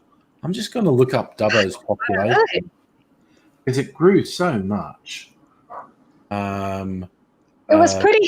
What I do remember was it was pretty hard to find a cafe that did something any more sophisticated than a cheese sandwich. Okay, so Dubbo's population is rearing up on 40,000 now. And when I were a kid, it was in the teens. But the sort of what we called the shopping population of Dubbo, because it's in the middle of fucking nowhere. So all these tiny towns that had hundreds or maybe 1,000 people would come to Dubbo to shop. It's like the shopping population of Dubbo was about 100,000 people, because there's fuck all. It's in the middle of New South Wales, and there is fuck all around it. And so people would come into Dubbo, and it's just like, so from when I was a kid to when I left Dubbo, it went from the teens to 25,000, and now it's sort of 38,000, and it's just like, sorry, it's a shithole. I don't know where I was going with it, but Dubbo is a shithole. Like I said, it's hard to find a cafe that could do more than a cheese sandwich at the time, back in the 80s, Friend of mine doing these things, like going to Dubbo, saying, wondering if any of the cafes had a focaccia.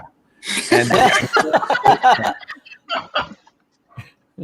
and they like, what a focaccia is, and they're going, a cheese sandwich? Do you want a cheese sandwich, love? It's like, fuck you hell. Fuck you hell. It would be cheddar cheese. It wouldn't be any of your fancy fucking city slicker cheese. Yeah.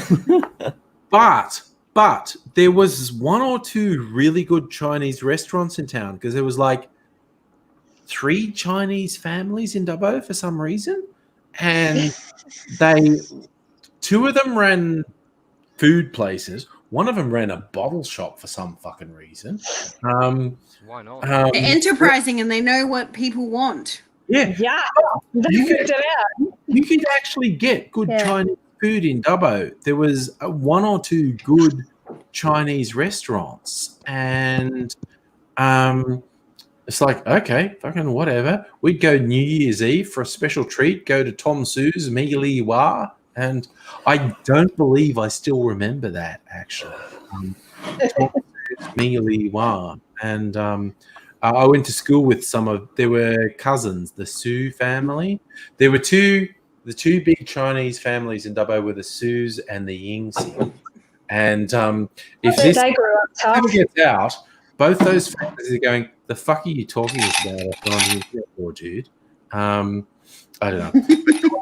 Su ran both a restaurant and a bottle shop, and the Yingxings ran a restaurant. And I remember also Peter Yingxing, who I went to school with. He fucking, at one point I just said to him, do you speak Chinese? And he went, fuck you, man. Are you racist? Why are you asking that?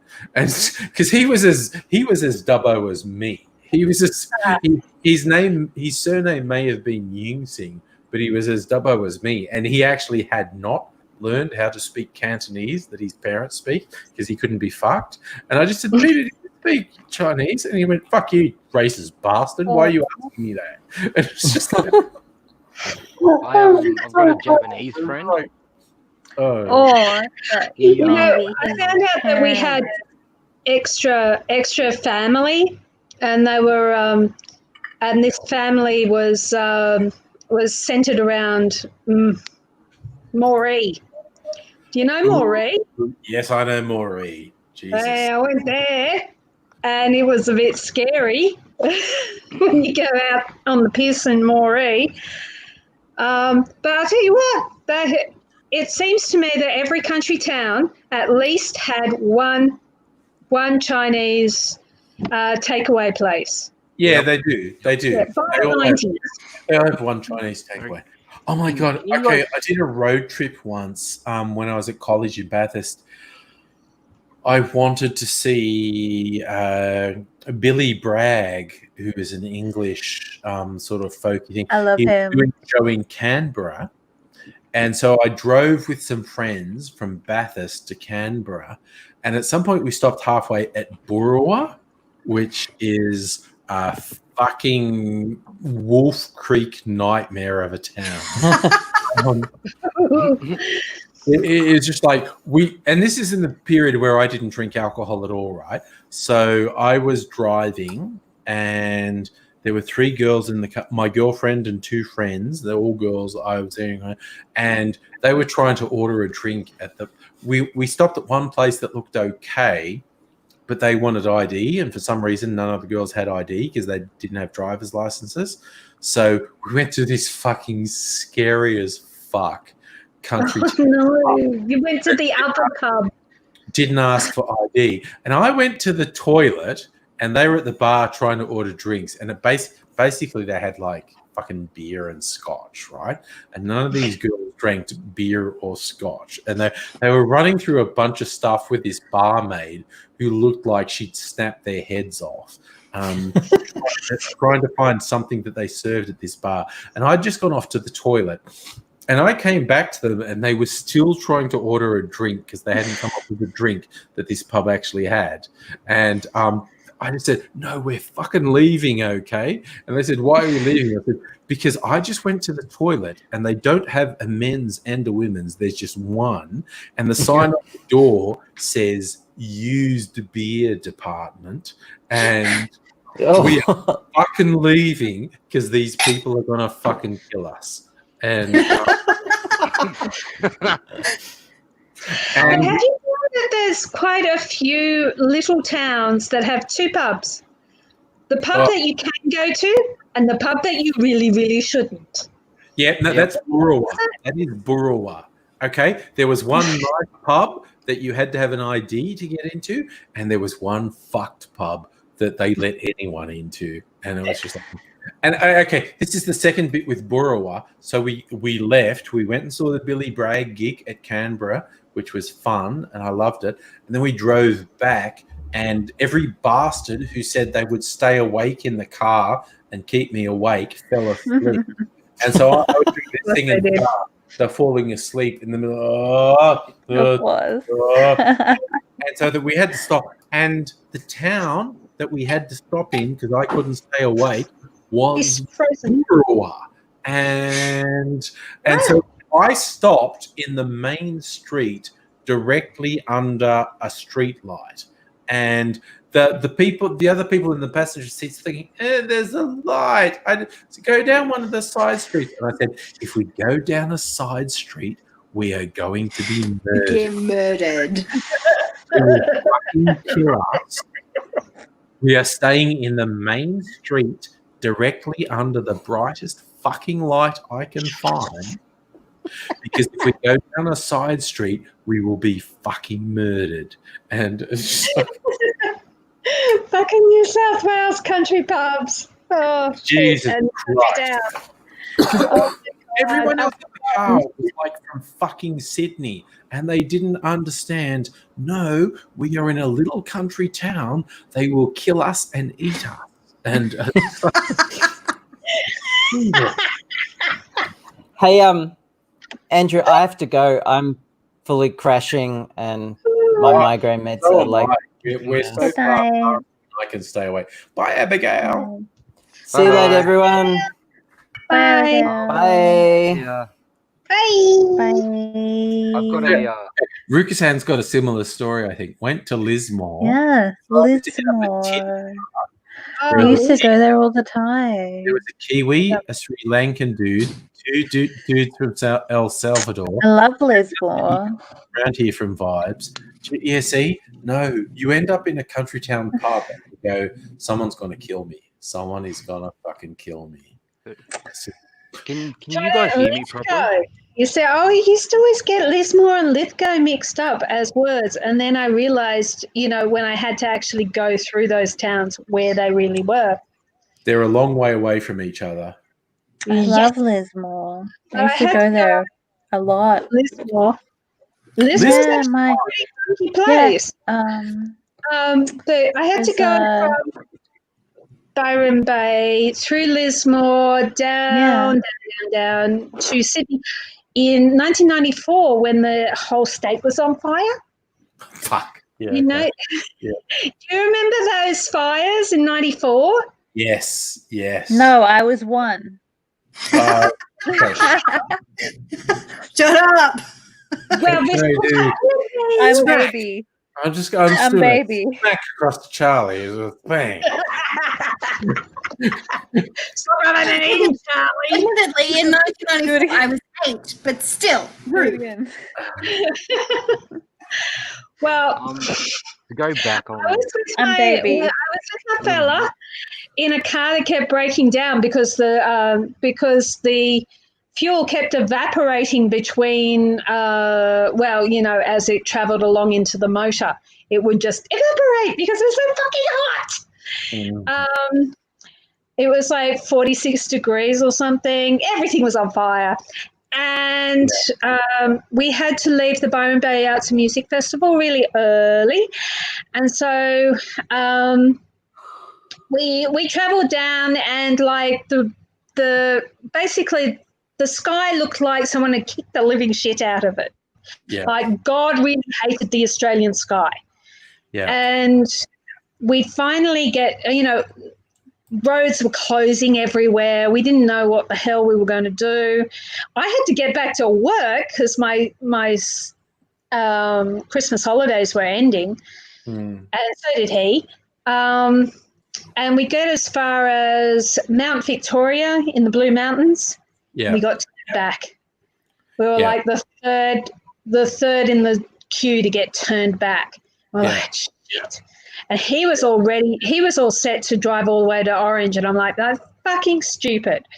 Let's go to sleep in Lismore. I mean Lithgow. Sorry, Lithgow. And so we went to this pub, the only place open in the entire place. So it was midnight. Okay, the only place open in the entire town. Yeah. Ask for this, a room, and got lumpy as fuck beds that we had to push together because we're a couple. Lovely. And I hate that. That's a the worst. communal toilet, and people downstairs doing the chicken dance over and over and over and over fucking again. Oh no. How dare those people downstairs do the chicken dance? How dare they? Now, Lithgow, at one point, I think it was just after I finished uni at Bathurst, they were talking about building a new prison in Lithgow, and we were just, they just putting a fence around the town? Is that what it is? Because Lithgow is a fucking nightmare. Like the main street of Lithgow is called Main Street. That is literally the name. Mall as in main being street attacked of by Lithgow. dog. Main Street of Lithgow is called Main Street, and it's just like, Well, so, As you do. on a slightly more sober and somber note, I actually knew someone who got murdered there. oh Jesus, fuck! What the? How the hell is that better? How is that better? I didn't say it was better. I said somber. Somber. And sorry, on a Sober somber and note, somber. yes. I don't think I know anyone who's been murdered. I know a guy's been killed, but it wasn't technically murder. I do as well. Okay, Johnny knows someone who was murdered. There you go. I'm not sure if you guys all heard about it. It was a couple of years ago. A guy from Bendigo was traveling. I can't remember. I think it was a European country, and he got stabbed late at night, and probably just robbing him or whatever. Yeah, and because his name was Ty, and I'd known him on and off. Like he's just an acquaintance at the local. He loved the live music and stuff. Yeah, that I knew him from there, and then he disappeared. We hadn't seen him for ages, and found out he was overseas. And then a couple of weeks later, I find out he got stabbed and died. Oh, it's horrible, isn't it? Yeah. Yeah, this boy that I knew, Guy, he was a cute little thing on the punk scene in Sydney in Newtown. And he, I knew him from the Oxford Tavern, which you probably are aware of, Angry. Yeah, absolutely. I just have to say hello to Invisible Chicken, who's originally from Bendigo. Yes. Hi, Invisible Chicken. I dream of moving to Bendigo because the place is so cute. It is pretty awesome. In Bendigo too, because I have relatives there, because that's where my family descended when they got to Australia. The only bad thing about Bendigo is you have to find your own fun. There's a lot more fun in Melbourne. That's That makes it pretty more And- interesting. I found a cocktail bar that makes a really killer martini and a really good Negroni. Happy. Was that underneath the Shamrock Hotel? It's called the Basement. Yeah, Bendigo? basement. That's a great place. That used to be. I've seen a full ska band play in that place. The Phew. brass See, section. it's my The vibe. brass section was in the crowd. It's that small. Oh, okay. When lockdown shit is over, let's all go to the basement in Bendigo. Oh, it's so Yeah. cute. And you go down you go like I love down that place. the It used to be wave, so like much better. covered Though. in umbrellas. It's really cute. Yeah. Like, I like Bendigo. I want to go to Bendigo, and I have to go to the graveyards because I'm a goth and I've got dead relatives there. Fair So I have call. I'll come Are they with the you to the graveyards in graveyard. Golden Square, the real old ones? Yeah, I live real close there. Okay, let's like just take some pre-mixed cocktails and hang out in the graveyard in Bendigo for a while. And Yeah. write It's like poetry. it's that like starts with proper darkness goth and times.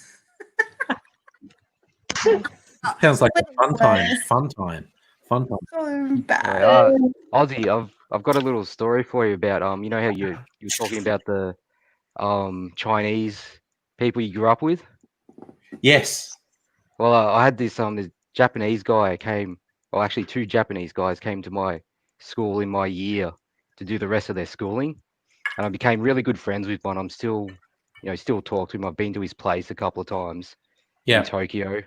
hmm Anyway, it was New Year's one year, and we're at our other friend's place who had a pool, and Hikaru's not a good swimmer, right?